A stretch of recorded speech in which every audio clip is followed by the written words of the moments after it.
Hello everyone and welcome to the FGC Arcade Summer Community Series. Earlier you got to see the EU champion rise to the top. Congratulations to our guys to getting that EVO trip, but we're going to see who is the NA representative for us today. Once again, if you haven't heard of me before, I am Jake Ryan, joined by the wonderful Ringe. How are you doing, my friend? I'm doing great, man. Looking forward to the Dragon Ball FighterZ action that PlayStation has prepared us for today. Big shout outs to the Tyrant in Damascus holding it down before us as well. And man, I can't wait to get into this Dragon Ball action. So let's tell y'all about the format to kick it off, because we got a little bit of a unique one down here at the PlayStation FGC Arcade Summer Community Series. You can see open qualifiers to get down to those 8 players. Then we get a double elimination bracket from those 8. All best of 5 matches today as well. So no excuses. You got the 3 out of 5. You don't even need to earn the final slot to do it. So I can't wait to see who actually proves they are the best. Yeah, seeing who's able to prove they are the best and get that #1 prize at the top is going to be fantastic. And if you haven't heard what the prize is for this tournament, you better open your eyes now. First place gets a EVO hospitality package that is valued at around $3,000. That's a lot of Benjamins. Oh. And after you get to second place, you get 2 Benjamins. Yeah, well, 1 Benjamin for 3rd and 4th, and then, you know, $25 available for 5th through 8th. Got to get a little bit of that pocket money as well, because first place, that's where your eye should be on for the prize in this tournament here. And if you want to go ahead and get your hat in the ring later, you're going to be able to see these players play at the moment. So you have Silent Gish on the top side versus CCO Snake, and then Zero Skill Ryu versus WF Gigaton. Tell me about the other side of the upper bracket, Ringe.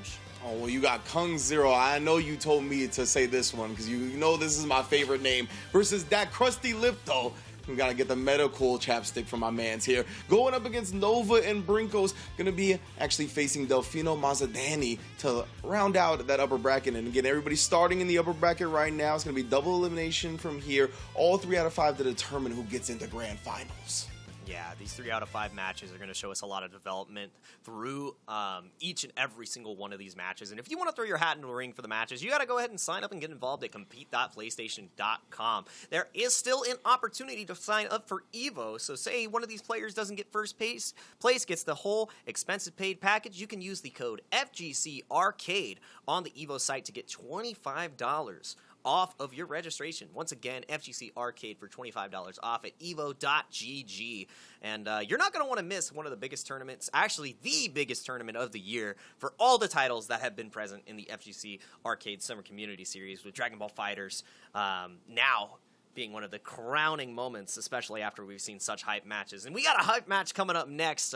Gish is definitely one of my favorites to win the tournament, but, you know, CCO Snake is not going to make it easy for them. Absolutely not, because as you said, a trip to EVO is on the line. That is the biggest stage possible when it comes to fighting games and letting people know who you are. And Silent Gish has been knocking on a lot of doors, letting people know even beforehand that he is a force to be reckoned with in Dragon Ball FighterZ. Coming out of Mexico City, as you mentioned, one of our favorites to take the whole tournament. And you're going to see why when we get to his record here momentarily. My mans has not dropped a single L when it comes to the FGC Arcade Summer Community Series. 8-0. The win rate is off the charts, and my man is just out here taking names and putting bodies in bags. But as you said, Jake, we have to have the biggest competition. Somebody's got to show up today to stop the favorites, because it is all about making that trip to EVO. First chance is going to be CCO Snake, also coming out of Mexico via Monterrey this time. And he's another young gun looking to make himself known, and there is no bigger stage to do that than at EVO. And of course, the FGC Arcade Summer Community Series giving these players a chance to do that. You see a little bit more experience on my man's side. Took a couple of L's, but that's just more games to kind of get sharpened up to prepare themselves for one of the best players in the bracket in Gish.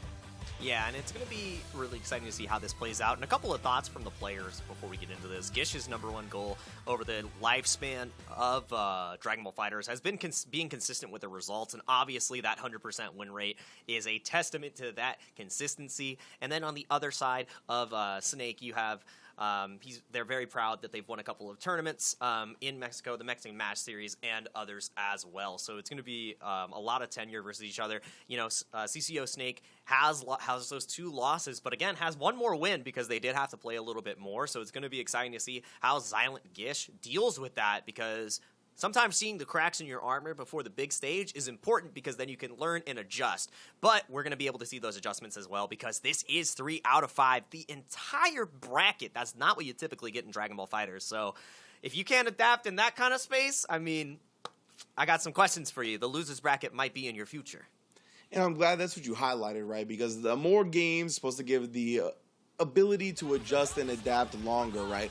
It gives more of a payoff in that instance. You get more intel about your opponent, their habits, their decision-making and choices. And because of that, you kind of get a rhythm of what they want to do on offense and defense. And if you can catch on to that, then you can counter it over and over again. So this is more of a chance to do that with the longer games. So that rewards that type of player. The players that kind of come to the matches with shenanigans, trying to kind of throw off their opponent with a big bag of tricks, it gets a little less effective in these longer sets. But we'll see. FGC Arcade Summer Community Series Dragon Ball FighterZ, and this game is most definitely one with a whole lot of tricks to exploit.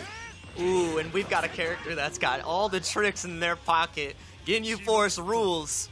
And I'm loving that this character can break all the rules now. He has an opportunity to just go ahead and challenge all Ki Blasts now with the Ginyu Force, but we're not going to be seeing a lot of Ki Blasts from the side of Super Saiyan 4 Gogeta. Not the kind of character that utilizes that, but now the pressure sequence has began. No assist, and we're going back to full screen. And that is a top-tier team if I've ever seen one in a top-tier auto combo. The forbidden starter. You know how we had to begin the Dragon Ball FighterZ bracket for the NA version.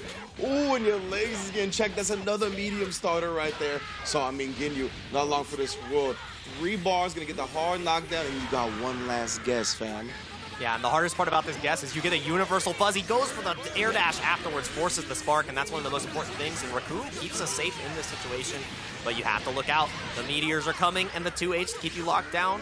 But Goldo not able to get a full confirm. Oh my god, there's too much Ginyu action happening. It really is an incredibly scrambly scenario right there. And CCO Snake presenting the barrier, or excuse me, Gish presenting the barrier, making him block, and finally finding an overhead in the midst of the chaos. Oh, actually not able to counter the nerf to the Dostoki right there. It doesn't hit meaty anymore, so definitely an opportunity for Snake to escape, but the Snake Charmer was present on the screen. Gish getting the first character. Look at this fella on the ground. Yeah, it's still a very new change, right? So maybe they just kind of panicked, getting overwhelmed, thinking about other things, didn't realize that they had an opportunity to counter it, or just maybe messed up the input. They did just take it to the face after all. Yeah, and that's, you know, the spacing is a little off. You can super jump out, but it's no longer meaty, and the only thing that's connecting is this meaty combo, as you can see here, going to be pushed into the level 3 volleyball fist. And this Oki, you get a safe jump, you get a little bit more pressure, but Snake, you have to be able to hold down this pressure because you do not want to use your spark on the second character, and there's the spark immediately. You have to make this count. Great air-to-air. Yeah, Snake being relentless with the pressure now on Gish. You already know who should be coming here, but a whole lot of bars in the lane, not opting for the level 3 just yet. Instead, gonna do it with Vegito, alright? Yeah, and this is really scary because you do have empty vanish, or you go for the regular vanish into the cross-up. It's same-sider cross-up, and I've got cross down. My ankles are broken, my neck is snapped, and now Snake is the one in the lead. Gish can only take 1 hit on this Ginyu, and the 5N may be nerfed on this character, but when he's in Spark, he is a menace. Yeah, and Gish looking to just get that space back, start that Ginyu Force nonsense, right? That's kind of what paid dividends for him before. Including the 17 barrier assist. Yeah, so he got close, but just snuffs it out.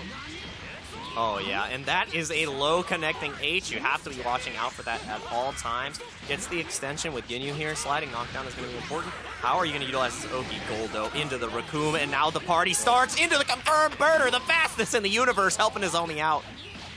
You got to keep your eye on the birdie, man, and it's definitely tough to do so with Ginyu and all the homies around. CCO Snake trying to find a way out, but only finds the grave. Yeah, you know, I might have lost Gotenks, but I've got 4 other fellas that are on my side. Yeah, that's true, though. It is really a 5v3. That is not okay, but I play Eddie, so I shouldn't talk. Eddie, an entranceless player. You know, it's like I'm used to the handicap matches. It'd be like that.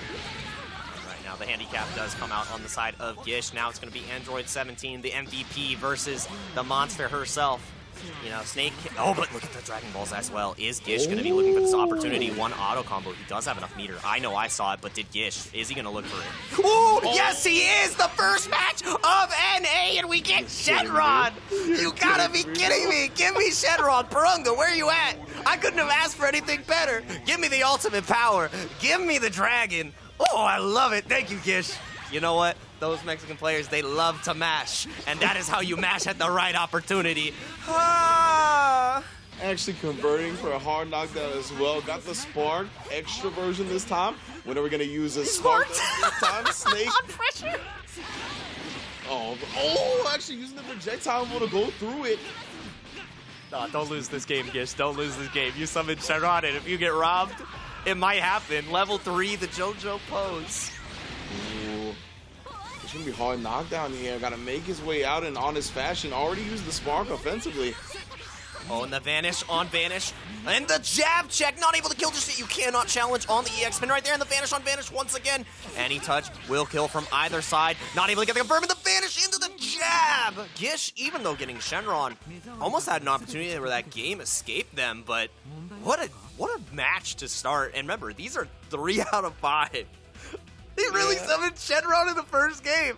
Very first game. And honestly, man, I just think it was so chaotic. CCO Snake, obviously in that instance, right, hanging on to the meter is the right play just in case, because we saw so many vanishes into vanishes to make sure that one didn't get countered with the other. So you got to save that meter when the other person has 1 or 2. And that's what I believe Gish just built up to 2. So it was a little, I think, just kind of cracking because it was so mentally tough up until that point. Like, that was a wild match. It was so tough on the mental game and mental fortitude of the players that I completely understand doing it in that instance. But, man, that was quite the start. Quite the start to the bracket.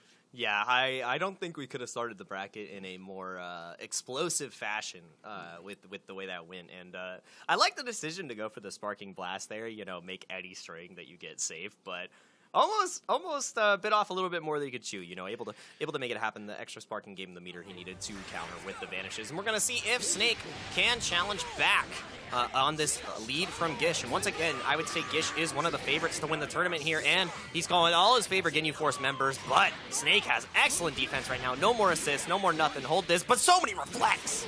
Yeah, I was going to say, that was a beautiful hit off the S, too. I was going to say, you know, he weathered the storm, but that was like weathering the typhoon. Happy boo-boo!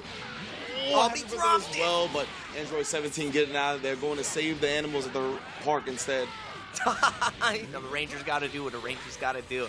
And we're going to see what this defensive range looks like on the side of Gish. Again, one of the most potent mix-ups in the game. Do you opt to spark? No, you opt to die. Immediate lead for Snake, not having anything to do with this Ginyu this game.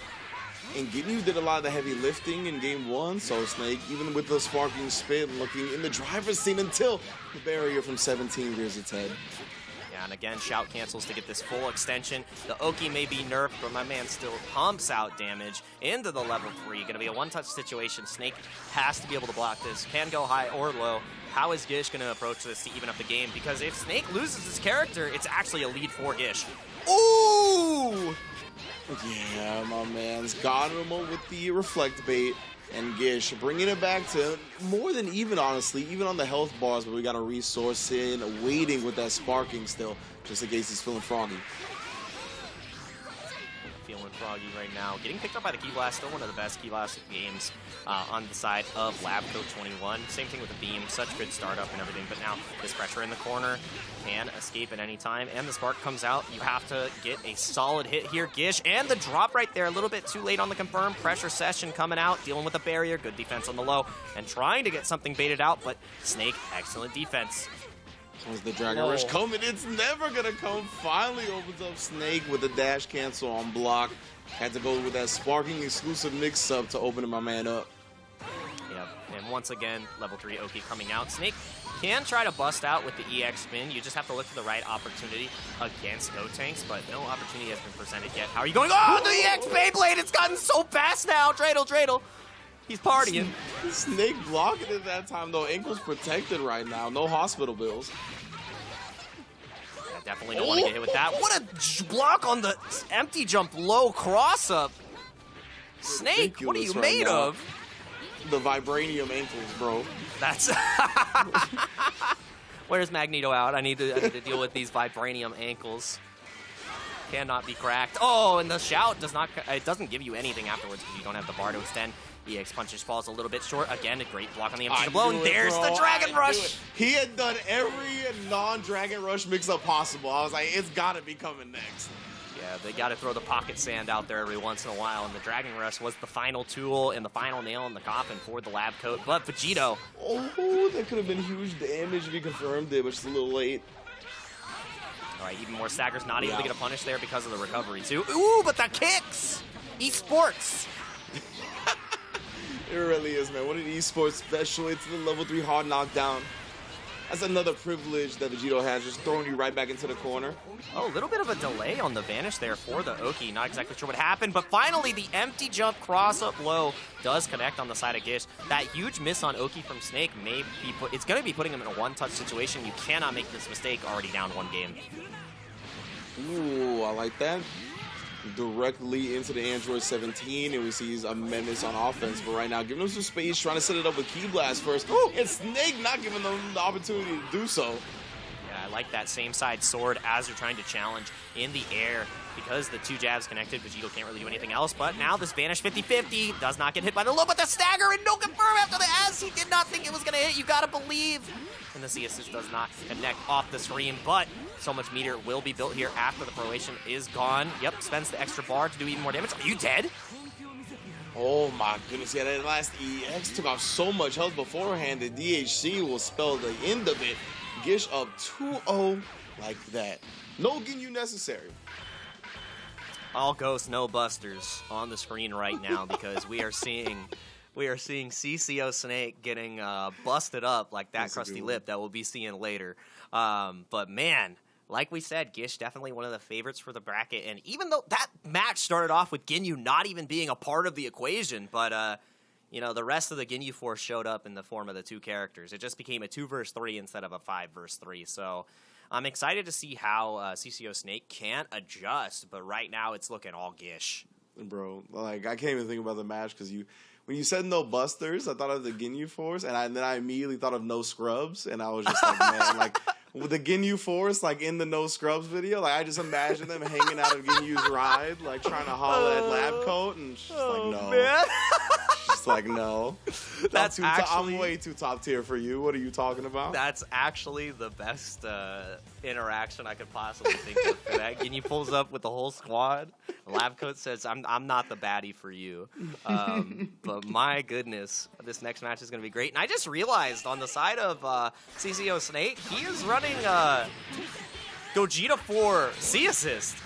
So I haven't seen it get used yet, but, you know, the tap-tap, knocking the door, 4LL connects, and now we get these wonderful staircase combos in the corner. I love watching this combo every single time. Tries to get the plus frame once again. 6M gets blocked from the side of Gish, and you have to be looking for the staggers here. No more assists. All you have is the extension. And no, it's not your turn. It's never your turn. That was godlike. And I'm with you, bro. I actually really like this character a lot. Gogeta 4. This character was my favorite as a child. I remember drawing Super Saiyan 4 Gogeta. That was such a sick extension. I'm sorry I had to stop being nostalgic because, man, you know, maybe he is the one for Lab Coat after that combo. Right.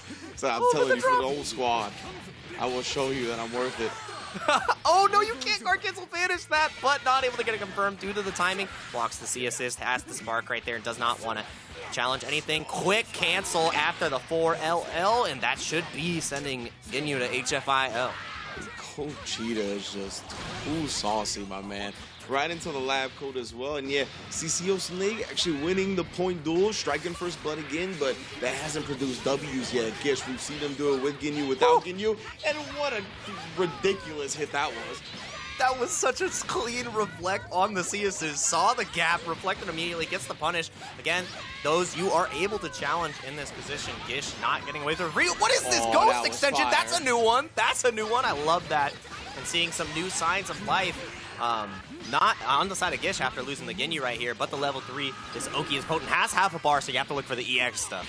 This man is triple S combos only, and that is the most electrifying move in Dragon Ball Entertainment. Dude, elbow from the top rope. You know what it's about. Nice. Ooh, the Take Dragon Rush, an oldie but a goodie.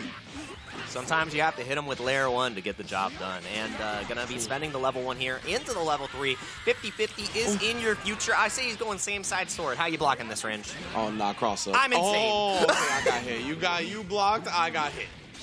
All right, and we're going to see if the hit can connect. Building a lot of Dragon Balls here with the C assist usage. Oh, and the sword gets punished. You cannot. You're not a knight of the round table. You can't send that here. Doesn't have the strength to pull out the sword. Excalibur, I was going to call the sword Arthur, bro. I was like, what's the sword's name again? I was like, no, Arthur's the one that pulled it out. Either way, nice super dash, the super neutral coming through in the clutch with the assist extension as per usual. Yeah, no extension afterwards. Again, calling the C assist, hitting another Dragon Ball, and that was a advantageous Dragon Rush if I've ever seen one. Bits the pickup, has the 5 bars. You'll see the command grab into the level 3, and actually opting for the level 3 on the Gogeta 4, getting a little bit of the blue health back on Vegeta. I think we vanished cross-up.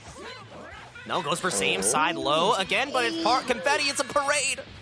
Oh my goodness, no Macy's Day today, only Graves. My man Snake trying to put Gish away, put himself on the board here, no meter to his name afterwards, but still this pressure so tight.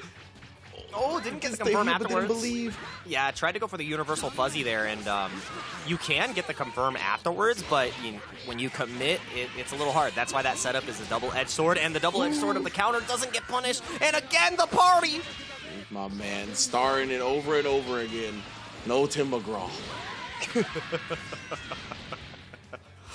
Oh, that was... I didn't think you were going to go that direction, but the direction this match is going is, it's looking like the distance. I was a big Nelly fan back in the day. I'm absolutely loving it, and I stand with that reasoning, and I'm reasoning to believe that Gish is going to go for the hard knockdown here. Snake has another opportunity to keep this character alive. What is the option? Goes for the S into the 2M to try to connect, and nope, whip punish. Oh, big tech on the tick Dragon Rush this time. Snake trying to go forward again. You see the fake cross-up. But Gish ready for it. Baits him into the super dash with the assist. And ready with the 2H counter perfectly. Yeah, I really like that, and that's something that you can do as you continue to develop the layers in this matchup. As you call the Vegito assist, you think it's safe to super dash through the Banshee Blast, but it is not your time. Happy birthday! This is actually going to potentially be game. Gets the kill on the Gogeta 4, and with this extension in the EX, if he vanishes into Dragon Rush, can kill. Yup, here it is, level 3. And it looks so good for Snake, but he bit off more than he could chew, called the C assist, and fell apart. We'll see you later in the loser's bracket. Gish! My God! Gish, my goat, bro.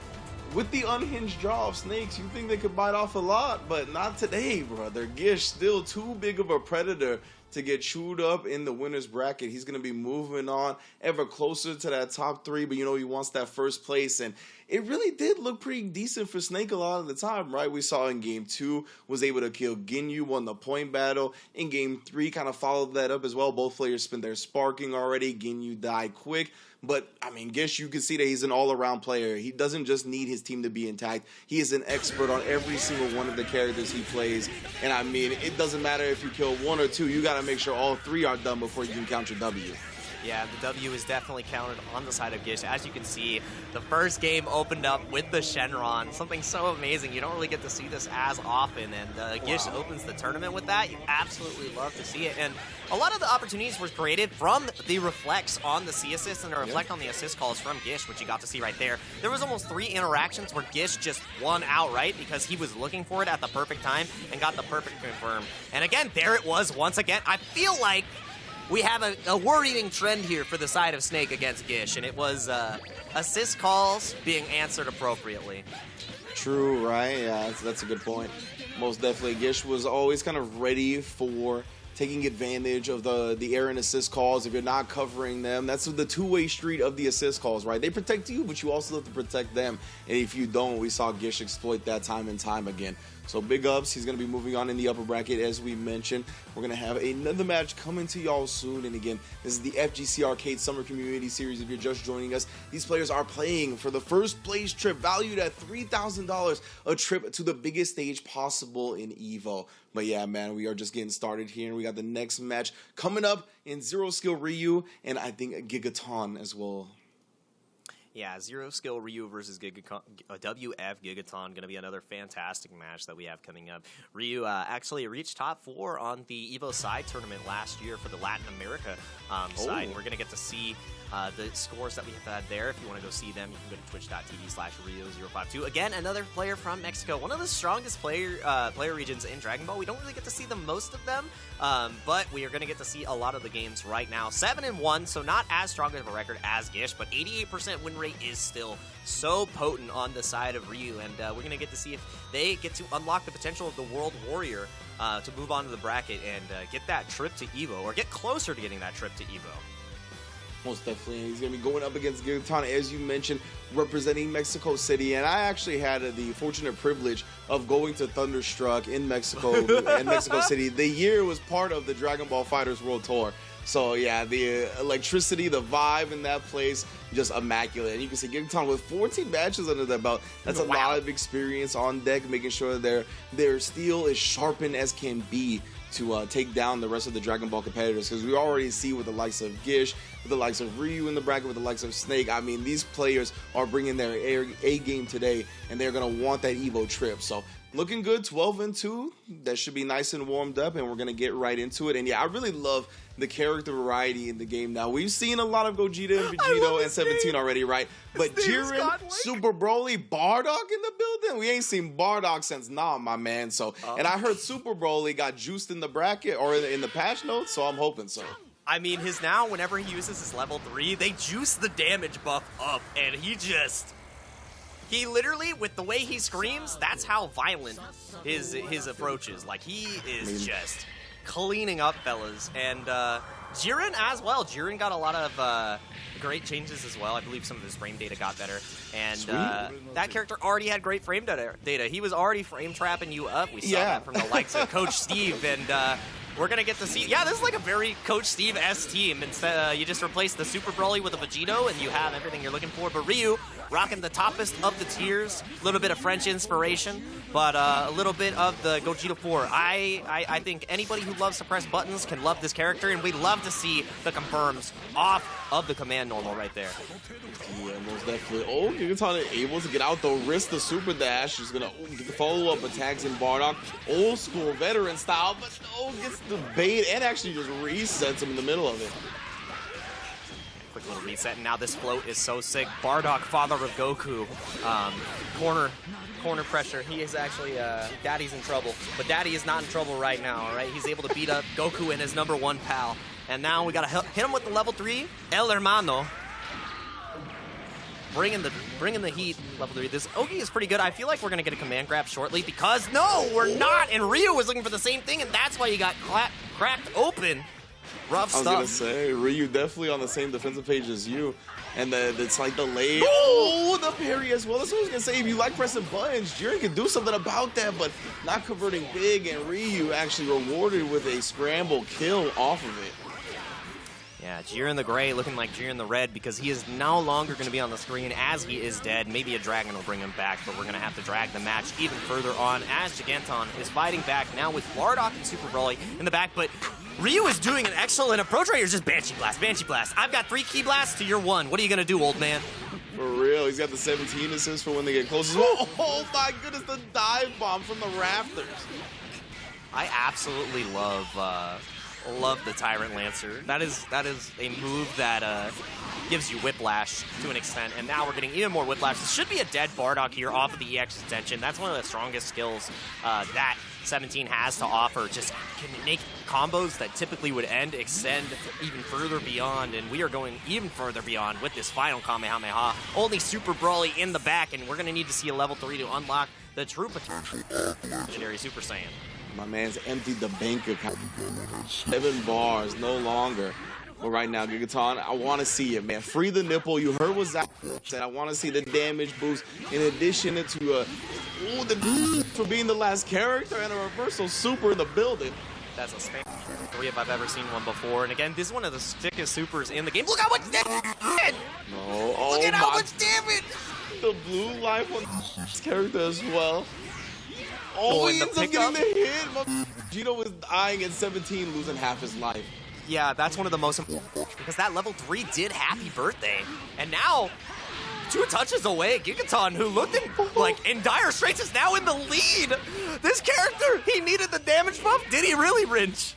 My God. I'm with it, man. It's Super Broly. Let's keep it lore accurate. I want him killing people just by blinking. I mean, that's blinking. You might miss it right now as we are playing the super jump dance, the super jump float Mamba. And again, Vanish on Vanish, not able to get the jab punish that you typically would see, but you cannot guard cancel Vanish on a sparking character. And what looked like a lead for Ryu in a 1-jump fireball, 1 dropped opportunity, and you are dead, Gigaton. My Trying to move on to winners finals. The WF in his name is for a reason. We got to go through semis first, but...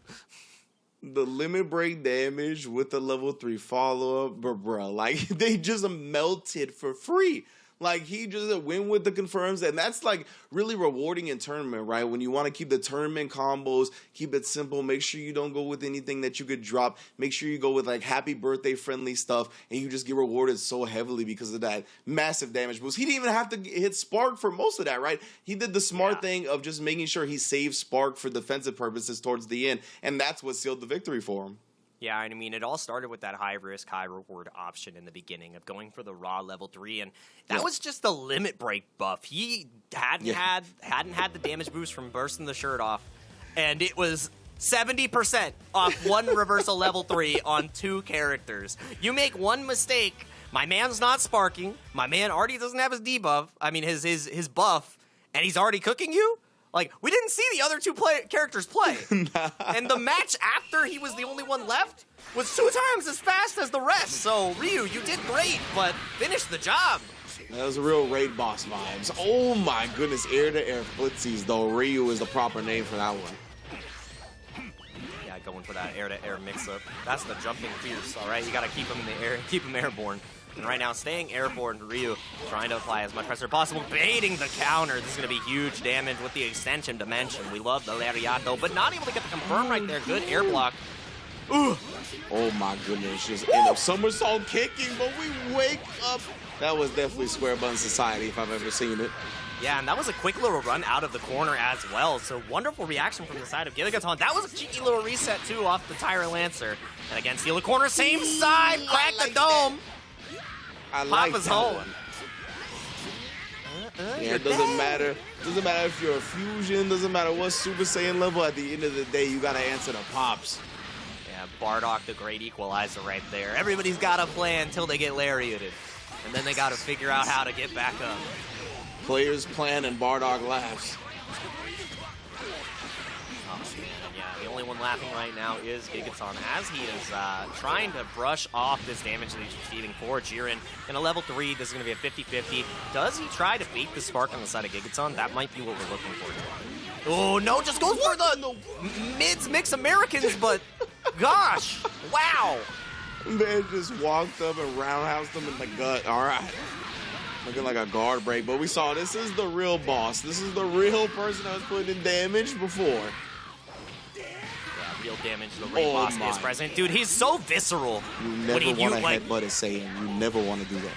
No, man, that is actually violence. This gives you a meaty setup, too. These orbs are coming down. You have to deal with them and respect them, but no, the up tech into the legs helps you escape and just resetting neutral here, but Super Dash does not connect Gigaton with the great patience.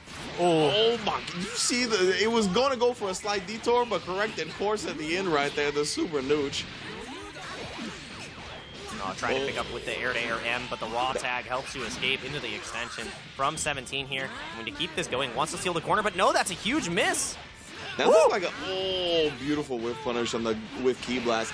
Honestly, that was a really good tag from Ryu, though. It looked slightly delayed to prevent that jump M that Gigaton put out. Yep, and right now the delay on the assist did not come out, and the reflect comes out after he's negative. That is definitely a tactic of trying to steal your turn, and I'm loving these decisions. You have to have a certain type of confidence to go for that read. Oh, the high Nagato! The 2H, you don't do that on Bardock! Who are you? What? Yeah. Oh, he's gonna learn today, most definitely. Gigaton getting the knockdown, chasing the up tech. Oh, and then the Ki Blast headshot. Able to hold the vanish as well for the confirmation, and that should be a kill.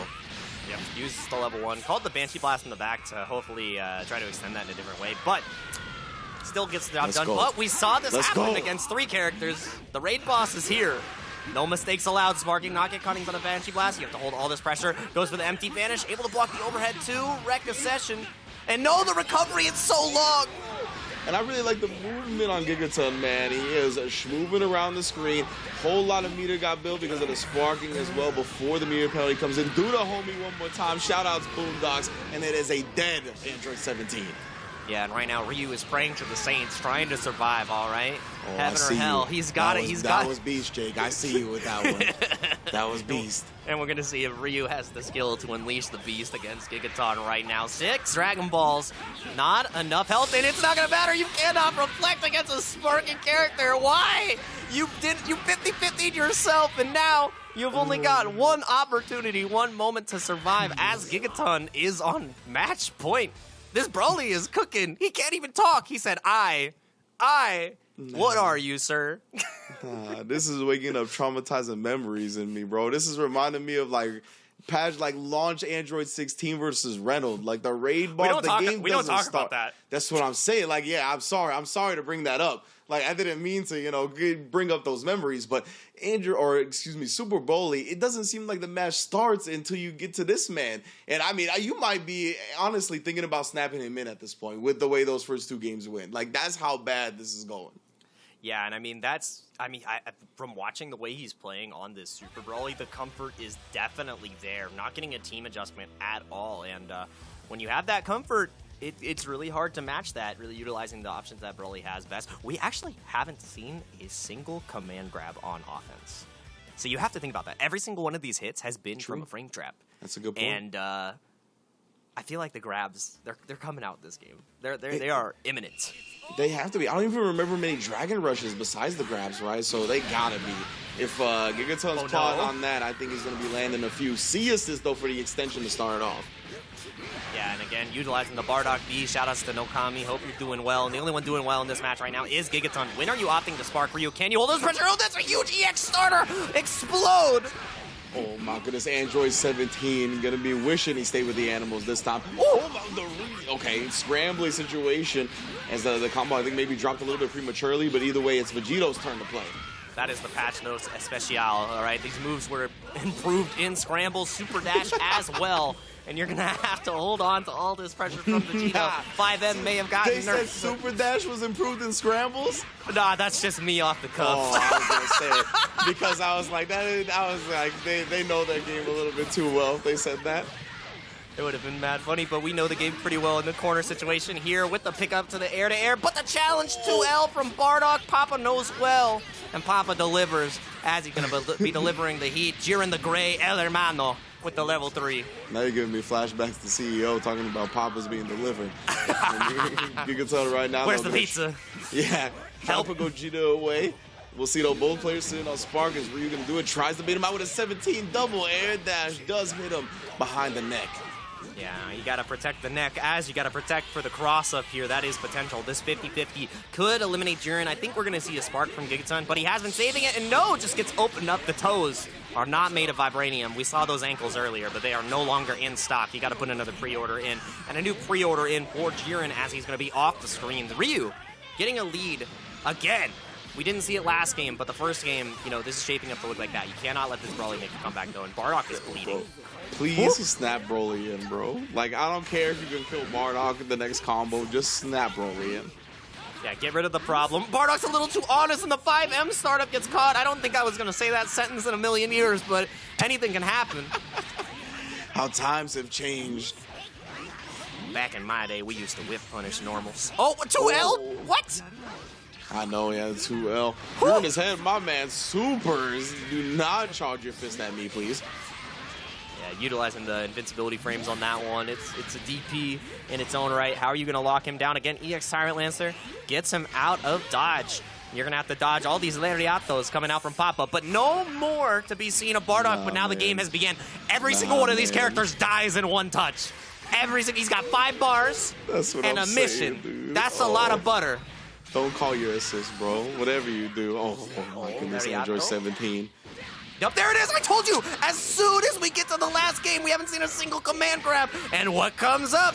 Man, Gigaton, you've had a great time conditioning. As we're gonna have to condition these next Saiyans a little bit harder. The MVP is gonna control the monkey as best as he can.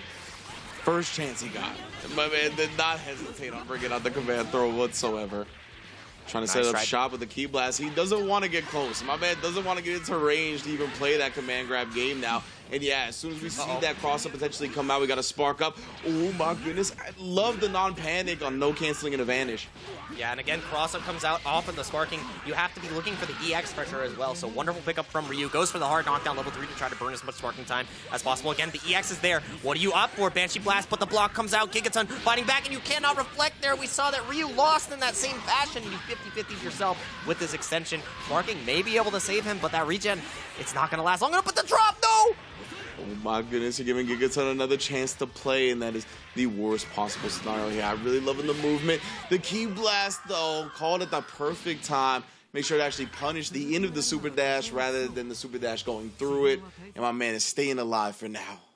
Yeah, staying alive, doing the best BG's impersonation that he can, because he had the heebie-jeebies after seeing that Super Brawly put in work 2 games in a row. Sorry, my goal this commentary session is to make Ringe laugh every single line, so we're going to continue to do that. And we're not laughing at any of this Dragon Ball action that we are perceiving right now. These players from Mexico, they hit different. Like, we are seeing the back and forth aggression session. And I love it. This is when I play Dragon Ball, like a lot of players, it's like, okay, the optimal way is to, up, back, run away, okay, play as patient as possible. But we are here to move forward and press buttons. That's what I'm saying. That's the brand of Dragon Ball I like to see. I paid my entry to make sure I hit the opponent in the face. I press buttons when I play fighting games, so that's what I want to see in my fighting games when I commentate them. And yeah, Mexico always brings it for sure, bro. And, we talked about 3 out of 5 at the very start of this tournament, and this could be one of those instances that we're seeing, right, where a player like Ryu is kind of getting their sea legs, so to speak. Oh, and this is a good start, but okay, Bardock falling out. But he's kind of getting used to Gigaton's wild style, the brand of Dragon Ball that they're bringing, which is pretty unique, right, unorthodox, and this could definitely benefit him longer set-wise. Yeah, exactly, and that's the thing that's great about the 3 out of 5. You have the time to adapt, and as you were talking about sea legs, I'm pretty sure that Ryu's team is Team Sea Legs, as you get to see even more leg normals be presented. Esports or not, the 5M represented from Gogeta 4 and the EX kicks on the side of Vegito, and we're not going to see any more Jiren here. Polish the forehead because he's going to get put back to the shop, all right? We got a couple dents in there. I'm scared to say something because it's just going to get flipped on me. Like, I don't even know what to say anymore. Like, I feel like I'm playing Yu-Gi-Oh! And you're just hitting my commentary lines with a change of heart. And I'm like, this is my monster. This is not anymore, apparently. Oh, no, but the drop! Aww. The invisible monster is yourself as you played yourself with the 2M into the extension from Bar Daddy. Oh, my goodness. He's going to let him know who runs this, who pays the rent. But right now, we got to unleash the nipple first. My God. And this is where the damage begins. You cannot make any mistake because you will explode. No assist is out. Guard cancel at the perfect time. The frame data on Super Broly is still one of the biggest. What do you mean? You stopped the yard? Hey, yo, what? That was ridiculous. Oh, man, Broly does whatever he wants. He doesn't play by anybody's rules. Your anti-air on a cross-up medium was 2M, and it worked? You're godlike, Gigaton. You're godlike. That is Saiyan pride in your normals, and we are seeing some Saiyan pride to continue connecting this damage. Air extension. I love that air dash. Re-jumps Gigaton with the Megaton punch. Just needs one more on the Bardock, and that's why Ryu gonna get him out. The plus frames being respected right now. Stands up through the 2 hits of the jump M. Good challenge right there on the plus frames. Gigaton not able to steal his turn back, and that was a cursed super dash, the U-turn. Yeah. It's my turn. 180, the Latif, I'll turn around for this. Oh no, the jump S confirm. I like it. 0 skill Ryu. Gonna finish off the Gigaton, but my man's already bearing his chest and bearing his arms. Yeah, arms are bared, and this damage buff is gonna be huge. Sparking still available, and both of these, yep, all right, as I said, one touch for all of these characters. Gonna be able to do it on a discount, on a budget. Can't believe it's not Bombo. Yeah, it doesn't even have to get to that one yet. Don't even have to get to that phase. I mean, with 6 bars, yeah, any hit, any type of character with that health remaining is gonna die. Oh. 2L, one of the best buttons that Brawly has to his disposal, but the delay from Gigaton, not able to get the full confirm. Banshee Blast gonna keep him going, and this knockdown is gonna be huge. Doesn't knock to level 3. When do you spark? Wait for the bait, and that's how you do it. Gets to keep playing on this date. No 2H right there. You have to look out. Vanish on the guard cancel. Able to escape. Trying to get locked down. Sparking right back. Does not want to take any pressure. Oh my god! There, trying to avoid the cross up, doing so right now. Gigaton showing some solid defense and actually clipping the air back. He might die. He might die. Look at how much damage he's doing off of the super dash starter. This was a super dash starter. Oh my goodness gracious! Took 8% off of the super dash. My man's chest is out here. The pecs is flexing. Oh, the command grab! He saves it for such clutch moments. I'm losing my mind. Super Brawly is kind of out here. Oh, man. If he gets hit by anything, he's dead. But Gigaton, one punch away. The same thing can be said about 17, but there is nothing left to say about Zero Skill Ryu because there is Zero Skill issues for the side of Gigaton, as he should clean this up quickly. Do the homie, because my homie Broly's always got my side. Free the shirt one more time, and that is Gigaton moving on 3-1 for the winner's semifinals. What a set! Ridiculous set for sure. My goodness. The Super Broly proven time and time again it was a threat. You can leave the character last. It doesn't matter how many characters you got remaining, especially if they're not healthy. Even if they got 50, even if they got like 70% life, they are in the kill range, as you just saw once again. Not even with Spark necessary, just with the buff, just with the limit break on top of that, and I mean, any character is going to get melted. I wanted to see the snap early, at least after you killed the first character, but we didn't get it, and my man just reaped the rewards time and time again. Yeah, and we're going to get to see how Ryu was able to reap some rewards early on in the set, as you can see, getting great starts from the side of the Gogeta 4, but this is the big momentum turner. I'd be so tilted after that level 3, and we definitely saw the tilt factor on the side of Ryu. Not able to really close out this match, and you cannot guard, cancel, vanish against somebody in Spark. Ooh, yeah, Gigaton always ready with stuff like that. And there's the first command grab we saw of the set in game number 2. It connected excellently, cracked the dome as well. That was the super dash. He was supposed to go north, turn the quick U-turn south, and that's just how it gets down. Jiren, we saw a couple of cameos from the man. Want to see some more, hopefully, in the winner's bracket as we follow Gigaton along. But right now, that is the star of the show right there. Super Broly, making sure everyone felt the wrath. Yeah, that is definitely the main card match. And this was the Super Dash starter that did 80%. By the way, Super Dash, heavily scaling option to begin. And all we were seeing was red and then dead because Gigaton, as soon as the shirt was off, the party was started. And Gigaton moves on to fight Gish on the winner's semifinals. We'll be seeing that a little bit later, but what a fantastic set, really shaping off the first 2 matches that we had. Gish getting that 3-0, and then Gigaton really showing us that that extra damage buff to Super Brawly is doing wonders for his anchor potential. Most definitely, man. We saw it pay off big. He's going to be going up against Gish later. It was one of our favorites, most definitely. And as we continue along with the FGC Arcade Summer Community Series, we got Kung Zero versus that crusty lip dough. You got to get that lip balm coming on. It's a hot summer, and with all these Dragon Ball characters, we've got Hot Boy Summer and Hot Girl Summer, and we're going to see what kind of team that crusty lip dough delivers against Kung Zero. Really excited to see both these players come up. I actually haven't been able to see much of them, but we have a player from Kung Zero. It's New Jersey. So we got Kung Zero from Jersey, Andreas. I'm excited to see him play. I actually haven't been able to see him play before, and he has a 7-1 record, that 88% that we've been seeing across the board. And Kung Zero, he says that he plays Jiren, Gogeta Blue, and UI. So we're going to get to see even more Jiren the Gray, maybe a different style. And he's been able to get top 3 in multiple online tournaments, and he hopes that he gets to go to a offline tournament pretty soon. And then that crusty lip though from California. Hey, California, we gotta support. That's why the name hits. It hits different. Yeah, I should have recognized this. One of our own, that crusty lip though, representing the West Coast of North America, of the United States of America, with that 6-2, so about 8 matches, looking good so far. We'll see how warmed up they are going up against Kung Zero, as you mentioned. So we'll see both of these players, what they got to bring to the bracket, because this is the beginning to make up the other side of that upper bracket semifinals. Ever closer to getting that top 3. You get an increase in pay, but it's all about that first place prize, again, that trip to EVO to show the world your Dragon Ball Fighter skills.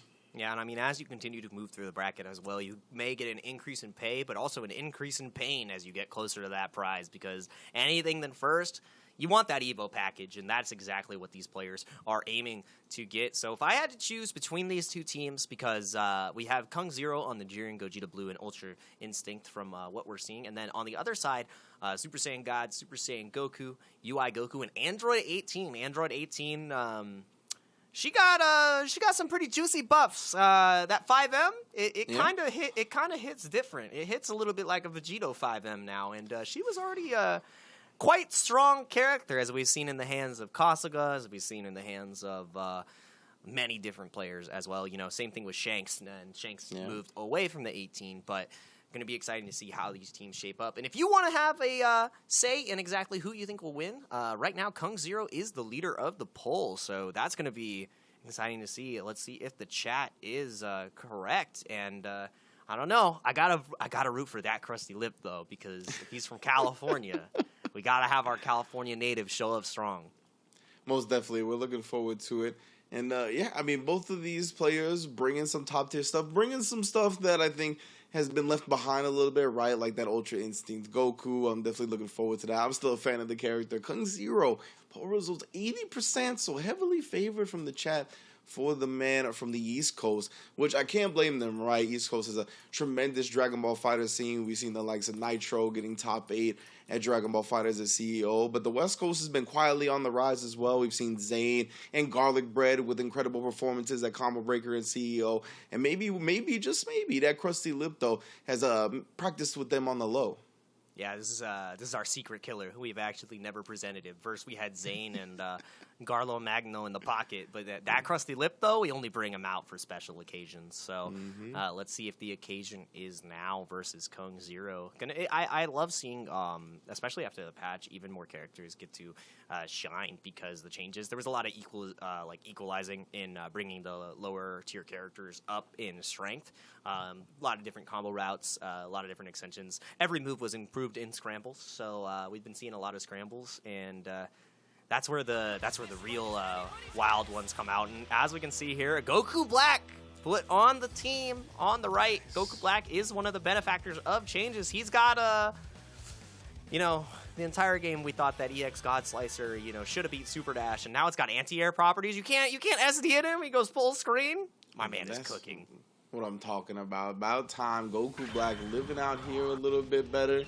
They're going to be able to deal with the wild, chaotic nature of neutral Dragon Ball Fighter. So, oh my goodness, that Krusty Lip, though. We were already starting feeling froggy. Kung Zero right back. The tag into the 2H, or excuse me, to the jump H. Ridiculous. Yeah. Immediate spark as well. We are swinging. Whoa. This is, when I said scrambles, these moves were improved in scrambles, Kung Zero.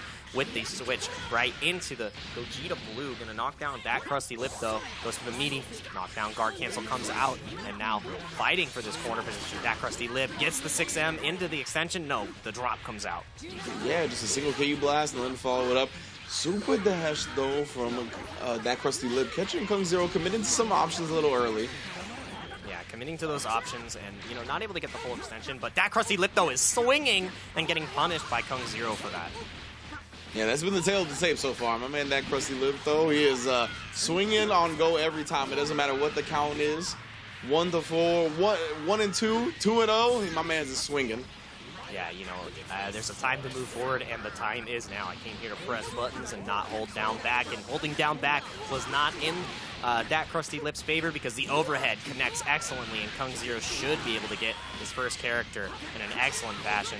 Whoa, I thought that DP was going to whiff, but Kung Zero getting to UI Goku in. One level 1 will get the job done, and now that Krusty Lip, though, in a compromising position. Yeah, man, Krusty, yeah, looking like it at the moment, right? Kind of struggling up against Kung Zero. Trying to be a little bit active on the wake up a couple of times. Oh my goodness. Shout outs to the 5L. That was a confirmation station right there. 5L, 5M into the immediate 2H. Cannot guard cancel in that situation with a proper optimization. This character is most definitely dead. Calls the assist. Sends him into the dirt. Nobody beats me up like I beat me up. Give myself the Zenkai boost to change my hair. Nobody makes me bleed my own blood. That's right. Oh my goodness, Kung Zero, Goji to finish it off as well. Yeah, looking prim and proper right now. Has all the setups on point, pretty much mediating that crusty lip every wake up, not giving them a chance to kind of scramble out and create some chaotic neutral, just maintaining control.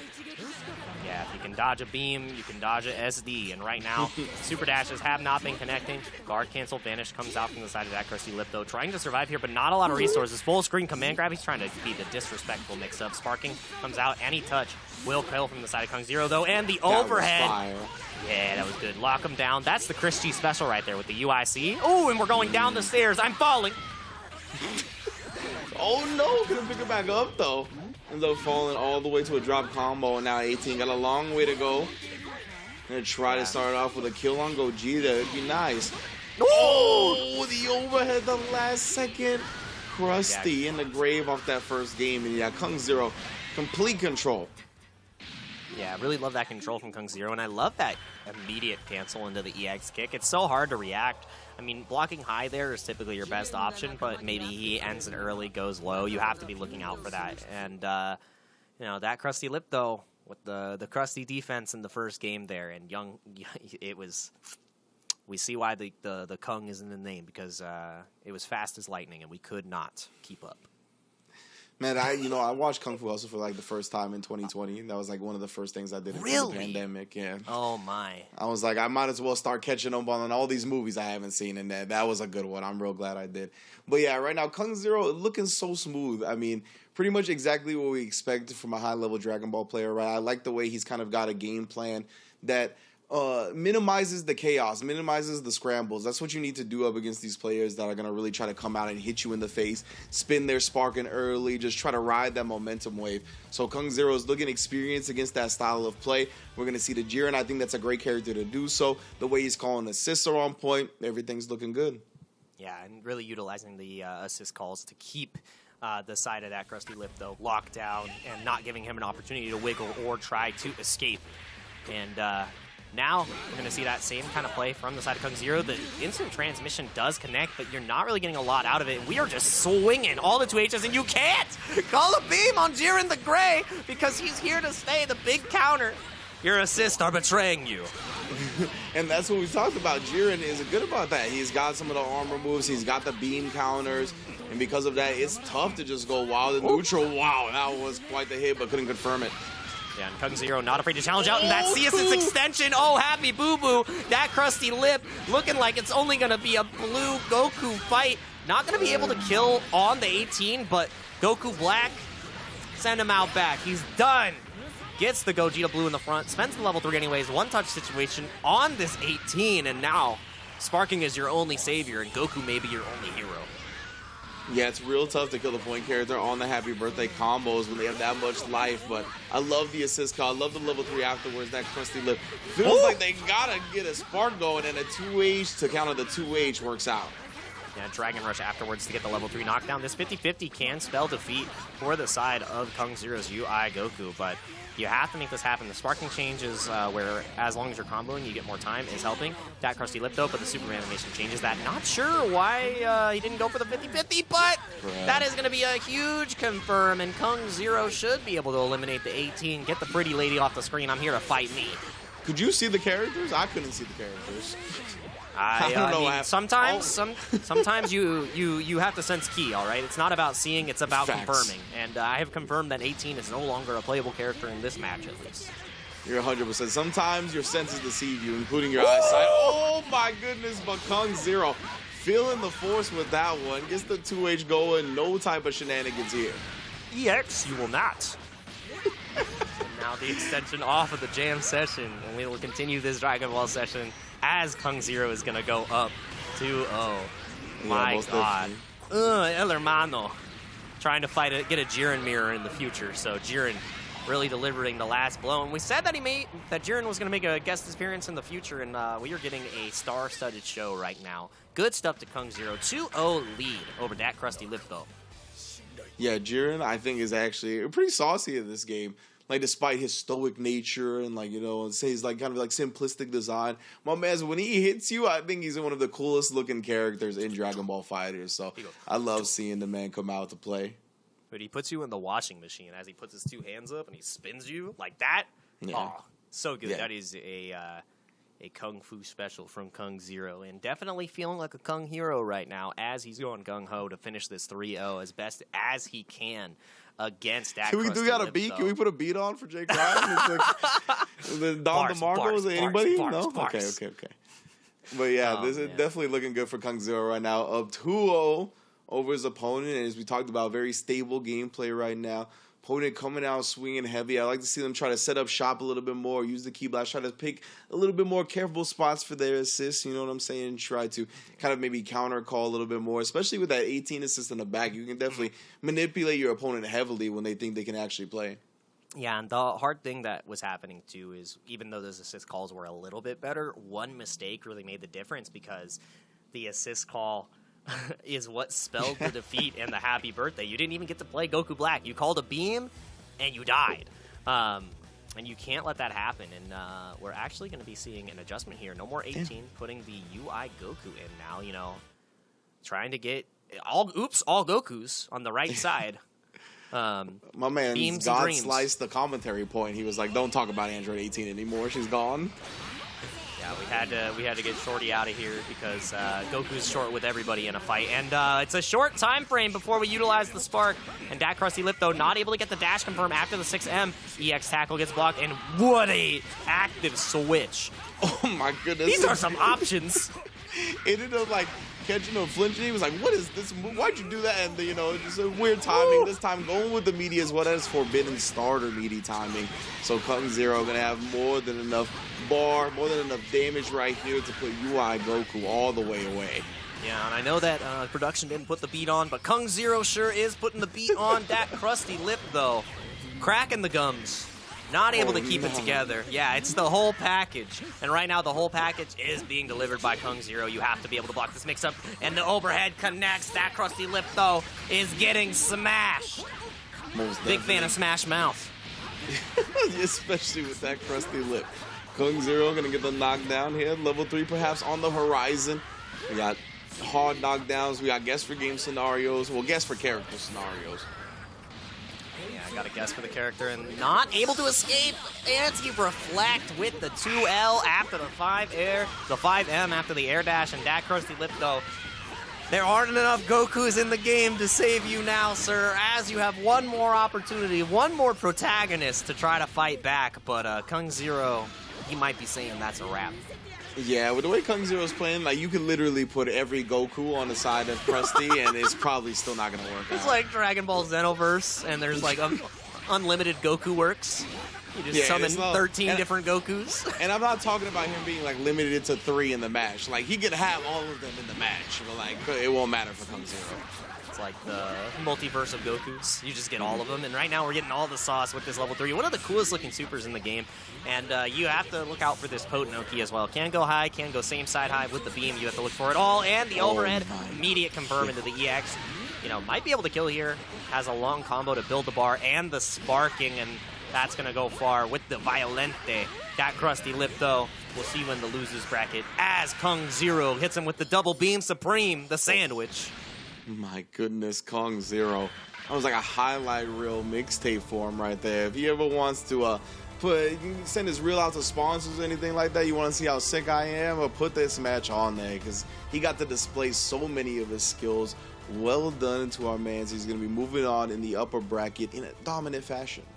Yeah, dominant fashion on the side of Kung Zero. And really exciting to see that showing up strong for New Jersey. And they said that they wanted to do well in offline tournaments for the future. And they've been getting top 3 in their online tournaments as well. So great to see that consistency. And we're going to get to see even more consistent matches, hopefully, for the future, because this is a good one. It is another Mexico versus Mexico match. This top 8 is heavily Mexico dominated. And like I said, in the online scene, It has been so great. We're going to get to see some of these great replays right here. And it looked all Kung Zero, and every single time Dak Krusty Lip tried to approach, there was a counter measure on the side of Jiren the Gray and all of Kung Zero. It's all your moves, I predicted them. I am with the flow. I am one with the water. I am one with the earth. And sending Dak Krusty Lip, though, back to earth is what the reality check definitely had set in stone. And Kung Zero set him straight back to the Stone Age. Yeah, it was one of those things where it really felt like Kung Zero just knew time was a one timeline. You know, it was all things, everything at once. And he really had the reads on anything that Krusty wanted to do. He sensed the type of player before. And, you know, Dragon Ball FighterZ Online, it will definitely get you prepared for the aggressive type players, the ones that are going to try to hit you in the mouth straight out the gate and not really be concerned with what your game plan is going to be. So Kung Zero looking good, and we got an update on the lower bracket as well, don't we, Jake? Yeah, Snake with the 3-1 win over Ryu, and, you know, getting 3-1 by Gigaton on the S Brawly, and then Snake, who got 3-0'd by Gish, able to take down Ryu. Not what I expected. I didn't see Ryu going 0-2, so they'll be getting $25 in their pocket after that losers match. And obviously Dak Krusty Lip, though, is going to have to fight the loser of our next winners match to decide our top 4 winners side, which is Nova CCO Brinkos versus Delfino Maza Dany. This is also, I forgot to bring up Dany, because Dany is such a heavy hitter in Dragon Ball Online as well. Been consistently placing, and they were actually the 2021 Latin America champion. I completely forgot about Dany. Okay. Dany is... They're kind of nice. Dany's kind of nice at Dragon Ball FighterZ. So so you say Nova's got their hands full, to say the least yeah. here. Gonna need the whole corpse. The whole chorus. But right now, Nova CCO Brinkos, obviously 21 from Mexico City, going to be showing up as strong as they can. We're going to get to see the win right here in just a moment. Make sure you hit that prediction poll as well in chat. 5-2, so 71% win rate. I think one of the lower win rates that we've been seeing out of all the competitors that we have today. But those losses is what you can learn from, and 70% is nothing to slouch out.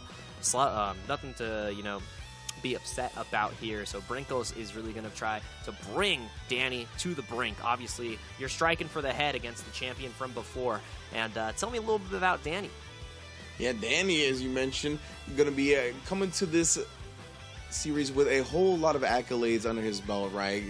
Definitely a presence to be felt in the online community, whether it be the Dragon Ball FighterZ tournaments that are ran with weekly tournament holders and local organizers, or the Dragon Ball FighterZ World Tour, where he's the Latin American champion, going 8-0. So the only other person that went 8-0 was Gish up there in our first match in the upper bracket, who looked fantastic. And, you know, Snake, he put up a hell of a fight in that first set, so no surprise, I think, even over Ryu in that lower bracket side. But I really want to see what Delfino brings to the table up against Brinkos. I mean, you know, like we said, he's got his hands full for sure. But Dany, I want to see if he's exploiting any of the patch notes as well. Obviously, we are still very new into this patch, but a lot of players are seasoned in this game now, so much so, and they've been playing it for so long that they can implement these changes at a rapid rate. Yeah, and implementing the changes at a rapid rate is going to be one of the most important things. And what we're seeing is the changes being implemented in a different way. We actually have Dany on the Cell, Bardock, Go Tanks right now. So I believe that is the same team we were seeing before. But we're going to see how Go Tanks really survives with the Ghost Oki changes. And then on the other side, obviously Gogeta 4, one of the best characters in the game. Just has super neutral, super everything, super pressure, and you have to challenge at all the hard times against this guy. I mean, he's canonically strongest character. I would say so. Better than UI, better than anything from Super, because you can't match this guy. Most definitely not. But Cell, he is perfect at the very least. And this is probably my favorite character, honestly, in Dragon Ball FighterZ. So I want to see if Dany can put on a show, already utilizing that 2S, trying to clear the screen in the process. Yeah, and I like this team on the side of Brinkos here. You have the upward control on the screen with the A assist from base Vegeta, and then you have the C assist on the side of Kid Buu, especially with the changes from Kid Buu. But we're not going to get to see any of those changes starting right now. Immediate Spark comes out from the side of Brinkos, and running away, EX perfect attack. You said my man was perfect, and we're beginning to see perfection. And that's the thing. That is the number one priority, I think, when playing against the Cell. You got to be very aware of the perfect attacks. But right now, not aware of the hit stun. Actually ends up dropping a little bit. Nova going to take that opportunity and tag into Kid Buu. Yeah. Oh my God! And the Tyrant Lancer. That was from the bottom rope. He actually went straight to the top of the cage. Hell in a cell. God. My goodness. Wow. And then cracking the tentacle to follow up as well. Oh my God. I thought he was going to like dragon rush him or some nonsense. It would have been sick. I think he was going for the confirm on the cross-up, maybe a cross-under afterwards, just to give us some nice eye candy, and the candy beam is infinite. No, goes for the low after the Mystic Ball. Mirror, mirror on the ball. How'd I get mixed at all? Now holding this pressure, level 3, into a 50-50 potentially. How do you escape this, Dany? I'm going to spin the spark. I feel like he will. Oh, actually just gutted it out right now. Disciplined defense, but he can only block for so long. Nova, instant air dash real quick in, and Dany down the character. Dany down a character, but not out. Has the sparking. One more touch will be able to do it. Potentially looking for the raw tag. No, calling both assists, full screen. Very adventurous and brave Dragon Rush, but gets caught by the Dragon Rush on the side of Dany. Should be able to get a free kill here. Stanley Steamer lay down the carpet because he's getting cleaned up. Brinkos now at a deficit here against Dany. Yeah, that Dragon Rush is like when you go to Khaled a little bit too early. You're in the wrong part of town, brother. Yeah, you don't want to walk around this beach in Florida at this time of night. But we are walking the Cell Games arena to duke it out. And Cell versus Vegeta, tale as old as time. Yeah, good pickup. Yeah, good extension with the C assist as well. Still not building a lot of bar due to the penalty, and Dany's got no bar troubles right now, has all of the meter in the bank, and is going to bring in the healthier gold tanks to try to confirm off the beam, and does. Yeah, very good pickup from Dany right here. Playing the neutral incredibly patiently, utilizing the beam to get the pickup, possibly going for the level 3. Yes, volleyball fist. And now you got to risk it all, Brinkos. Are you going to be able to block this mix-up? Because with sparking and the cell assist in the back, Dany can eliminate Vegeta. The Prince of all Saiyans and the Beyblade! Let it rip, he's too fast! Protect your neck, my man Nova. Not listening to enough Wu-Tang in his life, and because of that, he might be going to the 36 chambers. The Dreidel ain't nothing to mess with, man. And now you got to deal with even more smothering pressure.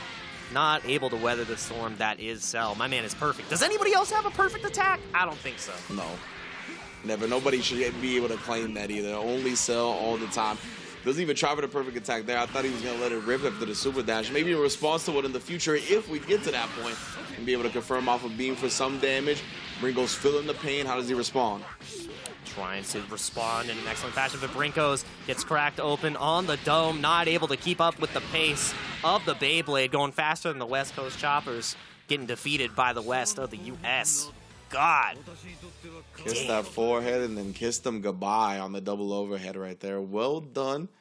Putting the Cell on display, that's what I wanted to see, and I mean, you alluded to it, right? Dany looks very, very strong in Dragon Ball FighterZ, in control of the situations, on those characters that we've seen for a long time too, but still bringing new flavors to them and utilizing the stuff that they still have that is good, just in expert ways. Like we saw the Tyrant Lancer medium calling out the Kid Buu when he was up backing, and just stuff like that is going to be so on point for a player of Dany's caliber. Yeah, and that's what I love to see. Also, utilizing the new changes from the patch, like, expeditiously. You see that on Oki, you're like, okay, what's he gonna do mid-screen? Goes for EX Beyblade with the quickness, and like, playing that fast, especially if you haven't played against the new EX Beyblade, you got smoked. He was not expecting that. He pulled up with the Maserati and said, hey, hop in. Oh, but no, hop under. Because I'm delivering the thunder. God. They drove off playing no scrubs again. It's all of a sudden. Yeah, Gotenks is definitely delivering the heat right there. And now we're going to see if Dany can continue this pressure. We are playing super neutral. And now the lockdown from Dany. You cannot handle my staggers. That was the scuff and the new SBs. Just throw them away. Oh, and then again, the 2L this time. Hit him in the Shins. I got caught between shins and knees.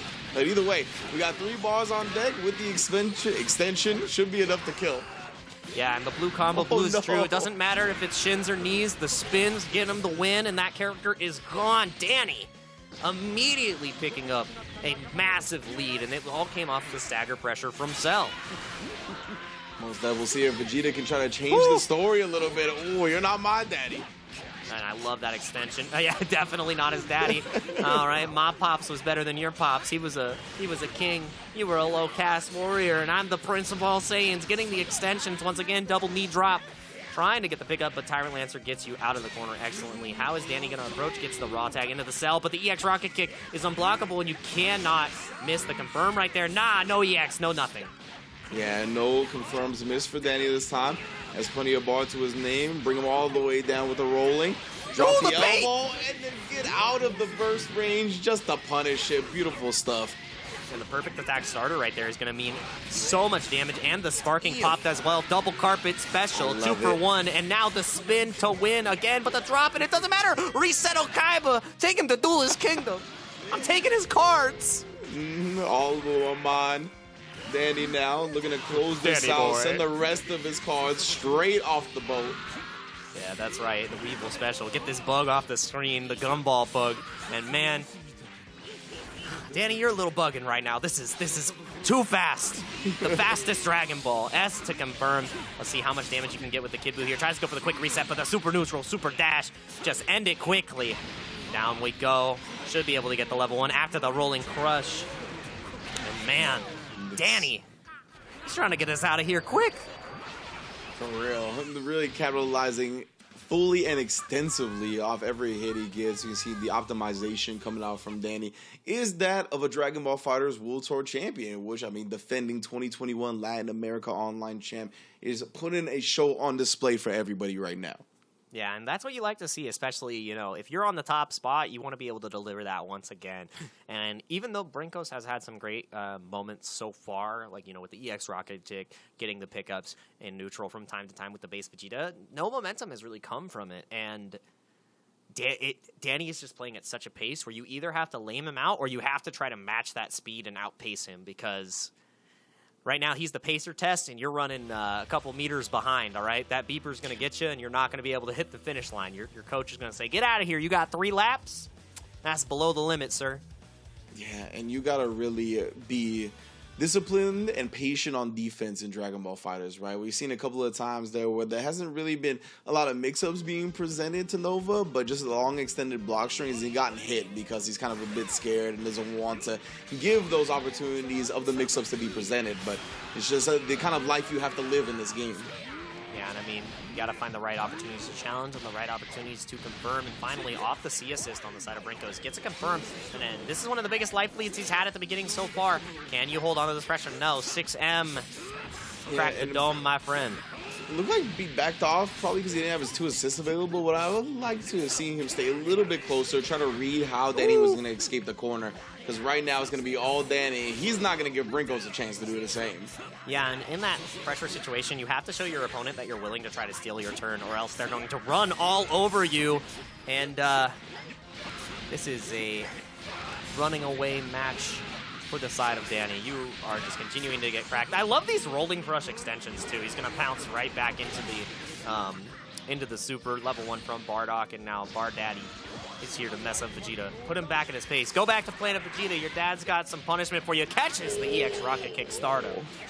And not only speaking with his words, but speaking with his hands right here. Extension perfectly spaced with the cell. That was super clean from dany. Super clean, going back to Season 1 with the Bardock level 3. Not having the same kind of potent mix-up as before. Catches the jump. Spark finally comes out. How are you going to catch him here? Maybe trying to sniff out a super dash. No, rocket kick comes. No, knee drop comes up in the full auto combo. Anti-air. There's going to be so much damage, but not able to get confirmed. You have to go for the rocket kick at the end, the extension. And no, he's got by the beam. You cannot vanish. Cell comes out behind. I've always got Bardock's back. He's not Goku.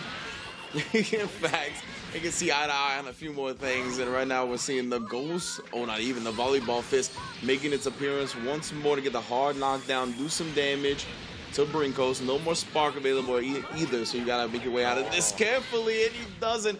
Ends up getting baited on the reflect, and Gotenks put another one down. Yeah, and that reflect comes out as soon as the S comes there. You see the reflect come after is because it gets buffered. The reflect input just gets a little bit chomped up on that Oki, and it's pretty easy to set up. If you don't see it coming, it's going to hit you every single time the first time. And you got to unload the grime when these matches are what counts here. Ghost Oki, do you know that you can escape for free now? Find out now at 411. Get the job done. And we are not getting the job done. 6M extension dimension picks him up with another Ghost. I can confirm all by myself. I'm a big boy now. You know, it's spooky, man. It's hard to get this, even when you know. Oh, my God!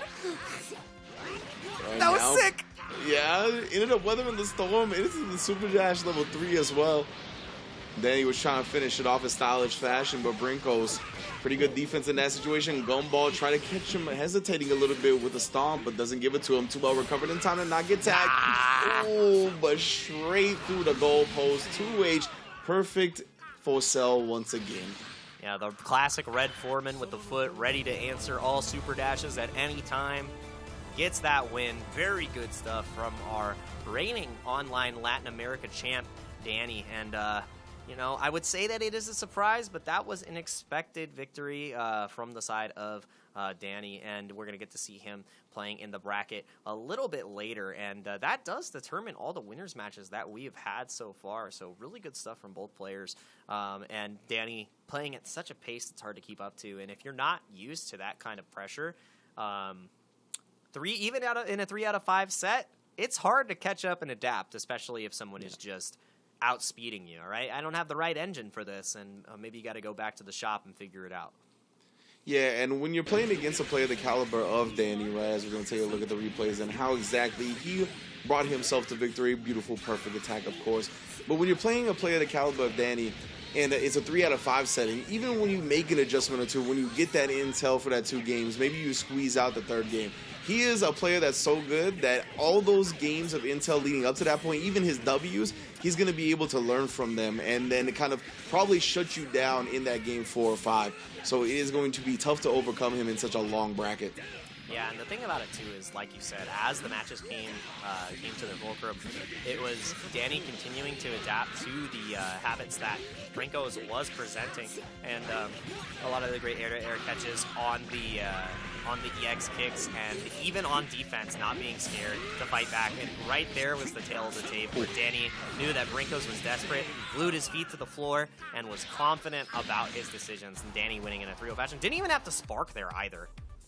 Most definitely did not. He just had finished it off. No red stuff necessary. Right now he's going to be moving on in that upper bracket to be facing Kung Zero on the other side of the upper bracket semis. We got Silent Gish going up against a WF Gigaton. Definitely looking forward to all of these matches. These players are showing out. And down in the lower bracket as well, Snake has progressed over Ryu, one of the top dogs in this bracket. So good stuff to Snake. We'll be seeing him later if he keeps progressing down there. But right now it's all about that upper bracket action, of course.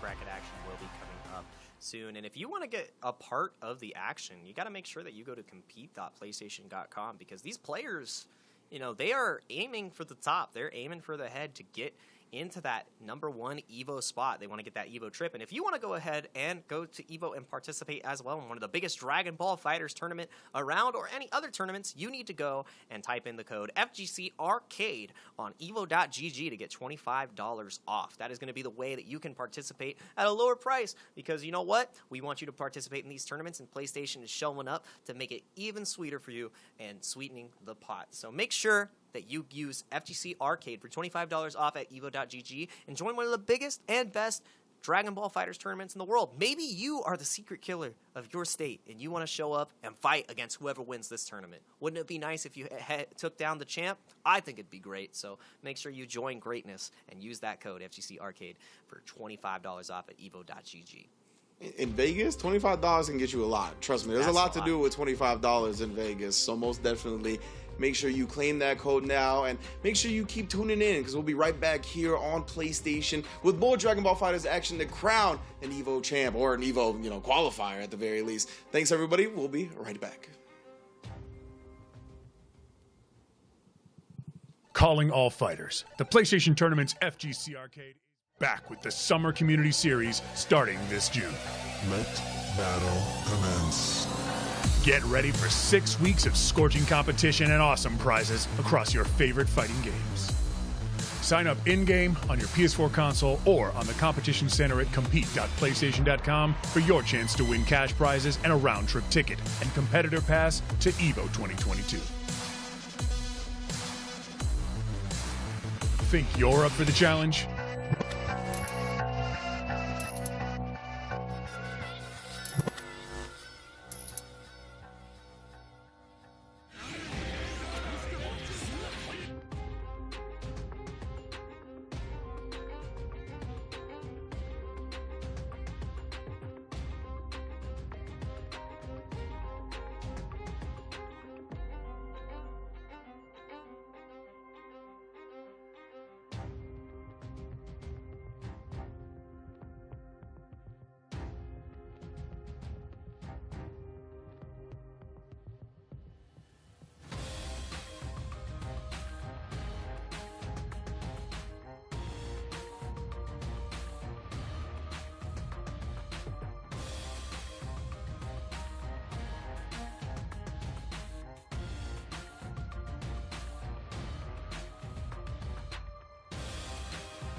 Welcome back, everybody, to the FGC Arcade Summer Community Series. The Dragon Ball matches are heating up, and the sweatshirts are coming off. Once again, I am Jake Ryan, and we've had a fantastic bracket so far, joined by Rin. How are you doing, my friend? I'm doing fantastic, my dude. I'm glad that the Dragon Ball FIghterZ action has definitely been hot and heavy, so I get you shedding a layer to make sure that you're ready to commentate the rest of this FGC Arcade Summer Community Series, because we are coming up with two heavy-hitting matches right now, beginning with Silent Gish going up against WF Gigaton, and then, of course, on the other side is Kung Zero and Dany, two most definitely players that you're going to be looking out for. I mean, all four, and the remaining in the lower bracket as well, have been putting it down. Yeah, I mean, and definitely some of those players were put down to the losers bracket, and it is the battle of the Apex Predators now that we have coming up, because it looked so dominant on the side of Gish, obviously with the 3-0, and then you go to the other side of the bracket where you have Gigaton, who showed us the true power of the legendary Super Saiyan, and you're going to get to have your say on how these matches are going to shape up, so make sure that you hit that prediction as well, because if I was putting my channel points on the line, Silent Gish definitely looked a little bit more consistent, but if you're not able to take down that S Broly, it's sayonara, sucker. Yeah, on paper, I think Silent Gish definitely was dominating, right?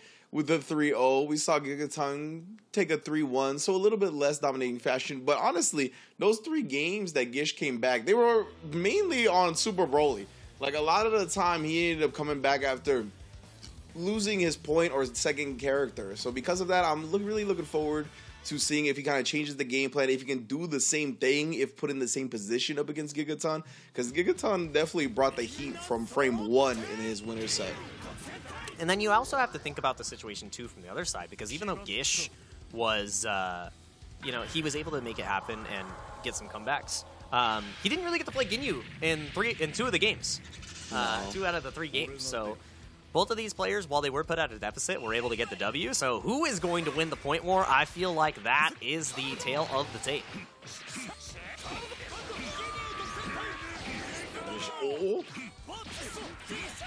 Oh, and the challenge on the side of Gigaton. Not afraid of the Ginyu pressure, man. Wow. Extension dimension. Bardock B punching the whole solar plexus up, summoning the power of Ryu, the fallen warrior. Was it Gigaton that did the Broly comebacks? Was I tripping? Yeah. Gigaton was the one who did the Broly comebacks. Yeah. Okay. So yeah, definitely Gish was looking a little bit more solid then for sure. Yeah, Gish was the one who was able to close it out. Didn't really lose a character after losing the Ginyu, and not losing their patience in the corner with an excellent extension into the whole Ginyu Force. Called the homies. Right. Ginyu Force rules. Ooh! I remember that now. Gish, despite losing Ginyu, still did work on the other characters as well, but he's not looking like he's going to lose the point character now. My goodness, so many sequences that you got to deal with in the build. Oh, it just keeps coming. Everyone's here. Dragon Ball FIghterZ Ultimate. Barter, Raccoon, the whole squad is posing on you. Yeah, and that's rough. And I mean, Gish has setups, I know, that can do a body swap. And one of the funnest things about Ginyu is, man, it takes some finesse to play him, but you know what? It also takes some finesse to make the enemy play him. Oh, and Forbidden Starter, explode Bardizzle. Look at the meter build. Look at the meter build. Oh, yeah, he got up to 5 bars there.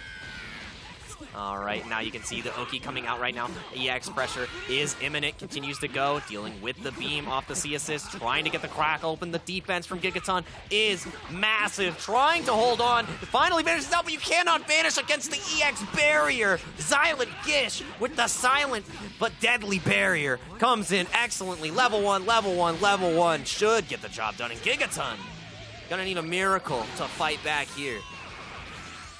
Gosh. Still has sparking on the S Broly, though. 6 bars and a dream, but Gish in a much cleaner position, and it's starting to look like the cleaners are coming, all right? It's laundry day, and Gigaton, he's got all the quarters. Gets caught by the Goldo assist right now. Beam comes out. Gotenks pressure begins. EX into the sparking to beat the barrier. You were looking, trying to escape. Command grab was the option that we saw before, but with the sparking, Reflect gets him out. Super dash does not connect. Again, 2H into the beam, trying to keep him locked down. Again, you cannot utilize a full screen beam against somebody who's sparking. keeps up the pressure now with the extension off of the air tackle. Gonna level 1, doesn't kill. Well, that's good, my man. Thanks for holding it down while I had to refresh my stuff real quick.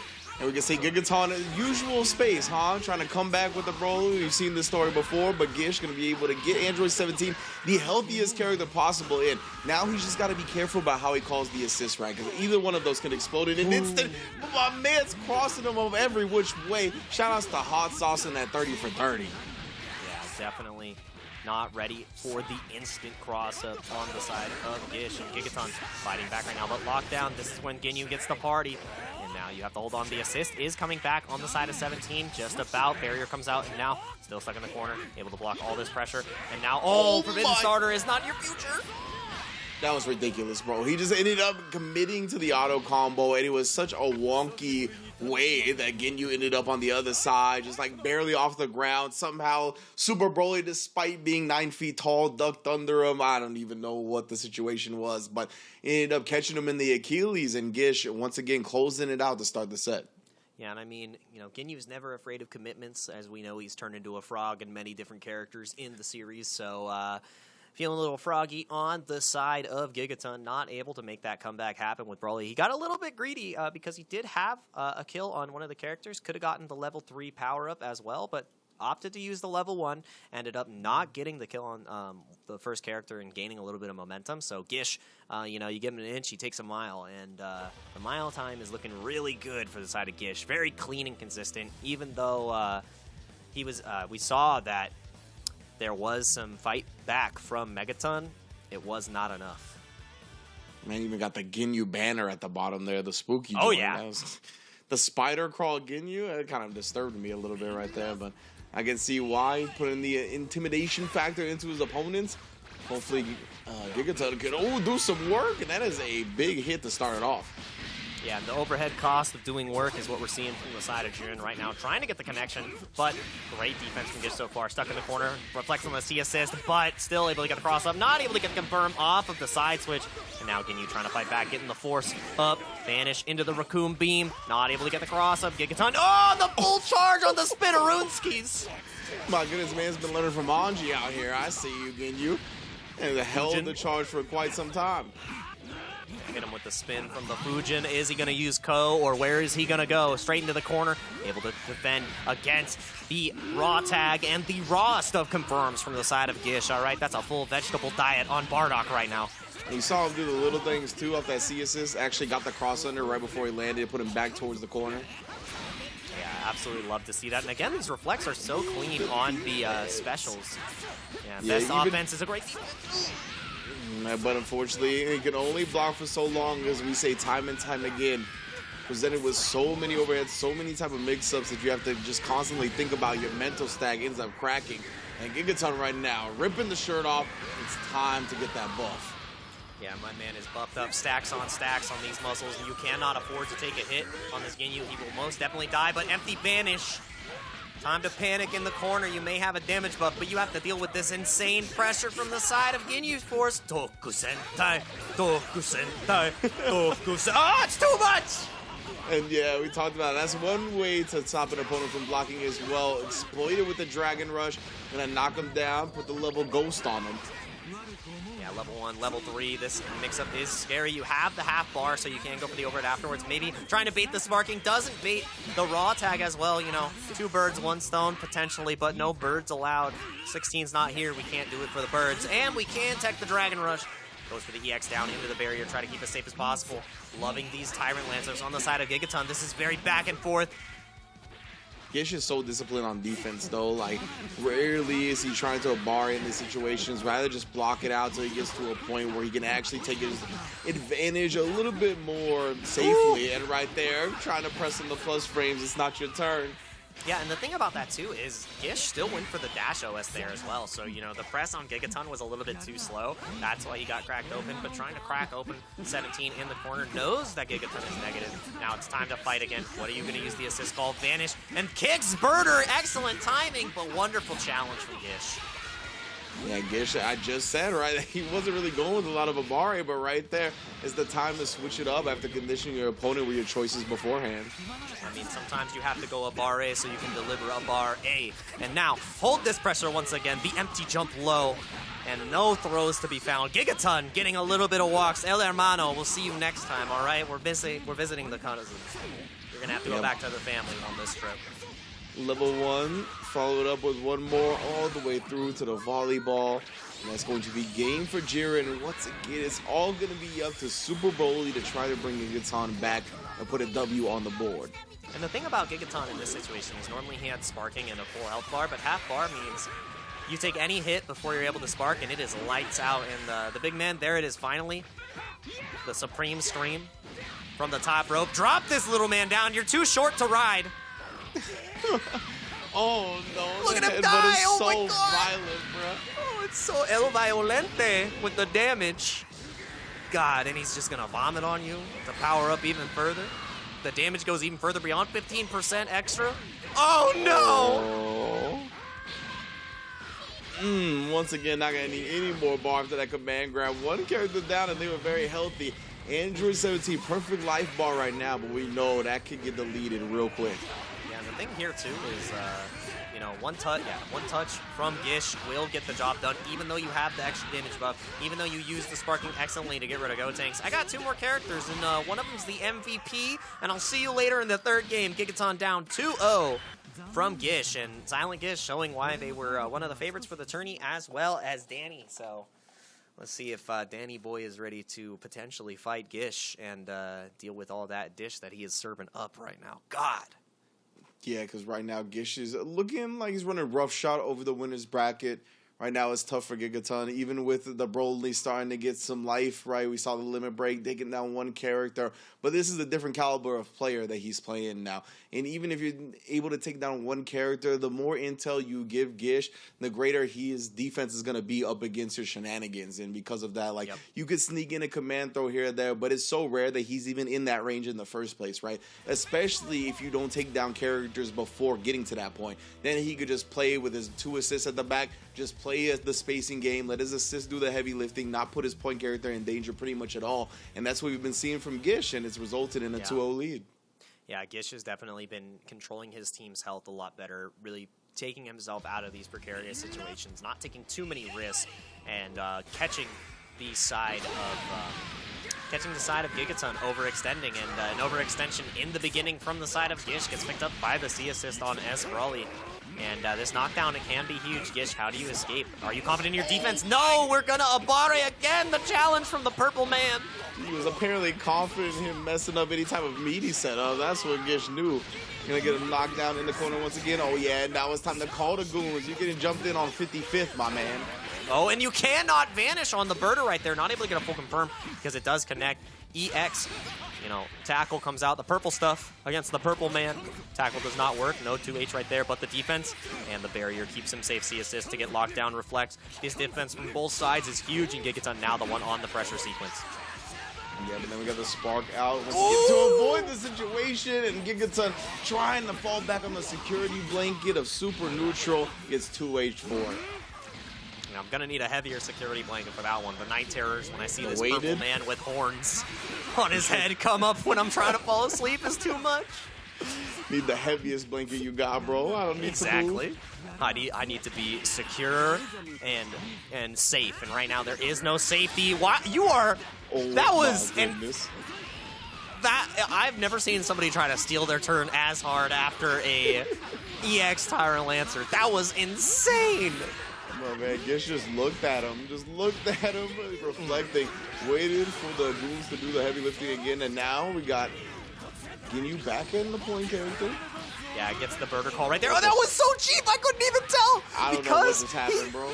So when he does his H, he has the opportunity to do a little hop, and it's side switching. So Birder had the lockdown meaty kicks. I don't know what side he got hit, but it was low.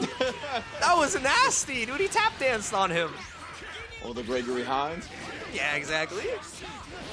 Oh man, in the pickup. Darkhawk flinching, Birder in the back.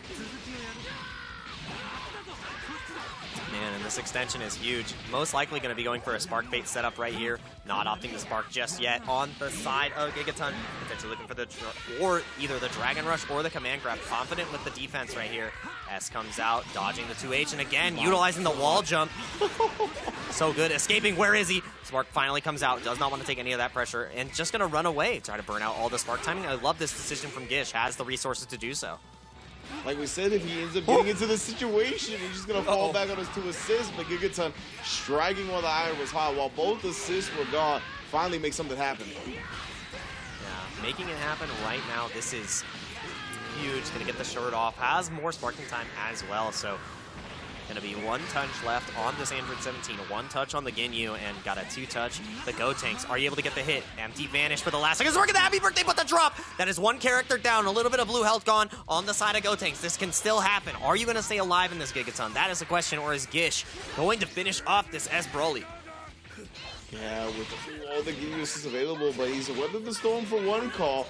Ooh! Oh, the clash! He wasn't ready for it. Gish just continuing with the sequence, able to hit the Broly in the process. Against the monster, he did the mash, and it's looking lights out. The spider on the screen, definitely paying off, but now Ginyu not able to get the full confirm. Call the whole force. Which one did he have? Raw level 3, the most Spanish of level 3s, to send Gish in a 3-0 fashion over to the winner's finals. Confidently against Gigaton, even though the S Broly was a menace. My man had the plan to put him in the detention center. Go down to the loser's bracket. My God, what a match. Most definitely, Gish looking dominant, my man. That's why he was one of the favorites coming into the bracket. He has made it all the way to winners finals, ever closer to getting that Evo spot, that over $3,000 value trip to Vegas to represent his country, represent his sparring partners, represent himself in some Dragon Ball FighterZ. Yeah, and that's one of the things you want to do too, because once you get to that stage, it is the grand stage, the grand tour of Dragon Ball FighterZ, the culmination of all your efforts for the entire year, and you get to fight, you want to win that spot. And we're going to get to see exactly how Gish fought to really get that dominant win, because it was close until it wasn't against Gigaton. It felt like there was a lot of control just from the side of Gish. Obviously was the favorite to win the tournament, and him and Dany have been putting in work so far, so really loving to see the action from the Ginyu. And you can see there's just so much on the screen to think about, but Gigaton did have these great moments where he challenged excellently and got some momentum going, but you have to keep it as consistent as possible because Gish found all the right opportunities to escape and call the whole force, not just any of the members, all of the members. Yeah, he really utilizes every single Ginyu Force call super well. Woo! And just in general, really, I think the story that we talked about was that Gigaton needed to get more work done with the Jiren and the Bardock, right? We saw him. He was able to take a character or two usually when he had the Super Broly on deck. It was just no one was able to do any work before him. So because of that, up against Gish being the type of player he is, he's too good really to lose all 3 characters to 1. Even with the buff limit break, even with the buff shirt off, it didn't matter. Gish was too solid. Yeah, you got to have the whole package on the team, which is what we're definitely seeing from the side of Gish. And, you know, Gigaton will still have an opportunity to fight it out in the loser's bracket, but the Super Broly was not enough against the full squad that was available for Gish. And once again, had these great hits on the S Broly. A couple of opportunities where things were dropped on the side of Gish, but it wasn't enough, and it ended in a spectacular fashion with the rawest of level 3s from the whole Ginyu Force. Pose on him. What a way to move on to the winners finals. Good stuff to Gish. And as you can see the bracket right here, everything is continuing to shape up. Gish obviously waiting for the winner of Kung Zero and Delfino, Maza, Dany on the loser side. Gigaton is going to have to fight against CCO Snake. Actually, no, against Nova CCO Brinkos. So we have a potential team kill coming up in the losers semifinals. Ooh. Yeah. Most definitely, I didn't even realize that. And Snake, as you mentioned, is going to be awaiting the loser of our next match. The other side of the winners semifinals should be a good one with Kung Zero going up against Delfino, Dany. And both of these players brought their A game. They definitely looked like stable, high-level Dragon Ball players. That's kind of what we highlighted in their gameplay before, where they weren't overexerting any energy. They weren't kind of getting desperate for hits. They were falling back, using the great movement in the game, utilizing their assists, trying to make sure that they approached carefully while trying to get their opponent to be the ones to overextend. Yeah, and that style of Dragon Ball is always fantastic because you want to punish your opponent for interacting at the times that they're not allowed to, and then once you have that layer, that's when you can start breaking the rules a little bit. Yeah. So I'm excited to see how these players can bend the rules in their favor, because once you get to the as you continue to climb up the totem pole of levels in Dragon Ball, that's where the rules get a little bit more skewed, and you get these interactions that are not just layer 1. We're on layer 5. Where, you know, maybe round start DP is a great option because you played against this guy a lot. Maybe not, and we're going to get to see which options are the best here. Obviously, on the left side of Dany, we have the Cell, Bardock, and Gotenks with the C assist. A lot of C assist representation this weekend. I feel like in a team, when you are building your Dragon Ball FighterZ team, if you have something as the glue for a C assist, if it has enough block stun, maybe it has great neutral control, you can put it in, especially with the way you can tag into other supers. You just have to be very strategic about it. So I want to see how the strategies align here. Obviously, Dany with the Cell Scream on the left versus the side of Kung Zero. Is he going to be 0 to hero, or are we going to see the previous champ continue to rise to the top? Is he the thing that destroys Achilles' heel here? And to build on your C assist point, I mean, it's not just an online gimmick either, right? We saw Wawa win CEO utilizing the strong C assist. So definitely, as you said, a lot of merit to it if you feel like it's the glue that can really bring your team together. And right now, Kung Zero feeling a little frisky, perhaps trying to up back out of the situation, but was locked down by the assist and the long-range medium of Cell. Yeah, you cannot escape, especially against the staggers. You have to be respectful and understand the opportunity of when he's finally negative for you to escape. So, good pickup from Dany, not able to get a full confirm now. The Gogeta Blue is on the screen, but Kung Zero gets picked up once again into the full extension. Back to the corner you go, Blue Man. No, he's not a fan. He's going to Vegas for other reasons. He's not trying to see your performance, but Kung Zero doesn't care. Gonna force feed him this ticket and force feed him the damage. Yeah, force fed the damage. You cannot escape this. You're gonna eat it now, and you're gonna eat it proud and hold this meaty beam. The meatiest of meaties. I like the way the Jiren extension looked as well. We're gonna be able to put Cell in the grave as long as he finishes off this combo. Got all the meter in the world to do so. C assist, my goodness, stare at him, put him back in the corner. That was a so sick combo. Such a sick extension from Kung Zero, and like you said, very consistent play from both sides on these players. And Dany getting pushed in the point war, losing to Kung Zero here. And that's something that you cannot be ashamed of right now, because that you're fighting the champ.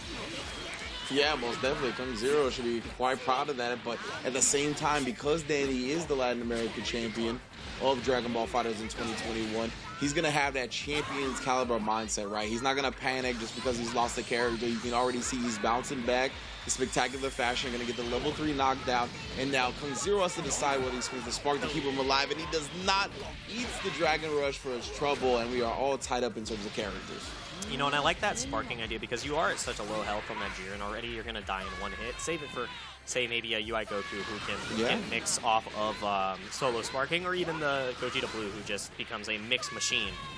A mixed martial artist, you could say, in the hands of Kung Zero. True. Oh, and actually chasing that down with the EX Fist. Yeah, into the Beyblade extension. It moves so much faster now, so you get this corner position, and this is so much damage.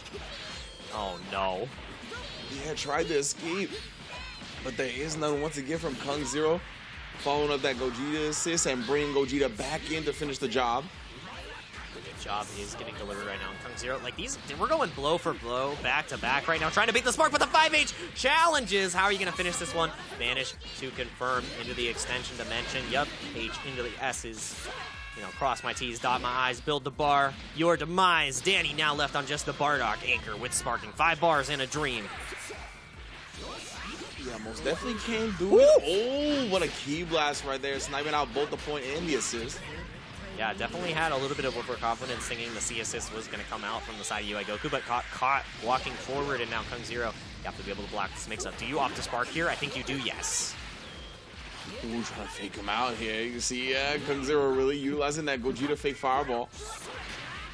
Right, where's the mix-up coming? Yep, does not. As soon as he saw Gogeta leave the ground, it was time to jump. And no! Actually gets hit by the raw super dash. Maybe a counter hit 2H was coming out. I didn't see counter, but there is no counter here to the power of Bardock, father of Goku. Ultra Instinct. Goku in the building, putting a bar to his name. And that spark is running out quick. Actually gets to the advantage. Oh, the walk back 5L. Catching Dany flinching at the wrong moment. Yeah, right arm of the Forbidden One comes out. Now this level 3 is going to be potent. We've seen what Nitro's been able to do with this level 3 Oki, so let's see what Kung Zero has on deck. Still has the Vanish where you can go for the same side low, maybe left, right, not. Just runs up, goes for the safe jump. What is your extension here? Straight back to neutral, and you cannot throw Ki Blast. My man is reacting. Beautiful reaction from Kung Zero right there, Dany. Ooh, Vanish the Vanish, keeps that advantage. Oh! Just the instant air backdash, gets out of the Tyrant Lancer range perfectly and punishes him heavily.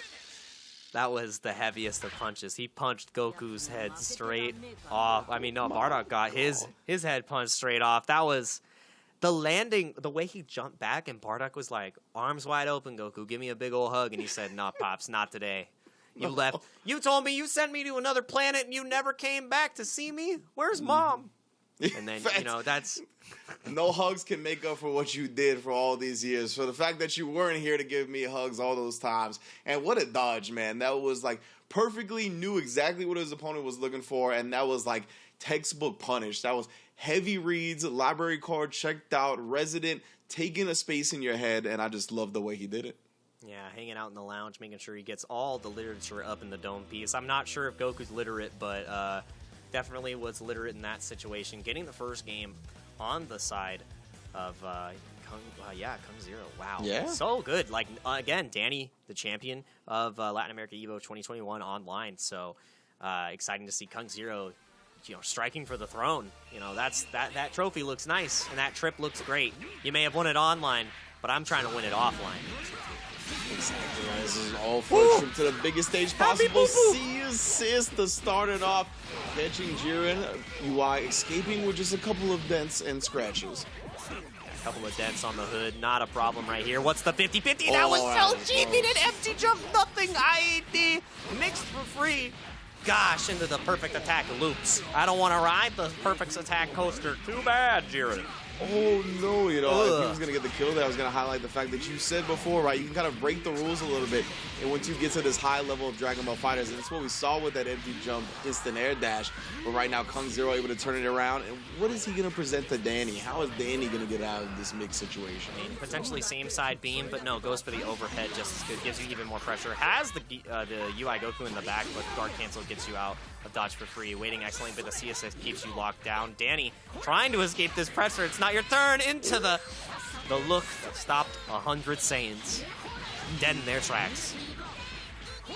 Gogeta now in control of this corner. Not a lot of meters to his name. Just uses some of the bar that Dany has to get out. And Dany definitely getting out back to neutral. Kung Zero getting a drop after the H in the corner right there. No 2H with the full screen super dash. You gotta react on those, but the cross up does connect. Delfino Dany. Yeah, most definitely cooking up a storm right now. Has 5 bars on deck, gonna send the Ghost out, Styles P. Yeah, see, and that's the exact answer that I wanted to see from other competitors. That was so cursed. There was still a Ghost on the screen. The UI Goku, the C assist was called, but it was not able to protect Kung Zero. Not gonna get the kill here, but you're the one who's gonna die. Remove Curse is a 5th level spell. My man's is not high enough level yet. Nope, no chance. All right, he's got to get one more milestone into one more feather in the cap. And that defense was pretty cap right there. Good pickup from Bardock. Kung Zero now down a character. Still has sparking. We've seen what this Jiren was able to do before. Oh, punch the hell out of that Ki Blast, and then the C assist follow-up. That was too gangsta. Yeah, and that was the re-jump afterwards, too, which was it's so sick. I love watching Jiren optimize, and the optimization station was present. Do you try to beat the spark here against Dany, or do you go just for even more consistent pressure? I want to see exactly what the plan is. Yep, goes for the pressure. Give me that spark. It's like giving me the burst, and you cannot 5M on the super dash. Extension dimension. Jiren the Gray dealing with Bardock in an excellent way, all right? You're not powerful enough for me at 0% power. Oh, no. Oh, that was an easy punish, but Kung Zero didn't check. Yeah, you saw after he recovered, you thought the 2H was coming, but scramble scenario, all of the moves have been improved, especially when a sparking preludes it. Kung Zero now gonna not take down the character, didn't build enough bar to do so. Yeah, but it wasn't even about building the bar at that point, because now all of the meter he's been able to build and all the health he was able to take off. Dany now has no more spark, and look at how much bar he's building! Bruh. Why? Bro, he's 1 bar positive! He went from barely 1 to 5 in one combo. Like, not even a big combo.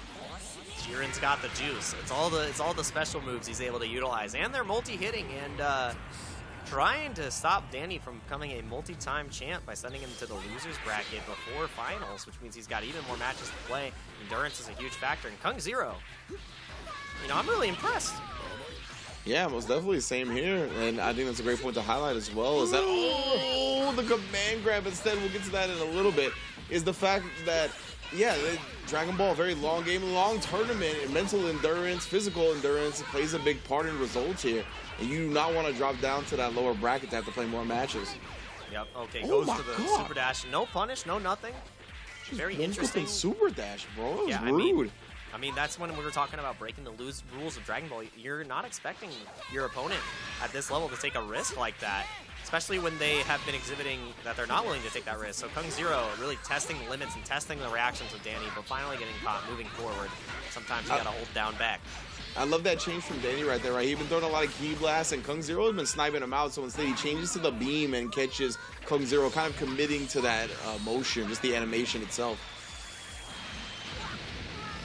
Caught on the animation. Kung Zero trying to defend, good block, and the tech on the Dragon Rush. That was a little bit preemptive, I'm not going to lie. You saw the startup of the green circle before dany actually went for the Dragon Rush himself. So let's see. Reflect gets punished by the backdash. Excellent stuff from Kung Zero. With a proper extension, he's able to kill. I love the delay on the normals here to get all the way into the corner.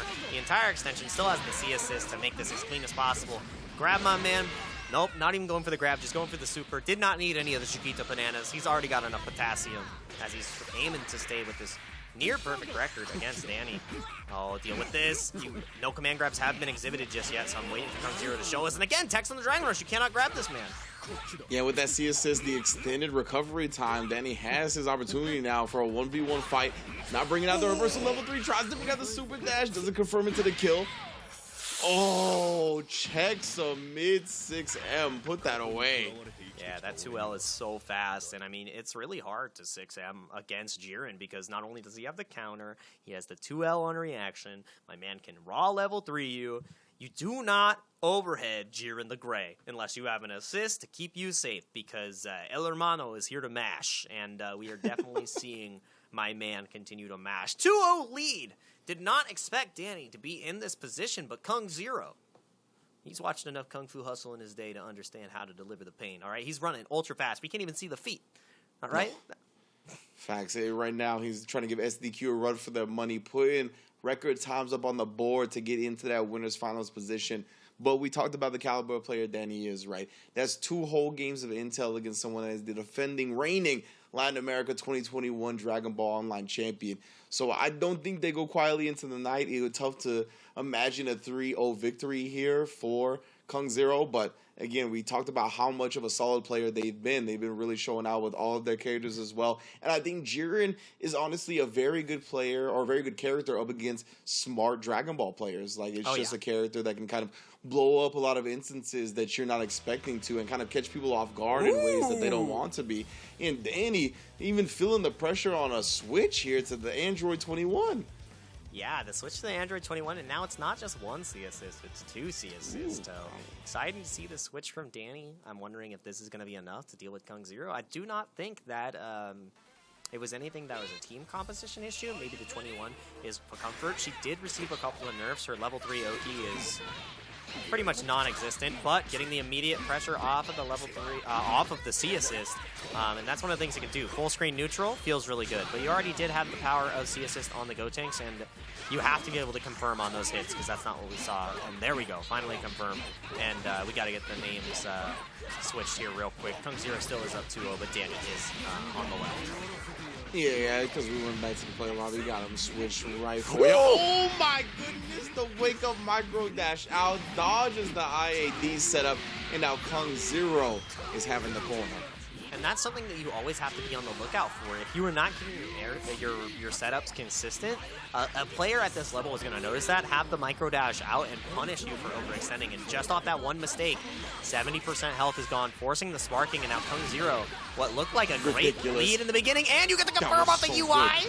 That was so good, man. He just backed up, baited it into dashing, actually snuffed it out with the Gogeta, and then continued with the C assist. Like, this man is on one right now. Ooh, does get the vanish enough to get out of the corner for now.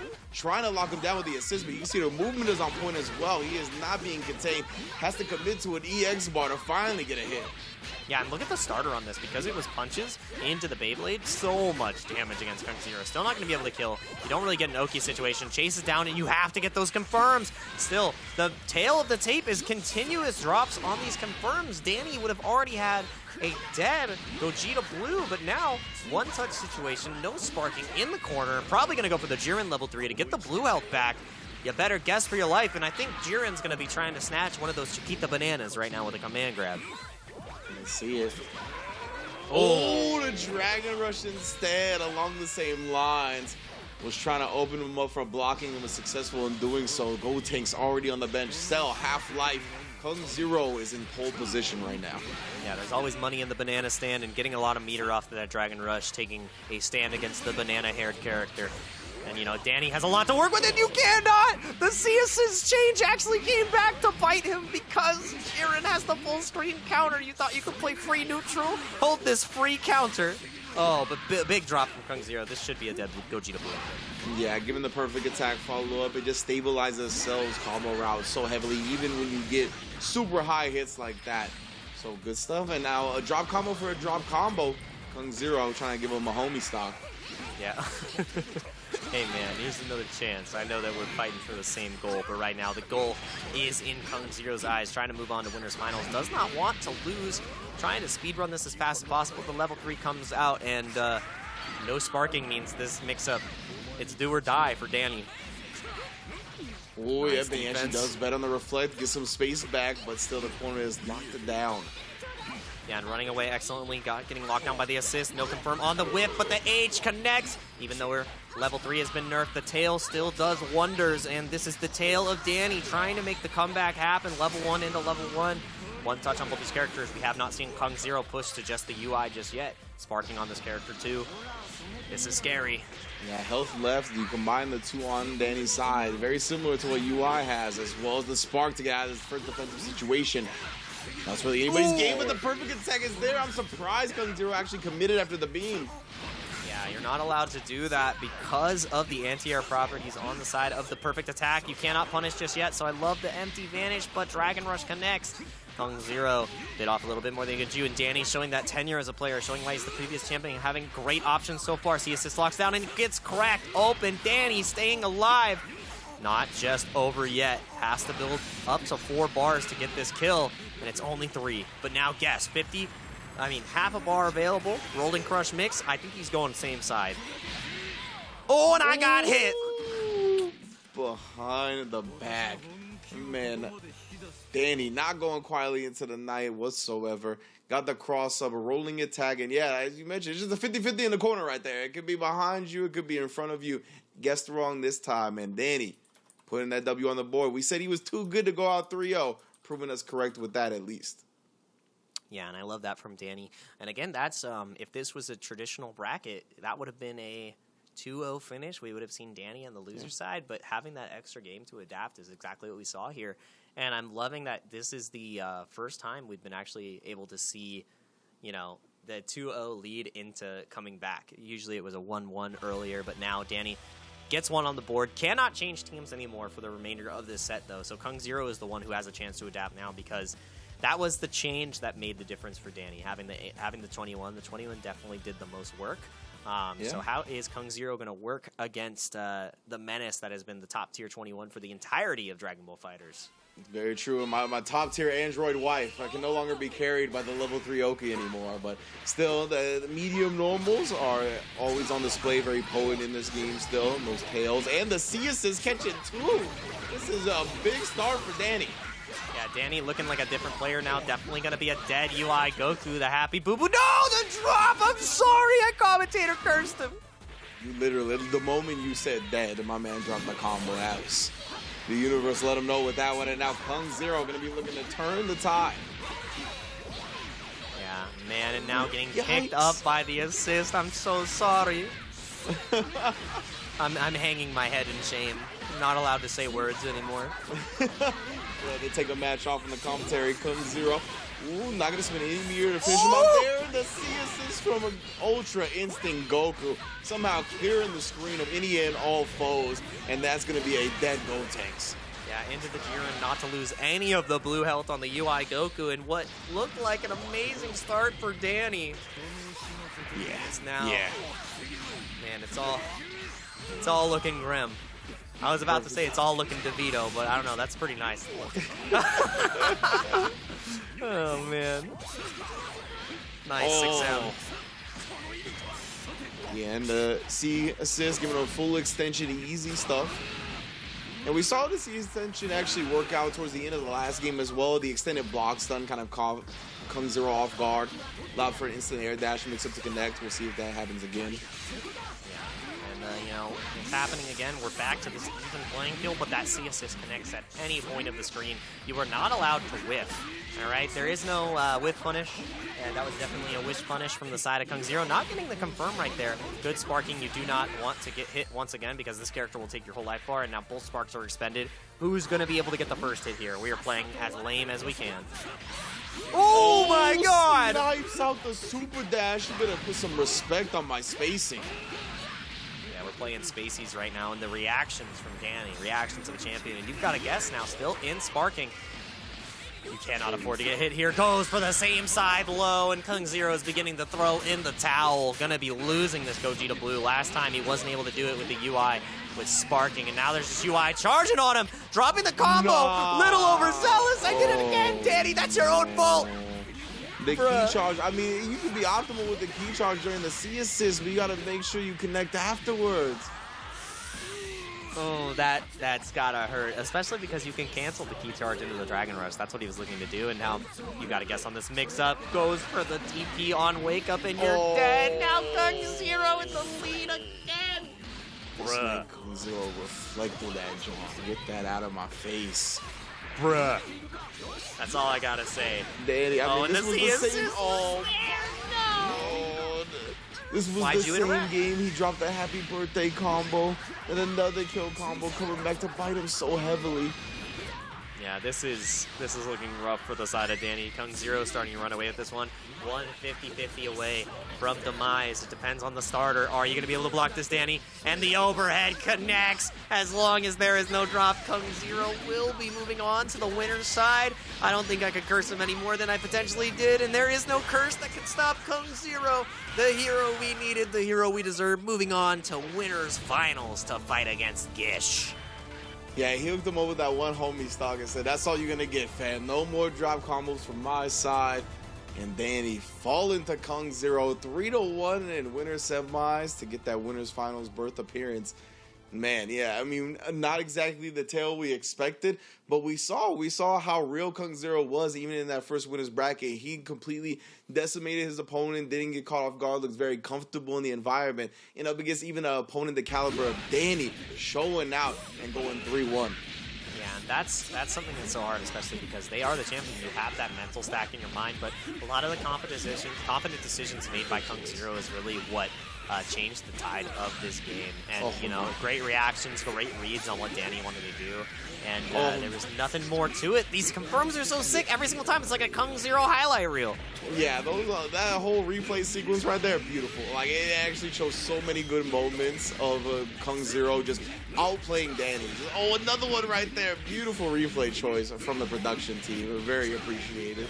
Yeah, absolutely love seeing all this press from Kung Zero, and this was the game that Dany was able to come back on, but, you know, Kung Zero was still putting in the work. Dany made it happen with the cell and the 21 for a little bit, and it all started from that cross-up on the H, but he needed a little bit more to get it done, and, you know, Kung Zero, Dany still showed that they knew the right opportunities to fight back, and that C-assist call right there from the UI Goku after the happy birthday drop was curtains. Yeah, and I was sick from Dany as well, but at the end of the day, you had to guess one more time at the end of a level 3, all because the Gogeta didn't live on that one combo that Dany had to put him away, and Kung Zero rode that to victory. Winners finals berth, trying to get that spot to Evo, as you can see how it's all played out. You're going to be going up against Zylan Gish a little later, but Jake, update me on how that lower bracket has gone. Well, as you can see here, Gigaton. We actually saw Brinkos lose to that Krusty Lip, though, so pretty impressive from Krusty Lip to recover that way after dropping to Kung Zero, and dany was the one who took down Brinkos, so really close match there, but then Gigaton came in. I know we didn't get to see it, but that Asperali was probably putting in work. A 3-0 over that Krusty Lip, though, and obviously Gigaton is going to be waiting for the winner of dany versus Snake, and that is going to be such a nice match to watch. So we will not get the CCO rematch in that loser side of the bracket, and there is even more bracket action that we have coming up soon. And if you want to get a part of the bracket action, you need to go to compete.playstation.com and utilize the code. You can actually see the spelling right above our beautiful heads, right in the center, FGC Arcade.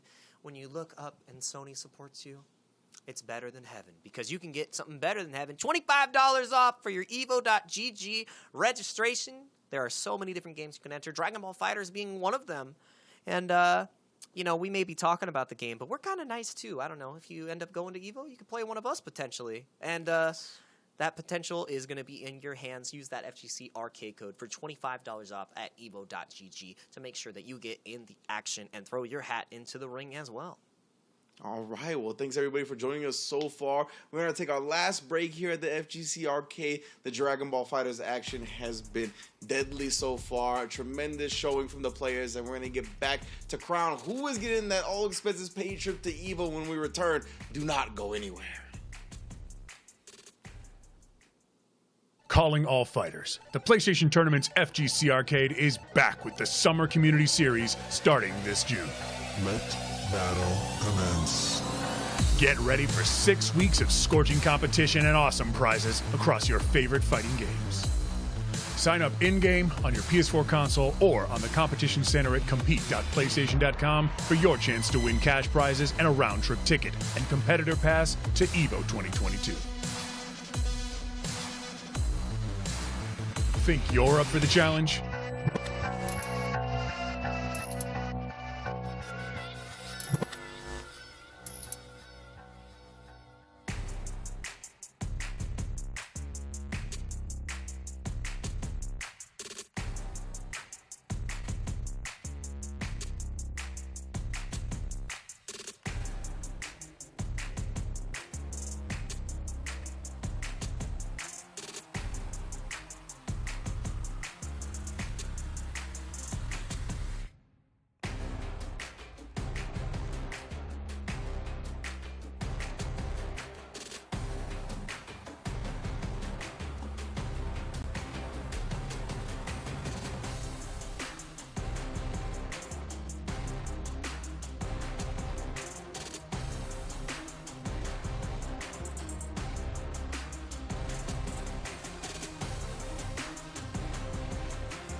Welcome back, everyone, to PlayStation. We are here with the FGC Arcade Summer Community Series, repping that Dragon Ball FighterZ. It's already been an intense bracket. Of course, if you're just joining us, I am Rich, joined by my man Jake Ryan. How you doing, Jake?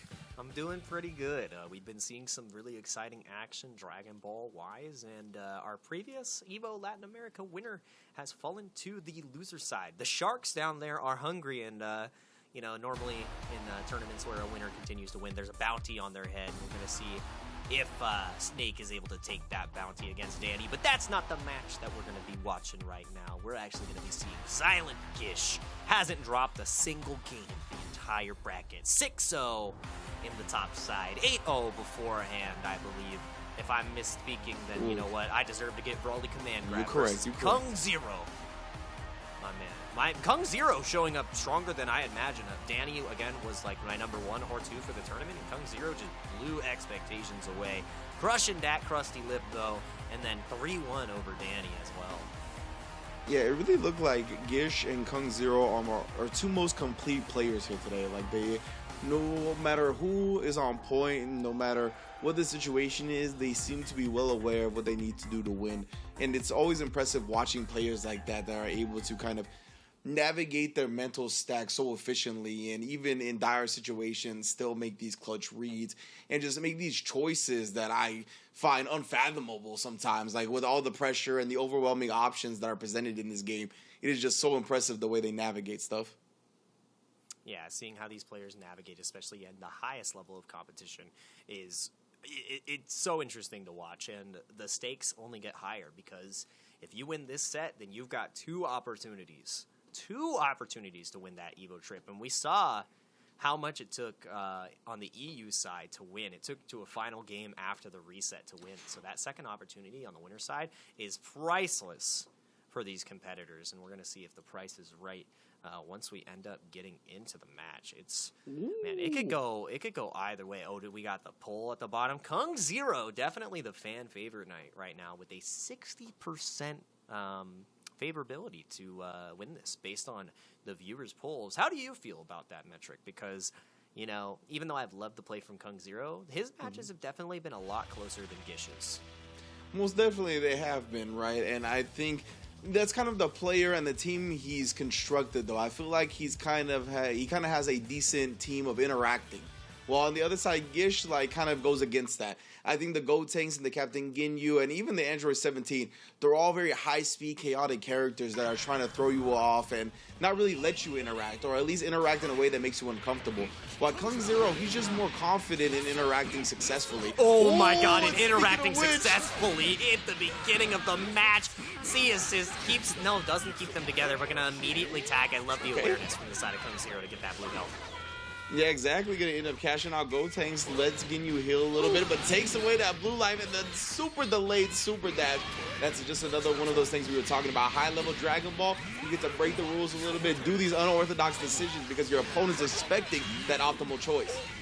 That clash right there from the 2M and the Ki Blast, yeah, again, the unexpected choice is sometimes the strongest. Reflect again, no punish, and the barrier actually picks you up. That was so clean from the side of Gish. You think a barrier would work? Well, I'm not playing against Cell, so yes. Oh, the drop though, but it doesn't matter. Dog. The telekinesis. I'm in your head. What do you mean? What was that?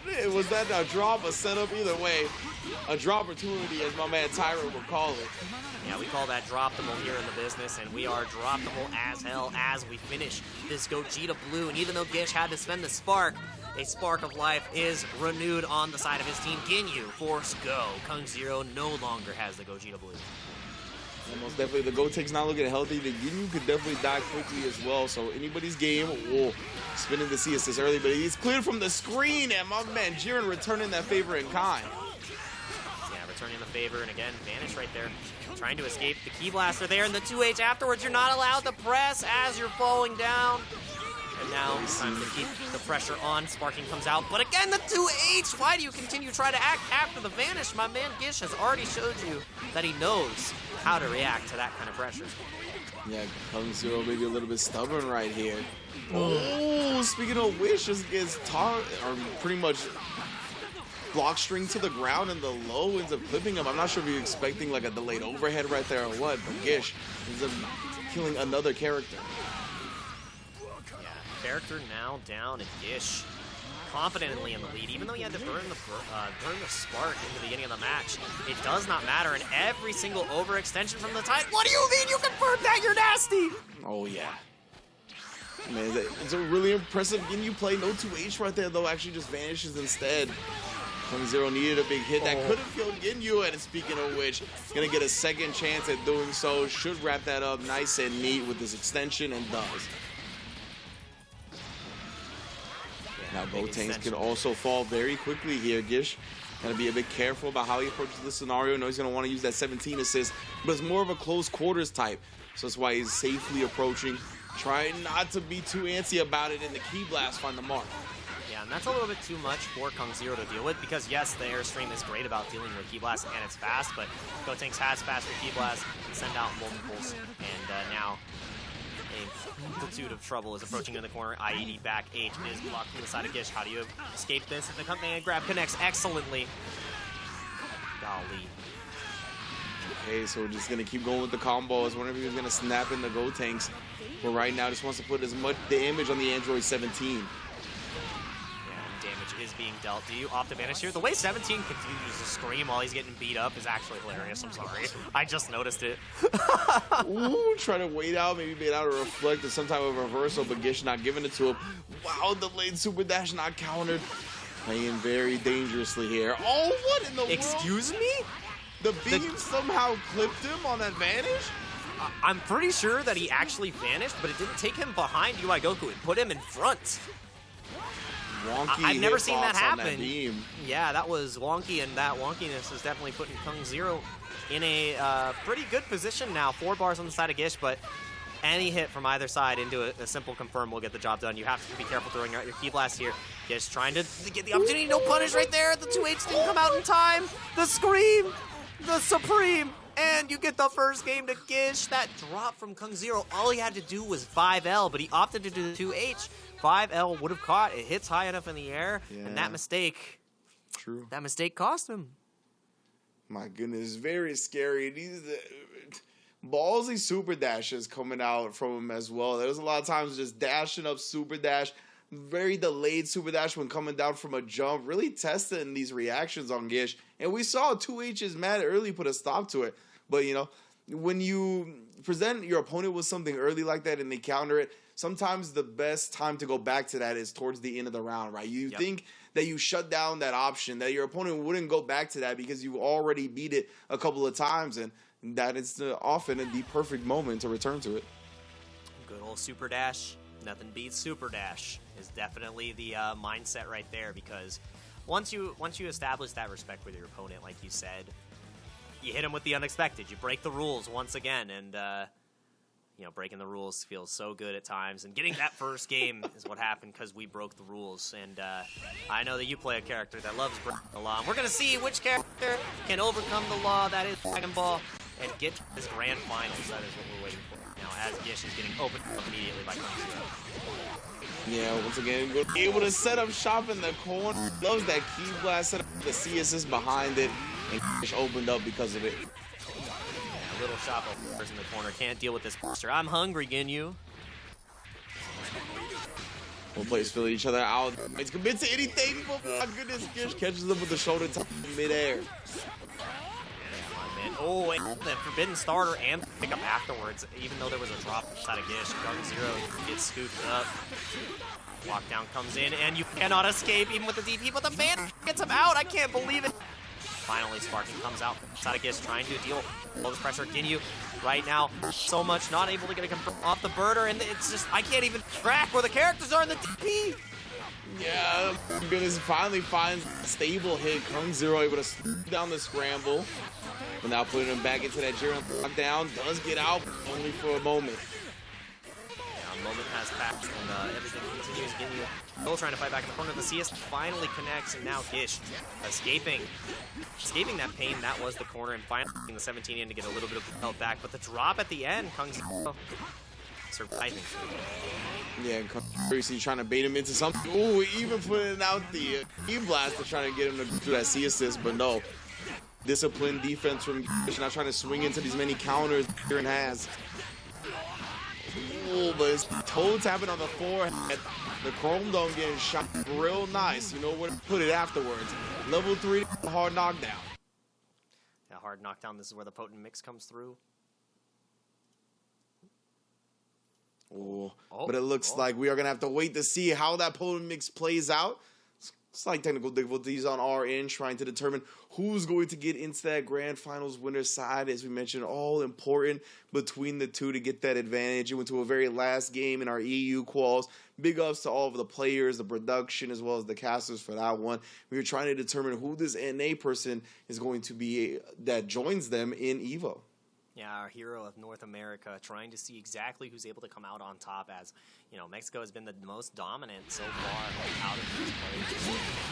On the other side, you have Jersey from Kung Zero going up strong, and right now Gish has other ideas. And what a catch on the C assist from Zero! Bro, like, this confirms off that has been ridiculous. Bring him down just to bring him back up. Dragon rush him back to the ground. A whole roller coaster of a combo. Now the roller coaster continues. I don't want to ride the Gogeta train, and now full screen once again. Some beams coming out, and here utilizing the full screen assist too. Not able to catch anything just yet. A lot of blue health on the side of Gish for this 17. You got to find a way to get him out. Yeah, definitely wants to. He doesn't want to be linear about it, though. He ends up sacrificing a significant health on one of his other characters and ends up finding Gogeta holding up the egg. Yeah, big pickup right there. Still, the blue health is, you know, massive. You have to find that moment to tag out. Good defense, but no, the 2L connects, and that was a counter hit, and all that life that could have been protected for the protector of the animals is gone, all right? He's winning with the fishes now. Oh, most definitely. At least it's still there. Raccoon powering up. Oh, and he's going to be able to pop on Jiren. Oh, what a finisher. Look at him fall. He had to spin all the way up. Jiren wasn't ready for Raccoon. Gish is too good, man. I can't believe he ended up knocking him back into Raccoon like that. Oh, 2H, just because you can hit cancel because you're hitting my assist doesn't mean I'm not ready for it.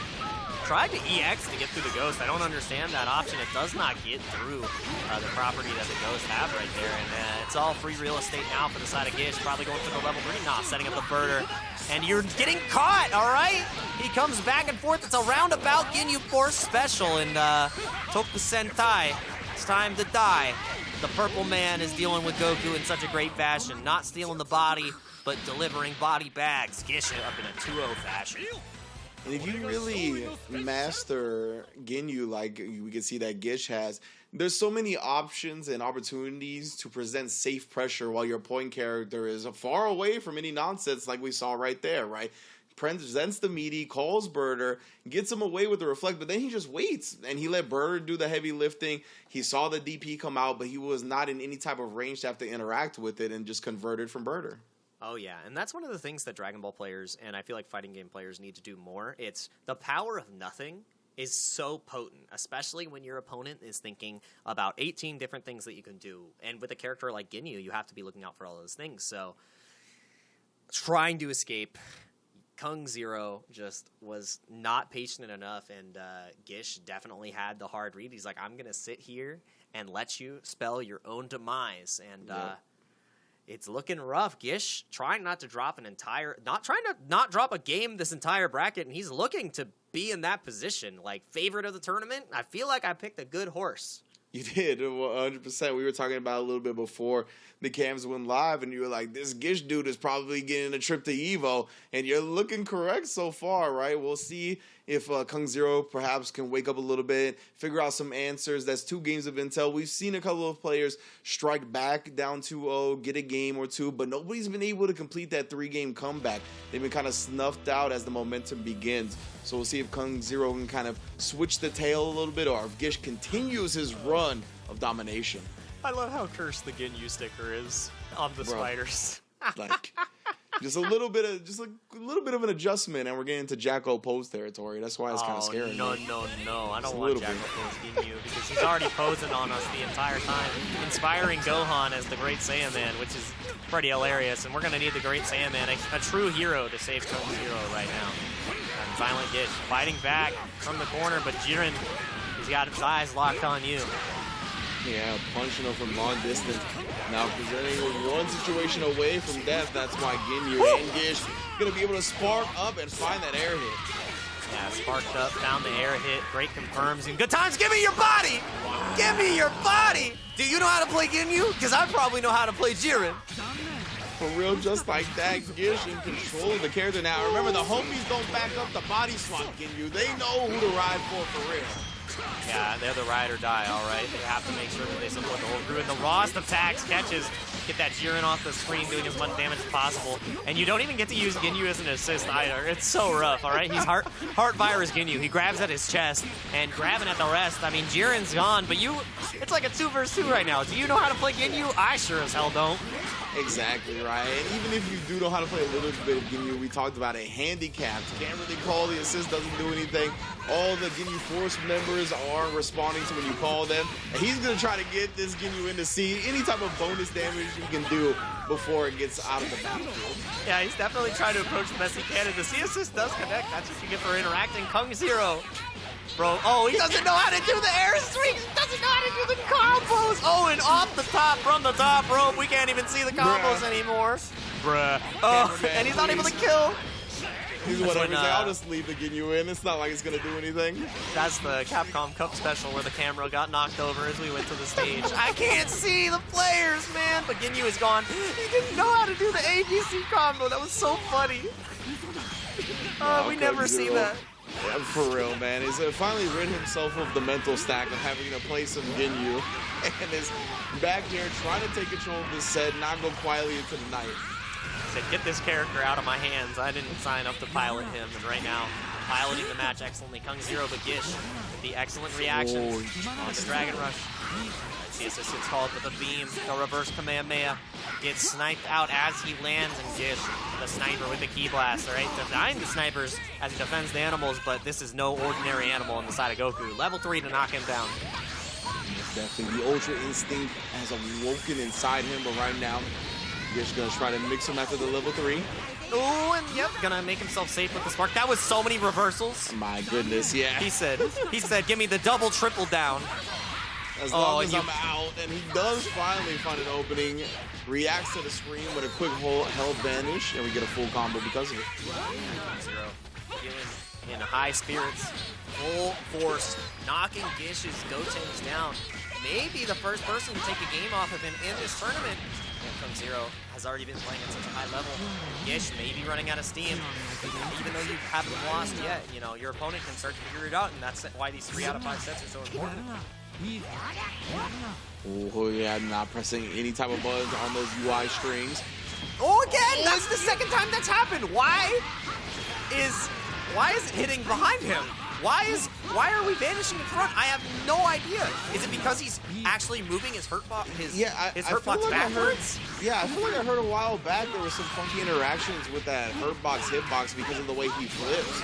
But I don't remember it being like because or causing the vanish to go in front like that. But either way, Kung Zero has taken advantage of that a couple of times now, and that looks unvanishable if he goes with that beam.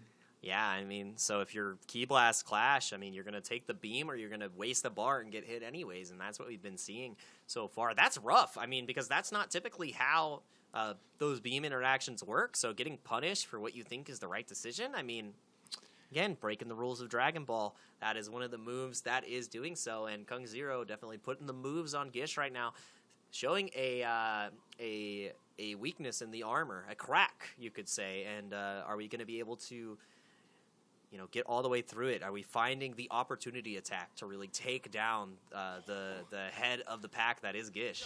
And so you're trying to move out of my melee range? I'm trying, man. I'm trying to run. You better not do that. But yeah, and the way that kind of that beam just maneuvers itself, right? It does a little flip forward, and yeah, it's just annoying. And what you brought up with getting punished for doing the right thing is one of the most tilting things in fighting games. Like, you're like, nah, fam, every other interaction in this game works this way. Why doesn't this one work that way? It really does, like, attack the mental state very, very viciously. Like, why are you pressing buttons, stupid? Right now, that's what we're seeing from the side of Gish. He got opened up by the Dragon Rush. My man's normals were out, by the way. And oh, that is a normal counter hit if we've ever seen one. Ginyu getting cracked open by Jiren. And are you going to opt to spend any of the meter? No. And are you going to spark it? There it is. Did not want to take any of this. Goldo connects and the confirm. You're nasty. Yeah, that was ridiculous, and I like the delayed spark from Gish as well. He went with a sooner timing last round, so he didn't want to be linear about it, didn't want to give him the same exact thing, but Kung Zero with the perfectly timed Dragon Rush upon landing. That is an ankle breaker right there, and that was such confidence decision, but the drop, you cannot drop those Kung Zero. That's what I did to Dany last time, the reflect, but no! The spin cycle, the rinse cycle. Man's got reflected and just immediately countered afterwards. Ridiculous. Couple of reflects, but still. Ooh, dodging around, not sticking his hand in the blender until he knew he could reflect it. Yeah, and there it is, the 2H, the Luigi upper coming out. Oh my god, with the extension right here. Has ult assist on deck, gonna be building some more meter. Beyblade down potentially. Are you gonna build enough? No, not just yet. Dragon Rush, and he built the bars! Wow. Gish with the optimization, getting the characters. Can't believe he actually got to a bar at the end of that. Ridiculous meter build on that side. Oh, it's a bang. The Z assist behind it.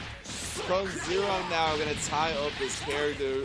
Oh no? We are just commentator cursing our fellas right now, and that was a early on Japanese strategy where you opt to use the vanish and call the assist, and now a C assist that gives you a full confirm. So loving to see that the teachings of Fenridge are still in the school of Dragon Ball. In Fenridge we trust, and in Gish we trust to get these confirms once again. No spark, but able to get the first hit on this 2v2 on Kung Zero.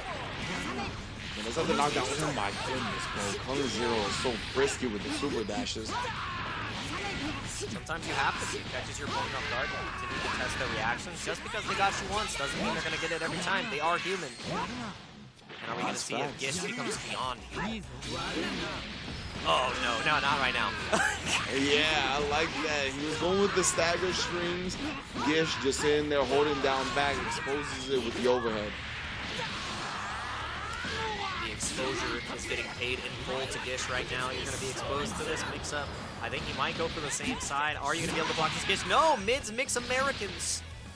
Yeah, didn't actually confirm it, but he ended up going with the overhead kid EX bar anyway. And Kung Zero on the verge, actually tying up this winners finals. Oh, 2H! Don't try to cancel the super dash on me. Yeah, better not test me again. Didn't even have the assist in the back to go for a super dash 50-50, so wonderful reaction from Gish. You know, 70% health is your reward here. Ball attack. Can get a meaty here. Maybe try to bait the spark. Those are the opportunities that are available. I want to see the spark bait. Oh my god, it's too fast! Into the confirm, that was sick! Oh, how's that mountain taste?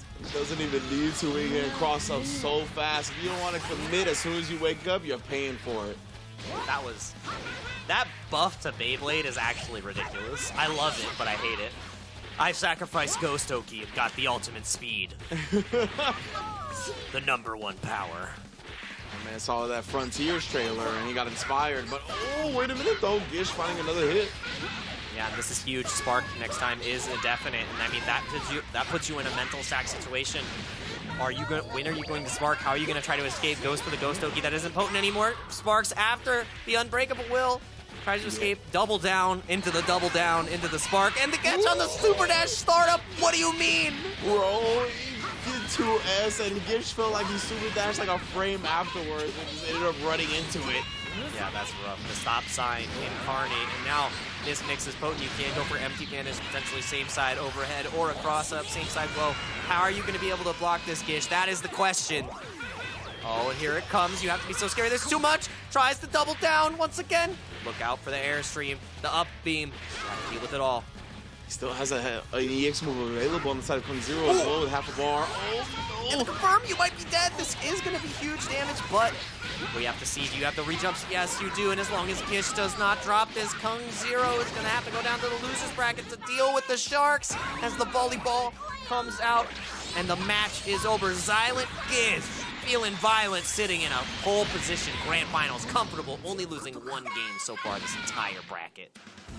Gish, he had to breathe a little bit heavy that time, sweat a little bit more than he's been up to this point. But once again, clutching it out. The UI was facing him down, but he looked it dead in the eye and was able to come back, clutch it out. As you mentioned, that Winterside Grand Finals berth is his, and he's going to wait on the throne to see who actually battles it out to make it to him. Yeah, you know, waiting on the throne, and it feels nice to be sitting in that position as well. You know, there was a crack in the armor for a moment where, you know, it looked really close. It looked like it could have gone either way for Kung Zero, but Kung Zero wasn't able to close it out. You have to be able to finish your plate, and the UI Goku was putting in work, but Gotenks definitely was the star of the show, and we're going to get to see some of that star factor here pretty soon because that cross-up was ridiculous. That cross-up was definitely, you know when a character slips on a banana peel and they fall into a different dimension, like that's how hard they hurt their back. That's what happened. My man got hit with the, but it was like banana oki. Because he got slipped up and tripped up. And yeah, here you go, as you can see, you know, fighting back. And it started out great for Kung Zero, gets a happy birthday, and you see the wonderful awareness from Kung Zero too. He realizes that a drop comes in, gets the tag and the blue health, but Gish, even off of that start, look how convincingly Gish finished this first game. Like, what? Yeah, that's facts, right? Like, the happy birthday happened, but really, he had 3 of his characters for most of the game. Kung Zero started to make things happen with the UI Goku towards the end, but once again, Gish just able to kind of clutch it out, played safe, played smart, didn't get overzealous. That was what we were talking about before in that exact same instance. Not sticking his point character's hand in the blender, just letting the Ginyu Force do the heavy lifting and then confirming afterwards. Yeah, the heavy lifting getting done by the boys. We got to preserve our back for the rest of the bracket. And, you know, the one match where he did get the body swap is actually the match he lost. There was a pretty funny drop that happened on the side right there. There it was. And we went literally to the top rope. We could not see, and because of that, we weren't able to get the super. But the second time we got the cursed interaction with the beam is what really helped out Kung Zero to close out his third game. But third game wasn't enough as Gish continued to fight, continued to battle, and that was actually a Kusoge interaction and a half right there. Bro, that was ridiculous when that happened. Yeah, we're going straight into our next match on the loser side. No break, no nothing, because we're beating the brakes off this train as we continue to fight. And Dany is up 2-0. Oh, Gigaton. Man. On Gigaton, and he's going to need a gigaton of momentum to come back from this. Yeah, exactly. 3 games straight is going to be what's necessary here. Dany, you can see sticking with the Android 21 as well. Got it warmed up in winter side of the bracket. And, ooh, we already see her cameo with the C-assist follow-up. Yeah, the full screen confirms, and even if it doesn't connect, you get a full screen mix-up. You get, oops, I can't believe it's not neutral. Absolutely love to see it. Finally gets scooped up by the command grab. We saw that it was an attempt before to scoop my man Dany, but there were no scoops to had. Baskin-Robbins was closed after hours, but the banana flavor is available once again. Gigaton trying to fight back. Definitely at a health deficit, but you cannot haphazardly call the C-assist. Gigaton has showed that he has the ability to react, and Ripley, believe it or not, you got scooped. Yeah, you don't want to, right? You don't want to actually believe that he could react to it. We've already seen a couple of times consistently shutting down those C-assists with Jiren on point. So Dany, opening him up with a Sparking Blast mix-up, though, catches him on the neck, and that should be enough meter to kill off Jiren. And that really was just the tail end of the Sparking 2. But no, the drop again, Dany. We are definitely cursing you. Happy birthday, Dany! Not able to keep them together, but bro, just finish your plate. I promise you, you gotta get all your nutrition. These Saiyans are all named after vegetables. It's good. You gotta finish. Finish your food. And because of that, the Jiren that should be dead still lives, and the Gotenk's the one going to the bench. Yeah, definitely going to the bench warmer, the Bad News Bears. That is led by Bad News Bardock. And my man is continuing to cook. And just petted on the challenge mad early in the block string up against Cell. Safe jump to dodge the perfect attack, but we still exit the corner. Yeah, no, oh my, what a violent lariat. Not able to get a confirm right there. I think that was a mistake and a half, but no mistakes on that C-assist right here. Can get a full extension, has 7 bar. I'm sorry, Dany. I'm sorry. I'm trying to... You know, a little bit of an execution mistake that time. Oh, from long distance, catching him and then following it up with the Jiren. Gigaton doing the homie, sending him to the ground. I mean, there's a certain point, Dany, where it's not my fault anymore, but I need to see what you're able to do with this 21 on anchor as Gigaton is taking no prisoners. That's actually one of the highest damage levels in the game, by the way. Oh, he just drags that face across the gravel. Oh. It's violent, all right? We already saw what one rock could do to Goku. Imagine dragging all those rocks right into the face. Oh my word, 2L with the quickness punishes the DR. It's gonna be so much damage. And more importantly, the way this combo extends, you even build that EX meter back and then some. It keeps going. Grab her again. Nah, it just keeps the corner. I like that. Take the shirt off. Yes, give me the damage buff. Let the pecs flex. Give us a breathing room. Hot boy summer. Oh, yep, trying to get away. Again, backing up, but 2L does not connect. Command grab finally comes in. EX to get the re-jumps. No, doesn't even opt for it. Keeps it simple. Yep. Oh, yeah, we're going to get that level 3 in the corner as well. Can you survive? Will you spin the spark? It's going to happen. This Oki was definitely nerfed beyond belief, so not as scary as it was before. You just get a safe jump. You know, Gigaton understanding that, being patient. Still alive on the S well. 130 seconds left on the clock. How do you escape here? Any frame trap will kill you. You cannot afford to get hit. Stomp the yard. All the stomps. When do you challenge? It doesn't matter if he's negative because you are in a negative situation, negative gaming experience, and skill issue in the third game. Gigaton gets one on the board. Man, Gigaton signing up for the DARE program. No sparking necessary to get the W. I like that. Showing out like a true winner right there. So he puts himself on the board. Not going quietly into the night just yet. I like the bounce back. Because we got into this 2-0, right? We don't really see how the game's played out up until this point. We really just got the score. We obviously see the Android 21's already out for Dany as well, right? He was experimenting with another character beforehand, but really putting his chips in the 21 basket to end the set. Really salty, pepper, you know, the tasty stuff. Maybe a little lime in that chip basket for the 21, but gonna need a little bit more than that to get the job done. Look at the chip damage that has been done to Jiren so far. That's actually pretty impressive. But yeah, we're going. Oh, that was actually a replay from before, so we got to see how it was shaping up. Man, but yeah, it looked pretty neck and neck in those matches, so I'm excited to see how Megaton can turn this around. And now we're back into it, and Dany has the lead immediately. Could be able to kill here. No, just goes for the ghost for the bottom. Didn't have any assist to extend. How do you escape here? He down tech, which means he actually just accepted the ghost Oki. You're not supposed to down tech anymore. You could just escape for free. Yeah, I don't know. Just kind of overwhelming some of the players not aware of the full Gotenks ghost nerfs. And because of that, Dany is like, well, better for me, fam. If you don't want to read the patch notes, you got a character for it. It's like when Android 16 was first nerfed and his command grab didn't have a hard knockdown, people were just down teching for the entire frame duration and be like, hey, thanks for my Oki, bro. Yeah. I appreciate it. It's like, why? You can escape for free. Oh, don't gotta give him what he wants anymore. You can fight back. It's okay. Fight back! Right now, Gigaton gonna need to be doing a lot of that. 4 bars to his name, but gets screamed on yet again, and not a scratch on Dany so far in this match. That was like a cheeky little mix-up in the 2M. Connects. The ankles have been blessed. Look how much damage is going on the big boy. Oh, man, in the extension dimension. My man, Gotenks is showing why he's still one of the stronger characters in the game, even with the nerfs. Oh, wow, good catch on the 6S. Gigaton staying alive here. Wow, that was a re-jump drop, I think. Oh, it's all right. Gigaton finds the corner, level 3 to put some hefty damage on the Gotenks. But what's the mix gonna be, dog? Just give me a raw dragon. Dragon Rush. Oh, he actually tried to tech a Dragon Rush, but got smoked. That was ridiculous. The instant air dash, it's a hesitation 2L. Just bopped him in the mouth real quick. Honestly, on a short man like Gotenks, he hit him square in the forehead. He definitely got that 5-head rock cracked open. That's how you rock the dragon. And, you know, going to be trying to drag this match on as far as possible. Only 175 seconds on the clock left, so almost halfway done with the full timer. And that's a lot of Dragon Ball seconds. We got a lot more Dragon Ball to watch as we reset to neutral here, trying to find an opportunity to fight. You cannot throw anything full screen against Gigaton because he's already shown the full screen reactions. Good defense on the cross under. When are you opting? Double reflect. Nice.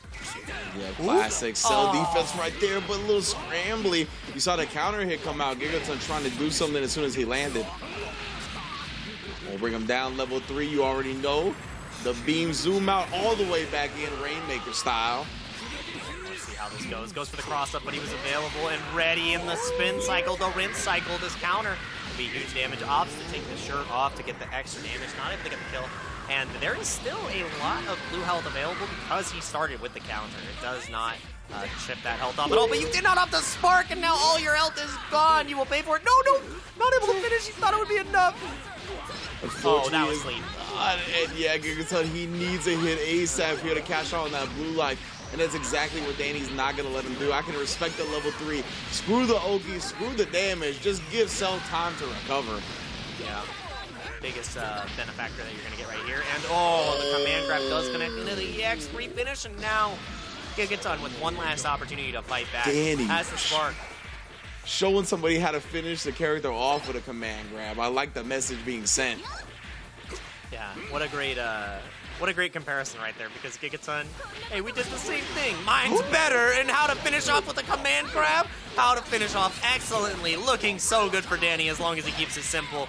Little kiss to finish it off, and that is so good from Dany. 3-1 over Gigaton. Gigaton obviously going to fall at 4th place. Fantastic showing from them in the bracket, but Dany trying to fight for the top. He was able to win last time and has a couple more opponents to claw through, but such a great showing from Gigaton, really showing us the power of S. Broly. But S. Broly sure did run out of super near the end there. No more gas to get in there. Oh my goodness, got intimate. The CQC at the end, both times, command grab city. And I love the way they set it up, right? Because they have those unique command grabs that actually travel forward quite a long distance. We saw it with the Super Broly, but more potently with that Android 21 expert stuff right there. Just backing up, giving the opponent a false sense of security just to close the distance and scoop them up. Yeah, and Dany and the consistency he's been able to display. You know, there has been a couple of moments where the consistency did falter, and Gigaton did challenge excellently on that. Those opportunities that were presented, even though, you know, he was able to get the game, it was not enough because Dany really cleaned up his play later in the set. But I was really excited to watch Gigaton play. Really got to see how strong the Super Broly could be, especially backed by Jiren and Bardock. And I hope we get to see more of them in the future, because even though it was a Dany victory, Megaton was no joke. Definitely not. I'm glad that Gigaton also looked like they were rounding out their style and their performance a bit more as we got warmed up in the bracket as well. We saw in their very first winner's set, it was kind of all about that Super Broly, right? It was like comeback on Super Broly after comeback. But now that we got into the loser semis against Dany, we saw a lot of the other characters do work and make Dany sweat, and that's what you got to do, right? You got to give that Broly some help. And the Jiren and the Bardock looked warmed up as we got into the bracket. Definitely a very strong showing from Gigaton. Obviously, taking down Skill Ryu, who you had going pretty far in the bracket. Skill Ryu ended up running into a couple of stumbling blocks right there with Snake and Gigaton. You can see 3-2 for Dany over Snake as well. So Snake was no joke this set. Definitely making some of the top-tier competitors sweat and then actually beating one themselves. But Gigaton on the other side going through that crusty lip throw, going through Skill Ryu, falling to Gish, but again, falling to Dany as well at the end. And I think we do have our 3 top players right now going at it in the grand finals to get to Zylan Gish. It's going to be Kung Zero and Dany. Yeah, Dany and Kung Zero are going to fight for the opportunity to fight against Gish and have a chance at that Evo prize. And obviously, Gish is going to have 2 opportunities to do so. And I feel for Snake because there's potentially a timeline where, you know, he did excellently. You know, he had to fight against Gish and Dany, and he got 7th, or he got 5th or 7th, and he lost to 1st and 2nd. So. That's the Cuba Classic we call from SoCal right there. That's definitely something we have seen happen many a times, and that's how the brackets shape up. But if you want to see how the brackets shape up, everybody is on Dany's side here. My goodness, that is a hefty favor to Dany here. When we saw how the first match went, guys. Remember, Kung Zero won 3-1 in their first meeting, so. I mean, if you're that confident in Dany, Kung Zero's got other ideas. But we're going to see who gets the opportunity to fight Zylan Gish in this violent match we're about to have right here. Losers Finals of the FGC Arcade Summer Community Series. Let's get it. when it comes to the polls, I think there's a little bit of a recency bias. You know, dany coming off of that momentum from the losers bracket, just seen the W. A lot of people are feeling him right now. However, Kung Zero looking to bounce back, right? Just had his toughest task that he's had this tournament in the winners finals. So as warmed up as he's going to be going up against a competitor that he's defeated once, but my goodness, sneaks in that Dragon Rush right before the block stun connects. And I mean, the thing about dany too is, yes, I mean, Kung Zero was able to get the win before, but who's the one who's warmed up right now? dany just had a nice 3-1 set. His hands are ready to fight. Kung Zero's been waiting for a moment, and that waiting can get you a little bit iced. And icing out the pressure from Jiren is what we're seeing from Go teams here. Should be able to build the third bar to potentially get the kill. Dragon Rush comes out from. Yep, that's definitely dead. Yeah, nice stuff, dany.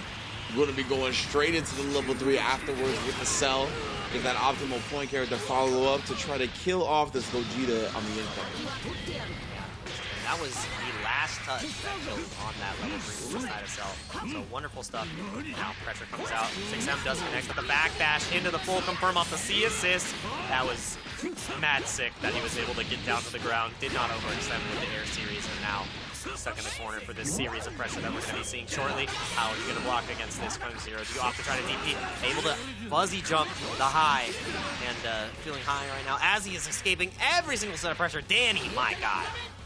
Yeah, very good stuff. dany tried to press him in the corner, but instead, the air footsies, that's what's going to be the key to getting a hit on Kung Zero. Shuts down the super dash. Yeah, and this extra extension off of this with the double C assist and the key charge didn't drop it this time. All the level 1s will get it done. Remember, dany had a kill against Kung Zero and only lost the character because of his key charge. And you know what? The confidence to go for it again, I love it from dany. And the chat looking kind of smart right now. dany in dominant position here in game 1. Kung Zero obviously fully loaded on resources, but he's got to get so many hits to lead up to that point.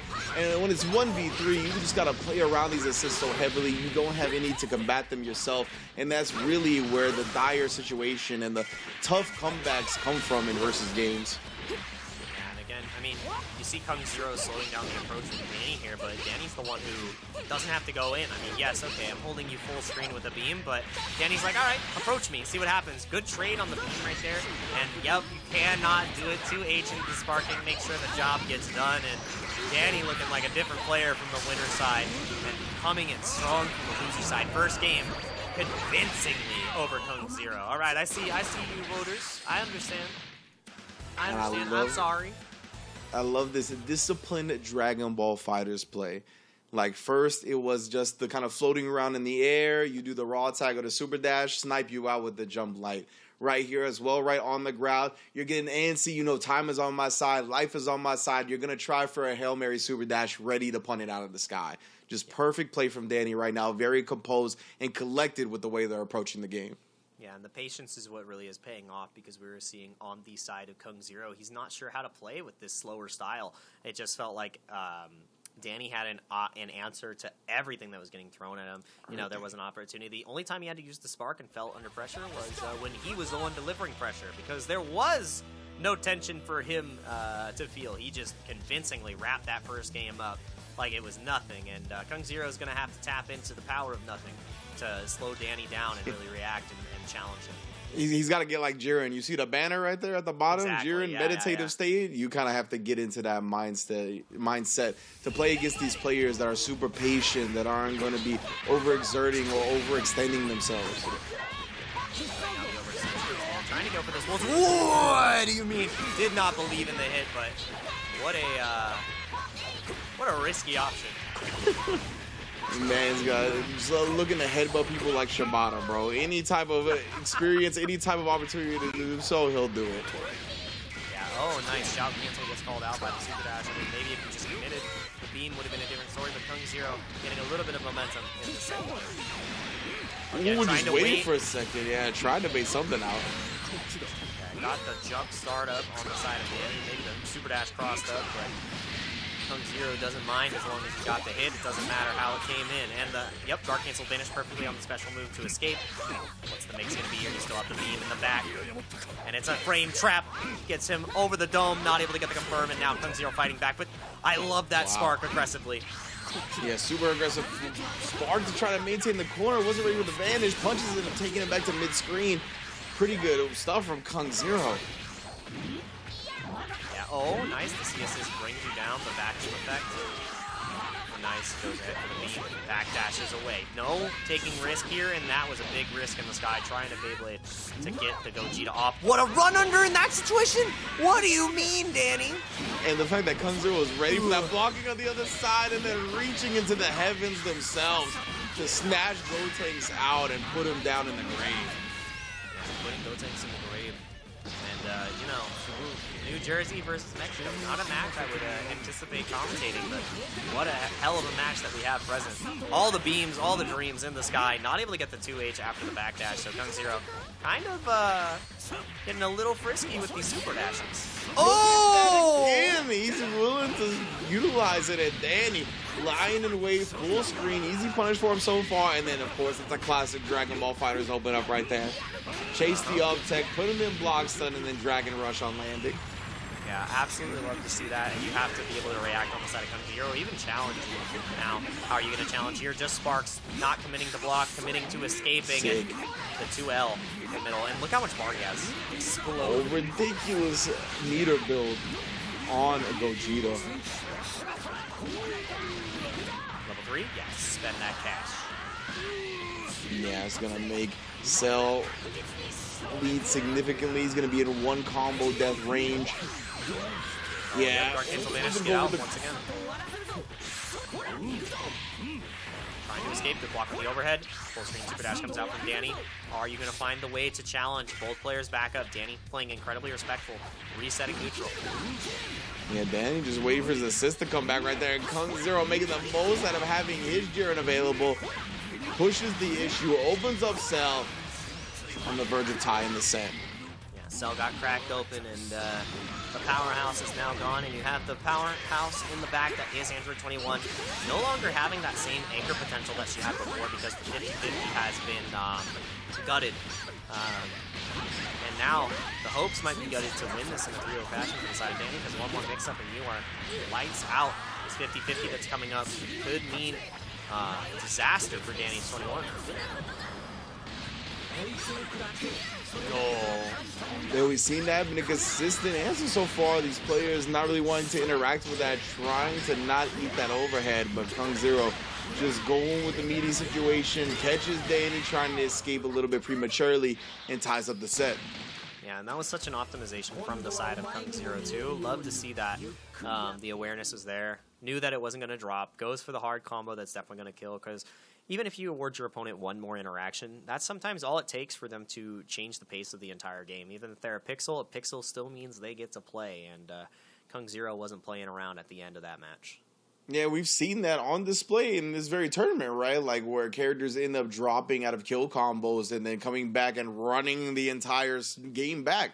So because of that, we've already seen the consequences, how dire they are when it comes to letting opponents live. You can't, especially at this level, give any opponents a chance that they didn't earn. They're just going to make you pay for it time and time again. And right now we are 1-up here, really on a 2 out of 3 set at this point between Kung Zero and dany. Both of them showing that they are willing and able to take each other down. We'll see who can get into grand finals, because Gish is the one looking on another level, but steel sharpens steel, and if this set can go the distance, maybe they can prepare themselves for that grand finals opportunity. Yeah, trying to get the Hattori Hanzo blade ready to fight against Gish. He's got the #1 headband right now, and my men are definitely fighting to get that opportunity. Kung Zero from Jersey, taking down Mexico one block string at a time. Oh my god, the meatiest of 2Ms under pressure, under duress. Oh, ankles, wow. He checked those. Those are not StockX certified, fam. Those are Fugazi. Right now, Kung Zero taking down a character. That was quick. That was fast as well. Kung Zero seems to have cracked the code, but that is the day one Cell mix-up. The jump 2M into assist. We've been 2H'ing that one for years. An oldie but a goodie. Oh, and that's an oldie goodie right there. Jab into DR. It's a drop opportunity because you could get the hit confirmed or confirmed that Kung Zero is going to be losing the Jiren off of a very simple combo. Yeah, definitely a weird into Jiren's life there. A couple of scrambles. We saw a blue bee right before the scramble. Dany, though, making the most out of it and tying up the character advantage just like that. Yeah, fully loaded on skills as well. Lickety split, getting that tied up, and yeah, all resources available. That was a great way to counter a neutral, but the distance from the DP, it's a cakewalk. Ridiculous, right? And now, not only does that have a lot of distance, it has invincibility, but it side switches, so she's in the corner, eating this level 3 and potentially being forced to spark. Yeah, I think you have to spark here. No! Just raw super dashed on Wake Up against this character. I guess they had called out the hard burst bait or the spark bait and just woke up with the super dash catching the back dash. Oh, long distance. Speaking of call outs, Steph Curry range on the. Oh my goodness, when we drop combos reflected, end up getting flipped anyway. Dany still somehow on top. This move has been improved to be better in scrambles. And I got a burst bait too. I got a spark bait and everything. And this life bar is not long for this world. So much meter to be built off of the perfect attack, off of the loops that Cell has available. And everything looked Kung Zero, but Dany activated, and Dany is here to play. Right, man, Kung Zero just reads on occasion. Dany, fully part of a book club right now. Those were some hard call-outs on the sparking situations. Yeah, this is the Treehouse Book Club right now. We're going across the land, adventuring, seeing dinosaurs, strange android men, and pink women. But we are in trouble. And right now, trouble is coming as Dany is making it double, doing the best that he can to get as much meter as possible. If he builds his fourth bar, no, the drop into the right arm of the forbidden one. Not like this, fam. That was another kill. Ultra Instinct Goku was deader than dead at that point. Now Kung Zero gets a chance. He just needs one tap on Cell. Oh, the reflect is still there to bail him out. Oh my god, and no getting bailed out of this. Bro. You had the game, Dany. Don't let it happen like this. It could happen to you. Oh no. I really don't want this to go down like this, Dany. 5 bars fully loaded on the resources, but Ultra Instinct. I hear the theme in my head. It's not even playing right now, but I can feel it. Oh my goodness, the 2H. Get that out of here. That was so clean from the side of Kung Zero. Dany going for the hardest reads with the teleport steal into the dive.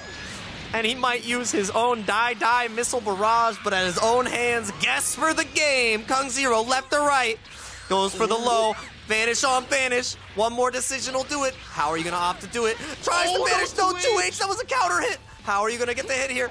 Are you going to be able to survive? Dany goes for the EX. It's still my turn. 6M calls out the super dash. Dany staying alive. It didn't have to be that hard.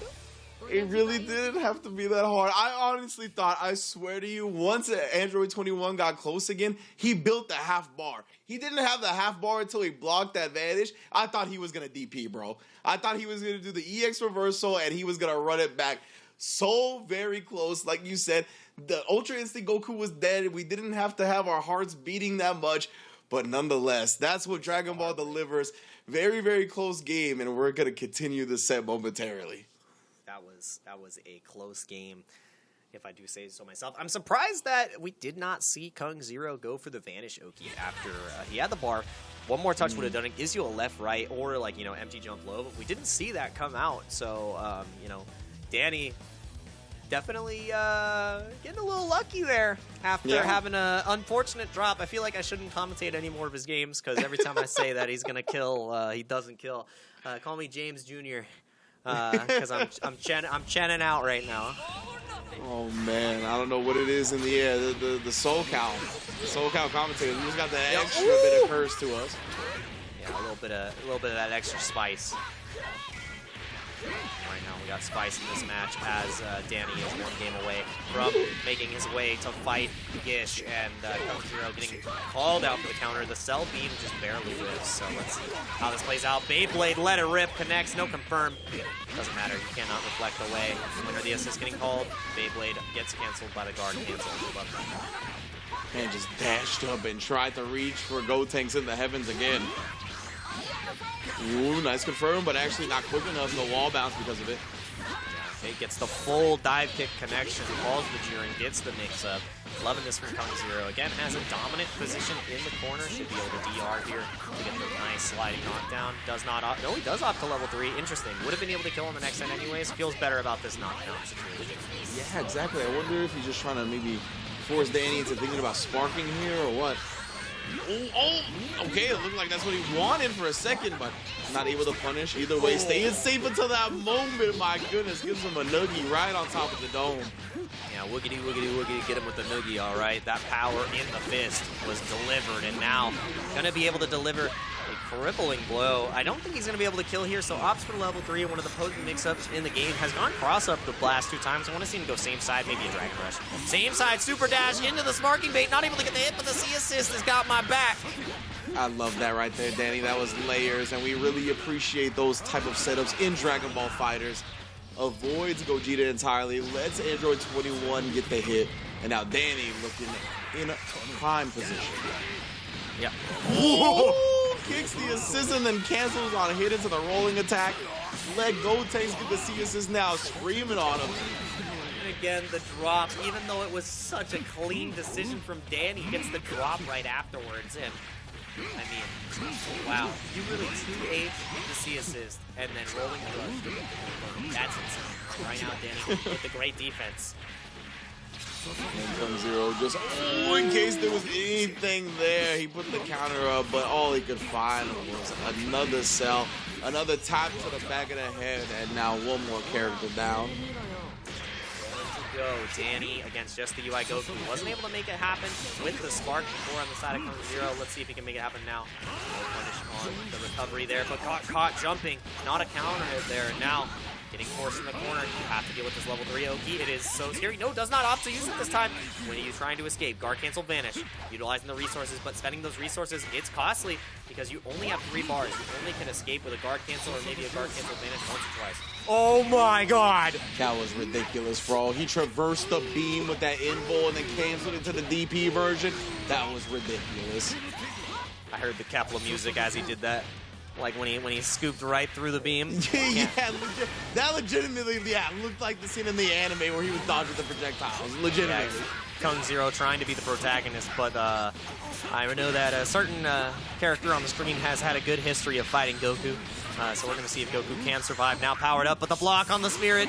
Not able to escape just yet. Vanish on Vanish. And the perfect attack connects. The EX should get the job done as long as you keep it simple. Dany keeps it moving, moves on to the grand finals loser side where he's going to have to fight against Silent Gish. And wow, what a set. Yeah, Dany bouncing back, completing the revenge arc, right? Able to get the man that sent him down to the lower bracket in the first place, running it all the way on him, and now he gets a chance at Gish. Our 2 heavy hitters, right? These are the 2 players that you highlighted before we even went live today as the 2 players most to look out for. They are going to meet for the first time in grand finals as well, so no intel leading up to this point between the 2. Yeah, no intel between these 2. I'm almost certain that they played because I mean, with the online scene for outside Mexico this tournament for sure. Yeah. I don't know what their head-to-head is, though. That's what I'm really curious about, because I would love to see what their head-to-head is, but we're going to see what the head-to-head was between Dany and Kung0, as this match did go back and forth, pretty consistently, and we saw consistent punishes to air approaches from the side of Kung0, and a lot of punishes on the full-screen super dashes, so Dany showed us why, even though they got sent to the losers, they're in this top 2 position now. Yeah, you see Kung0 throughout the tournament today has really liked those unorthodox super dash timings. We saw it work out there. We saw him actually snipe out Dany's attempt at it as well. So definitely kind of very smart around that type of super dash meta, which you need to be when it comes to Dragon Ball FighterZ. But Dany made some solid adjustments, right? In their very first set, he didn't break out the Android 21 until he was down 2-0. Right, and he actually brought it back 1 game in that winner's side set. So now in the lower bracket, started out with the Android 21, and really it was effective from the beginning. That C assist did a lot of work, and just in general, a neutral, I think it helped the fact that she has such a magnificent range and really just control of the neutral, despite not having a lot of the great level 3 Oki that she had before. She's still a menace when it comes to just raw neutral play. However, right there, that was one of my favorite parts of the whole tournament was Kung0. We're all calling out the teleport and the dive bomb with the 2H. Yeah, and I absolutely love to see that. And that was right so there, sick the too. follow-up was so sick. And all these moments from Kung Zero wasn't enough to have him move on in the bracket. And this is how everything is shaken up. We have had such a fantastic year so far in the FGC Arcade Summer Community Series for Dragon Ball FighterZ in North America. And we have 2 warriors left to duke it out. Silent Gish on the winner's side in Grand Finals versus Delfino Dany on the loser side. Has to win 2 sets, and Gish hasn't lost a single set. He's only lost a single game the entire bracket, so Dany has one hell of a bill to pay here. Ridiculous performance from Gish so far, as you mentioned, man. Has dropped a single game leading up to this point. Besides that, nobody has taken a single match off this person. However, Dany on the other side has got some of that momentum in the losers bracket run. We saw, despite dropping down early in that run back, the chat had faith. 80% going for Dany, so I know a lot of them are going to be pulling for this as well, or pulling for them in the grand finals.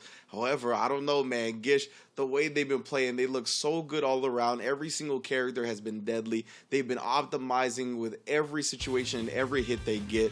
And look at the head-to-head and how we're going to decide this with the tail of the tape. 11-0 for Gish on the sets.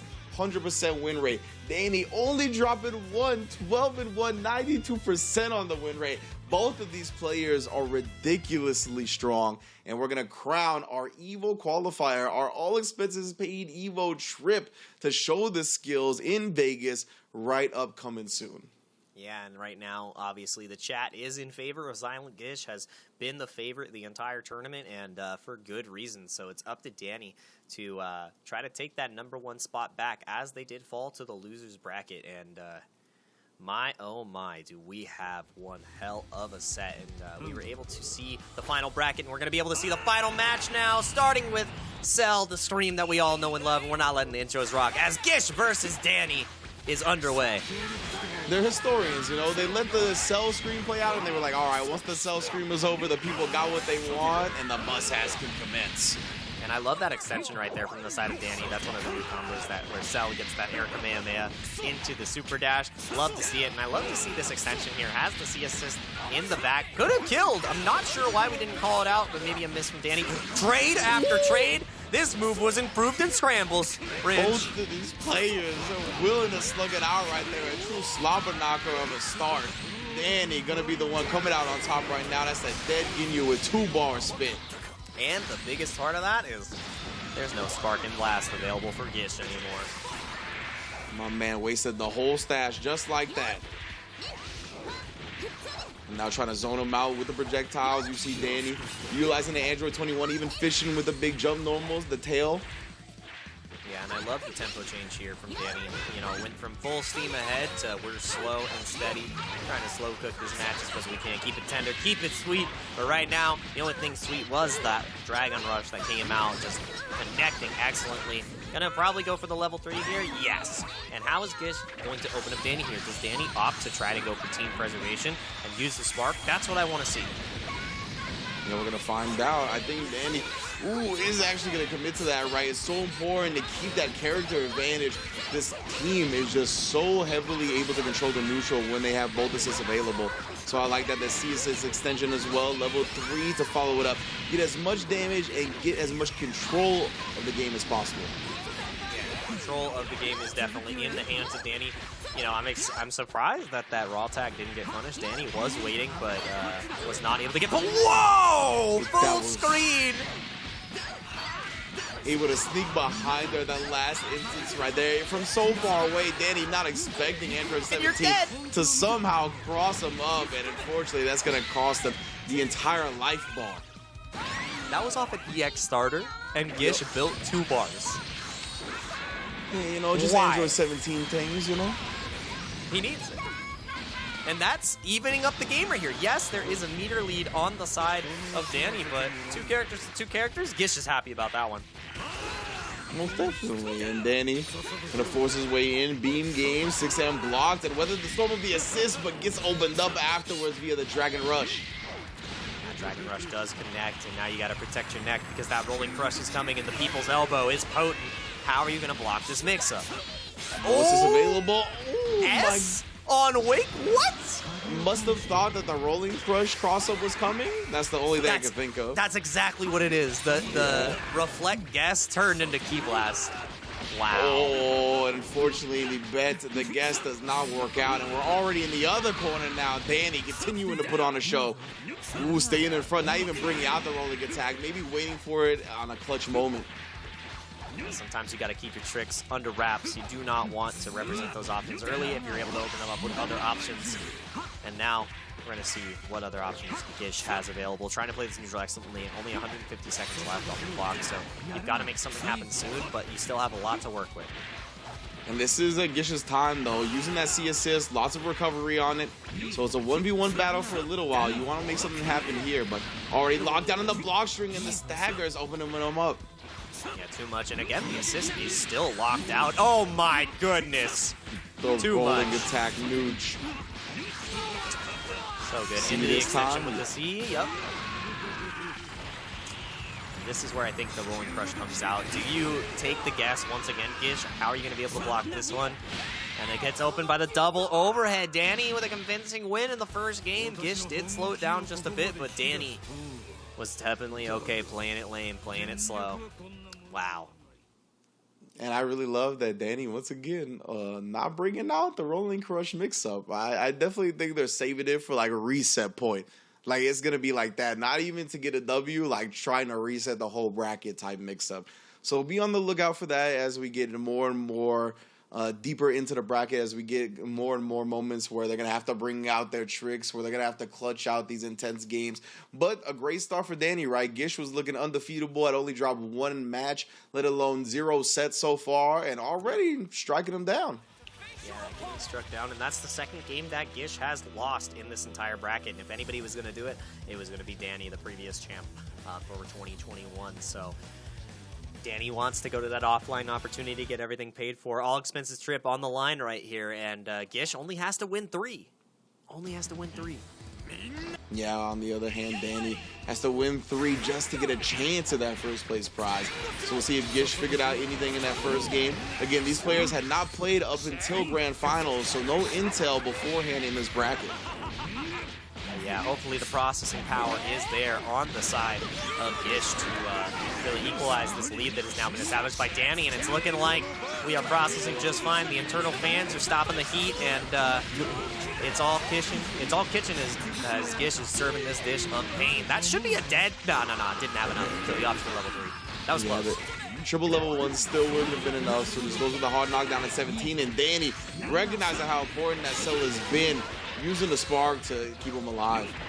Yeah, trying to keep the whole team alive and cohesive. I think both of these shells work in that fashion where they do better as all pieces are alive. Some teams off better when you save the spark for the end, but you know, Dany's trying to keep all the homies alive until the end. Going for the level 1 into the level 3 most likely. Wants the steals, even though you don't get the Oki, the steals are still some of the best tools in the game, especially sand steals. Oh no, gets the Android steals, my apologies.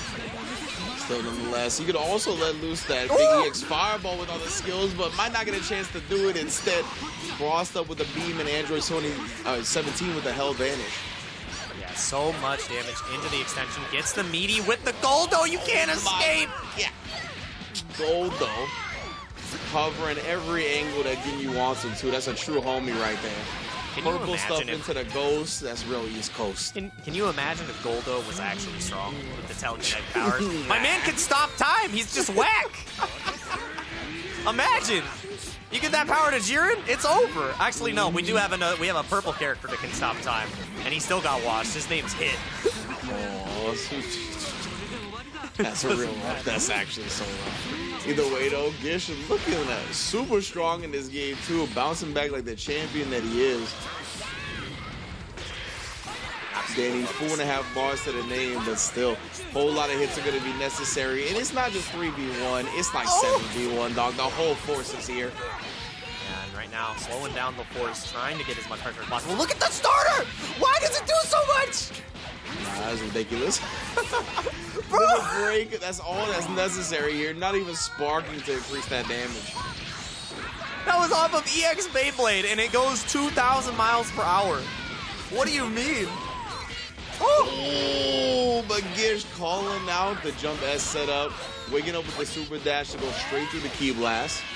That was so clean from the side of Gish. Opting for the level 3 from Gotenks, feeling comfortable about the pressure that you can get from this situation. And now it's one guess for dany to try to stay alive in this match. You do not want this to even up.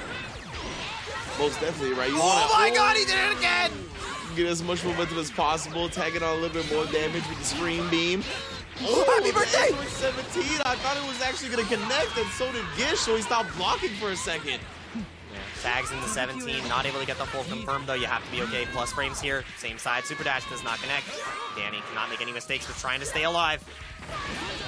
And I love this patience. You can't do it. And Gish, with the power of nothing, overcomes dany. Now it's 1-1 on the board.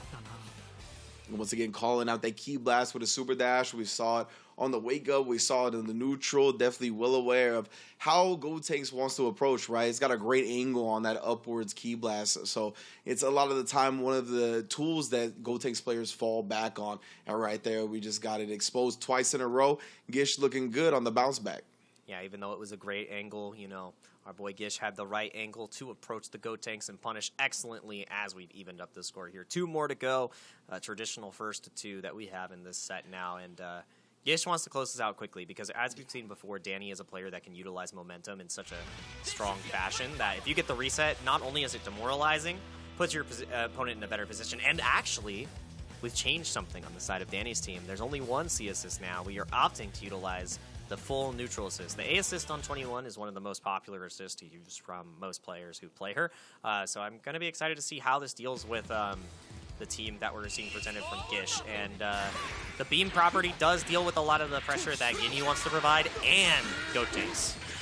Yeah, I was going to say, maybe be able to combat some of these assists a little bit better, including the Ginyu type of assist with that Android 21, especially because it's going to be lower cooldown, be available more frequently as well. Yep. Yeah, a little bit too much cooldown with Cell on point when he's not able to call any assist, and that's where Gish just gets the party, especially by calling all the Ginyu Force members. And right now, albeit out his the assist, but an immediate reflect on the side of Gish, well aware of the situation. Oh, that was cheap. That was cheap. Called my own homie into DR. That's like the old school Big Bang attack in the DR. It's so hard to escape. And gets the pickup on Bird, or had the raw tag off screen. I've never seen that happen. Oh, you're still under pressure. Oh my goodness. Super dash. What a perfectly timed super dash. Getting through the key blast from Birder and the homie. That was so clean, but still gotta stay clean. Gotta get the knockdown on the slide here. Let me see what you're able to open up with. Not able to get the open up. Oh, and the defense utilizing the spark cannot afford to let Ginyu get hit. Wants to keep everything alive, and the 6M connects. The dome has been rocked. Yeah, no early reset. Didn't try to get cheeky with it. Gish just getting as much damage and as much beater build as possible. Stun on him, pose on him. Give me them IG likes, fam. Yeah, and I actually really love this option to go for. Oh my god! Pick up on the Cell right here. I love the option to go for the level 3 because it forces dany into a position where it's like, are you going to tag out or are you going to spark? And the tag out came in the punish, and now it's going to be a dead Cell. The character that has been putting in the most mileage for dany, and Gish is just optimizing and eliminating this threat. Oh my goodness, Gish, no assist necessary until the very end right there. All Ginyu Force all the time. Is that situational awareness? Which Ginyu Force member is going to be up next? This is so good. Yeah, all Ginyu, all pressure, and right now the pressure's on for dany. Wonderful defense from the side of Gish, blocking the cross up, blocking the 6M, nothing, and open this man up. As I say that, finally gets cracked by the 6M. Can't block forever. Barrier comes in. Now, no assist on the side of Gish. Has to try to take a risk to steal the turn back. Goldo comes in, the lockdown, and now you have to see assist into the side switch, into the full confirm, but no the drop. My goodness, still though, yeah, a little hop. Oh, reflect on reflect. Finally though, dany mashing it out. Can't reflect everything. I mean, it was a good effort from the side of Gish, but dany fighting back, showing that the effort, you know, sometimes effort isn't enough, and you have to be able to block this next misstep from Gish, or dany is going to shift on the momentum. Good defense, no assist. Left goes for the Galactic Donut, guard cancel vanish. We're back to neutral. Oh no, Birder into Raccoon. Once again, it just seems like Gish always has an extra hand. Oh, this time it's 17. If it's not my force, it's the Rangers themselves. They're trying to protect nature, and I am nature's hero. dany, now in a one-touch situation on this Gotenks. And that 21, even though her C assist was doing work, it's so hard against a full team to make it happen. The Beyblade comes in, and look how fast it is! He can just run if it doesn't work! What is this assist? The quickest U-turn I've ever seen. My man hit that roundabout like it was nothing. Golly gee, no punch on the raw tag this time. We've seen it consistently from the side of Gish. And it connects into the Vanish. Should be able to get the kill here with an easy extension. Can get the shout re-jumps. And this is huge. Dany going to be left on just the Go Tanks now, not even the 21. That looked like one of those lows where like you were low enough to the ground where you actually had to down back it, but you were still in the air, you know? Definitely Yeah. Got scooped up, uses the EX shoulder tackle to try to play neutral a little bit more. And Ginyu should be following here as long as Dany does not have a drop. He's had a couple of drops here in his last couple of games, but please spend the cash. You got a level 3 here? Yes. Make sure that the Ginyu, the purple man, is put down. And you got 2 more full health bars to work with. Dany can make this happen, but with 0 bar, it's going to be rough. Yeah, that's not taking down 1 carrier. That's taking down 5. So, yeah. You still got 2 more to go, but I feel a little good about that. Yeah, that's a lot of touches in 100 seconds to get about 5 touches. That's pretty difficult in Dragon Ball, but we've seen it get done before. A lot of time to work with. Barrier gets called out. Nothing to be seen here. And again, defense on the side of Gish. You weren't able to open him up with all the assists. I love that clash sequence. Yeah, reflective of the double lights. Oh, and it begins. Dany finally finds his way in. Nice, and this is huge damage too because of the starter. Dany staying alive here. Probably going to opt to end in the level 3. Yes, 1 touch on the Go Tanks, and this is completely doable. Yeah, luckily for him, time also stopping during this level 3. He's going to need every second he can get to make this comeback. Oh my goodness, the jazz perfectly spaced until the Tick Dragon Throw came out. And 1 Go Tanks down, 1 staying alive here. See how Android 17 responds, fully loaded on the meter, damn near. 70 seconds left. You cannot make any overextensions on the side of Dany. You have to be looking for the EX pressure here. He can just continue to take turns, and only needs to take 1 turn to really turn the tides here. With a full extension after another EX, he can potentially kill here with the level 3, and that is what we're going to be seeing here. It might not be enough, maybe a pixel, but no dreams to be had. 1 game away. Gish trying to close this out in the first set of Grand Finals. That limit break bonus damage, lethal right there. The amount that he needed, just enough, was that extra that limit break really granted him. But Android 17, one of the most deadly solo characters with all that meter, right? They have so many EX cancels, so many ways to manipulate you just solo. It is a very tough situation to deal with. You don't want to be close quarters with that character, because as soon as we saw, right, the fake high into the low immediately, it's so fast, it gives you just enough time to think that you have to block overhead. You have to kind of throw your eyesight out of the window. Like, you really need to just realize what's happening, what you think the opponent's going to do, and commit to it, because Android 17 is just going to use that against you. Yeah, definitely the commitment from Dany was not correct. Got the ankles cracked open, and has 1 more chance to take a crack at it. And Dany getting rid of the 21, switching to the Gogeta 4. Character has one of the best round starts in the game. Very good at navigating through assists and beams, and at crushing dreams with the lariats. So we're going to see if this is the right choice from Dany, or if Gish is able to close it out and defeat all of the Saiyans, eliminate everyone else from the bracket. And this is the time, do or die for Dany, and immediately Gish stopping the pressure in a very convincing fashion. I was going to say, you see Gish already ready for the Tick Dragon Rush. Like, you're not going to catch me off guard. Again, he tried it, and Gish mashing out the 2L doesn't even give him the opportunity to do so. Yeah, the Abare is coming in clutch, and you're still stuck under pressure, under duress. You had to spark immediately. You have to be able to get the hit confirm, and not happening just yet. Pressure's still coming. When do you off the spark, Gish? Or are you that confident? Not. Get off me. Into the immediate lockdown of the empty vanish. Still defending. 6M doesn't give you anything, and you tech after that. Gish, what are you made of right now? That was ridiculous, and the 17 assists finally paying dividends right there on Dany's over-aggression. Gish gonna be able to get the knockdown, set up shop. Oh, all the homies, the assist, the Ginyu force, everything. Trying to suffocate. Gogeta, but my man 2H is out of that. That was a scramble and a half. Goes for the Vanish, trying to get the mix-up, and you cannot reflect. But finally, a Dragon Rush connects on Gish. And Dany, this is the speed that we were talking about early on in the bracket, where he is just playing so overwhelming. I was overstimulated at the beginning of this set, and I am beyond. I am at a stimulation further beyond because of the Super Saiyan 4 Gogeta. My God. What the hell just happened, Ridge? I don't even know how dany ended up getting the point character kill, honestly. I thought Gish was in so much control of that. However, dany was the one that found the big hits more often. And now Gish trying to bounce back. He's in a deficit right now, character-wise, but he's got a whole lot of meter to start making that up. Yeah, we saw what dany was able to do at a deficit before, too, but Gish was able to close it out with the 17, so either way, both sparks are gone. This could go in any direction. Now dany, the Salas is comfortable, might be down shortly, and the Dragon Rush is tech. Both of these players playing on all cylinders right now. I don't like that tag. I do not like that tag. You cannot afford to lose this Gogeta. You make a mistake, and he dies. Let me see the pressure. Confetti, it's a parade. The party's not over. Most definitely, dany trying to party long into the night right now. Needs a reset bracket, so he needs one more dub and another to do so and to get a chance at that first place prize. Right now, just reflected out of the corner. Zylan Gish not going to get bullied by this Gogeta whatsoever. Matter of fact, we're able to do the Narcast to reflect into the super dash. Stop thinking it's your turn. Oh, and that was the most cursed cross. I'm trying to run out of the corner, and dany. Yeah. Got clocked in and clocked out for his troubles, and that's why I didn't want to see the Gogeta 4 on point. Yes, one of the strongest players, one of the strongest characters in neutral, one of the strongest characters that you're going to be seeing. But when he's one touch away, you just use the assist. You can't afford to lose him.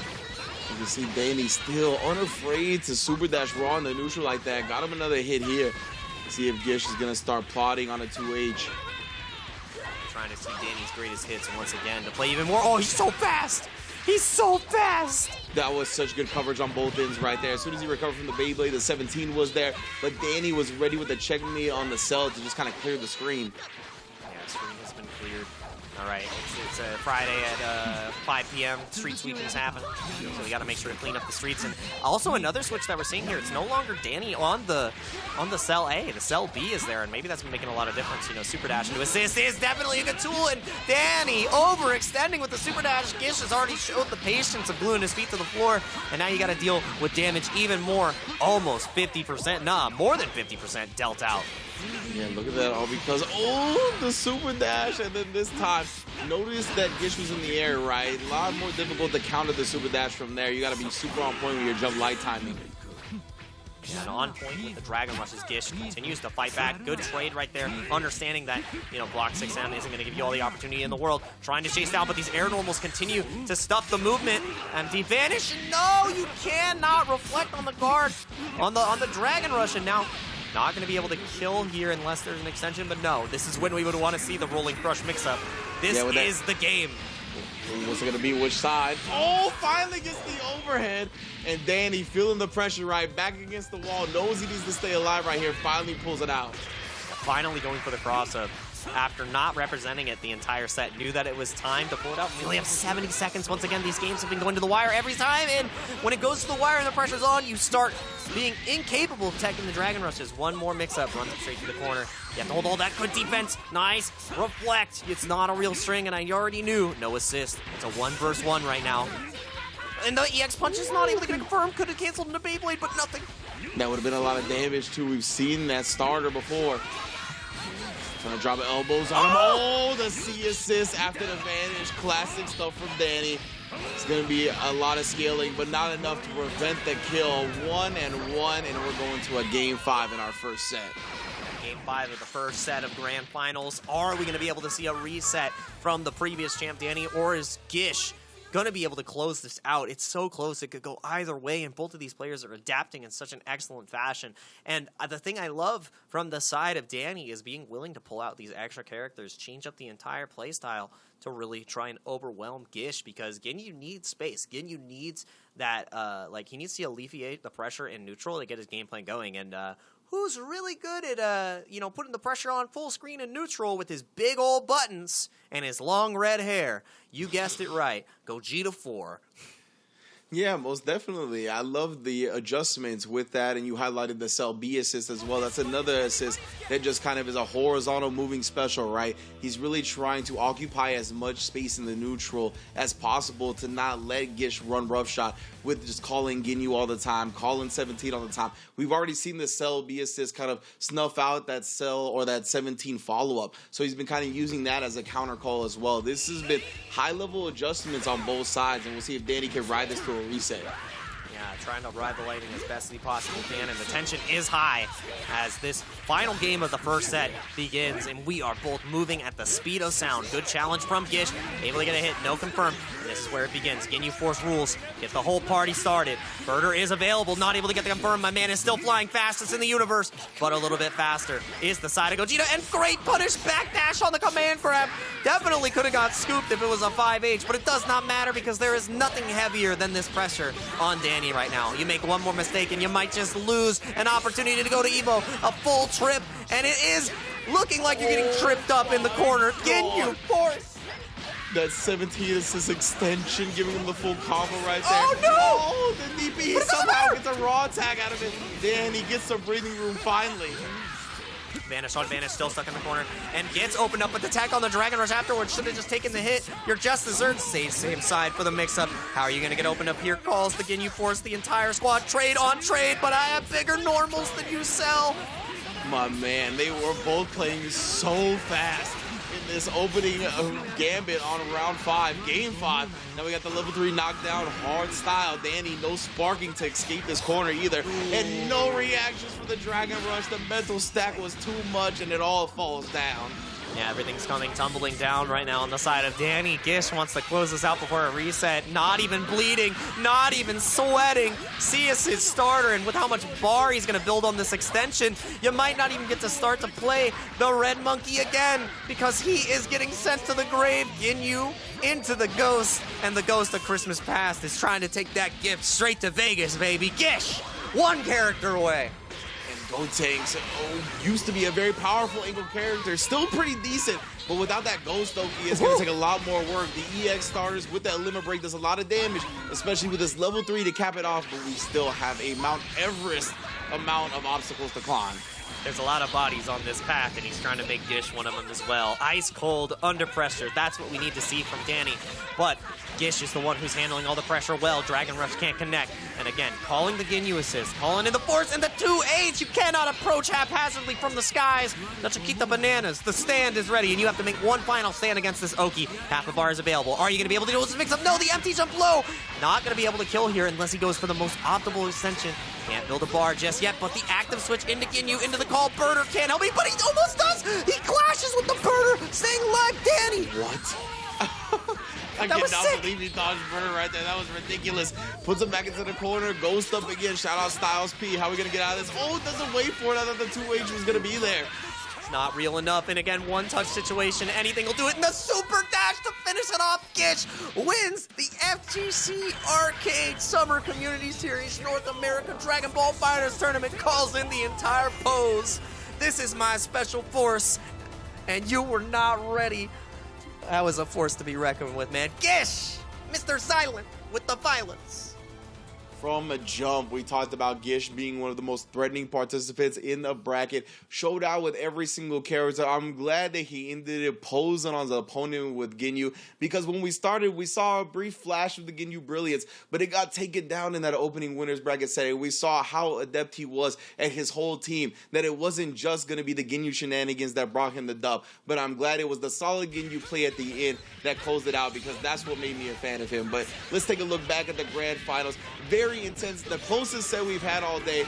Very fitting to end the tournament. Yeah, definitely pushed it to the brink. I believe that is the one of the first, I think it was the first game 5 that we had on stream. And both of these players were fighting for everything on the line. And, you know, when the quality of matches that you get once you get to that highest level and what they're playing for, that's where you see players unlock their true potential. And we got to see all these great decisions from both players. All, like, and even, you know, picking up where you drop situations. dany really, like, cleaned it up in his execution phases. Didn't really have a lot of situations where he dropped, but Gish just kept it consistent, tighter, and stayed to his game plan where, you know, dany was able to make adjustments with the team, but the team ended up not being the difference maker. It was Silence Team Synergy. Yeah, it was a pretty wild game 5 because Dany had like made that adjustment in game 4, gotten the W, forced the final one, and then he kind of was like, I'm going to get as aggressive as humanly possible. Like, it felt like he was just kind of trying to overwhelm Gish with the character changes, trying to take advantage quickly in the neutral, and really just take such a heavy turn that there was going to be no comeback for Gish. But we've seen the caliber of player that Gish is, calm, cool, and collected in the face of as much chaos as you can present. That's where he thrives. He plays Ginyu after all. He wants 7 characters on the screen, screw 3. So I love the way he played it. He was just so comfortable in every scenario, and he took home the W because of it. Yeah, took home the W in such a dominating fashion, only losing 3 games the entire bracket. Yeah. And that's pretty impressive to say the least. Didn't get reset on, and is gonna be sitting pretty on that flight to Evo. You know, such fantastic representation that we're gonna be having here at the tournament from Silent Gish. And if you want to represent yourself in even more fighting games in the FGC Arcade Summer Community Series on July 4th, you can play Skullgirls. Skullgirls is a pretty sick game with some pretty sick mix-ups. You need to make sure to get in on that action. If you love anything that is FPS or even football, you need to make sure that you get yourself in on the Apex Legends Master Circuit as well, and Madden 22 Summer. That is what compete.playstation.com is going to be bringing you. And man, we really brought the heat today with these Dragon Ball matches. What a fantastic show day, Ringe. I don't think I could have asked for a better opening and a better finish. We got Shenron, and then we got Ginyu bringing it on.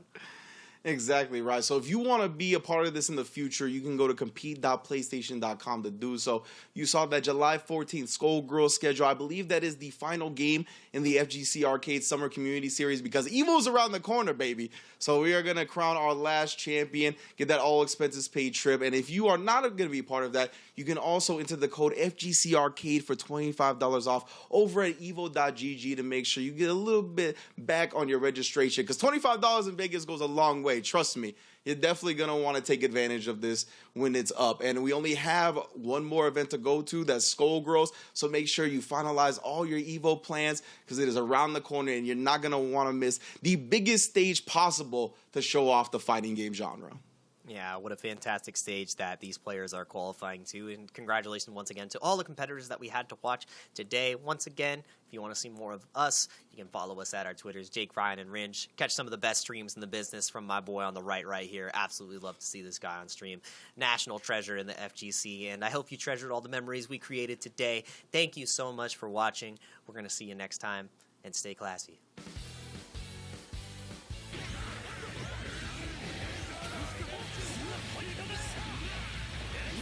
Beautiful.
Calling all fighters. The PlayStation Tournament's FGC Arcade is back with the Summer Community Series starting this June. Let battle commence. Get ready for 6 weeks of scorching competition and awesome prizes across your favorite fighting games. Sign up in-game on your PS4 console or on the competition center at compete.playstation.com for your chance to win cash prizes and a round-trip ticket and competitor pass to EVO 2022. Think you're up for the challenge?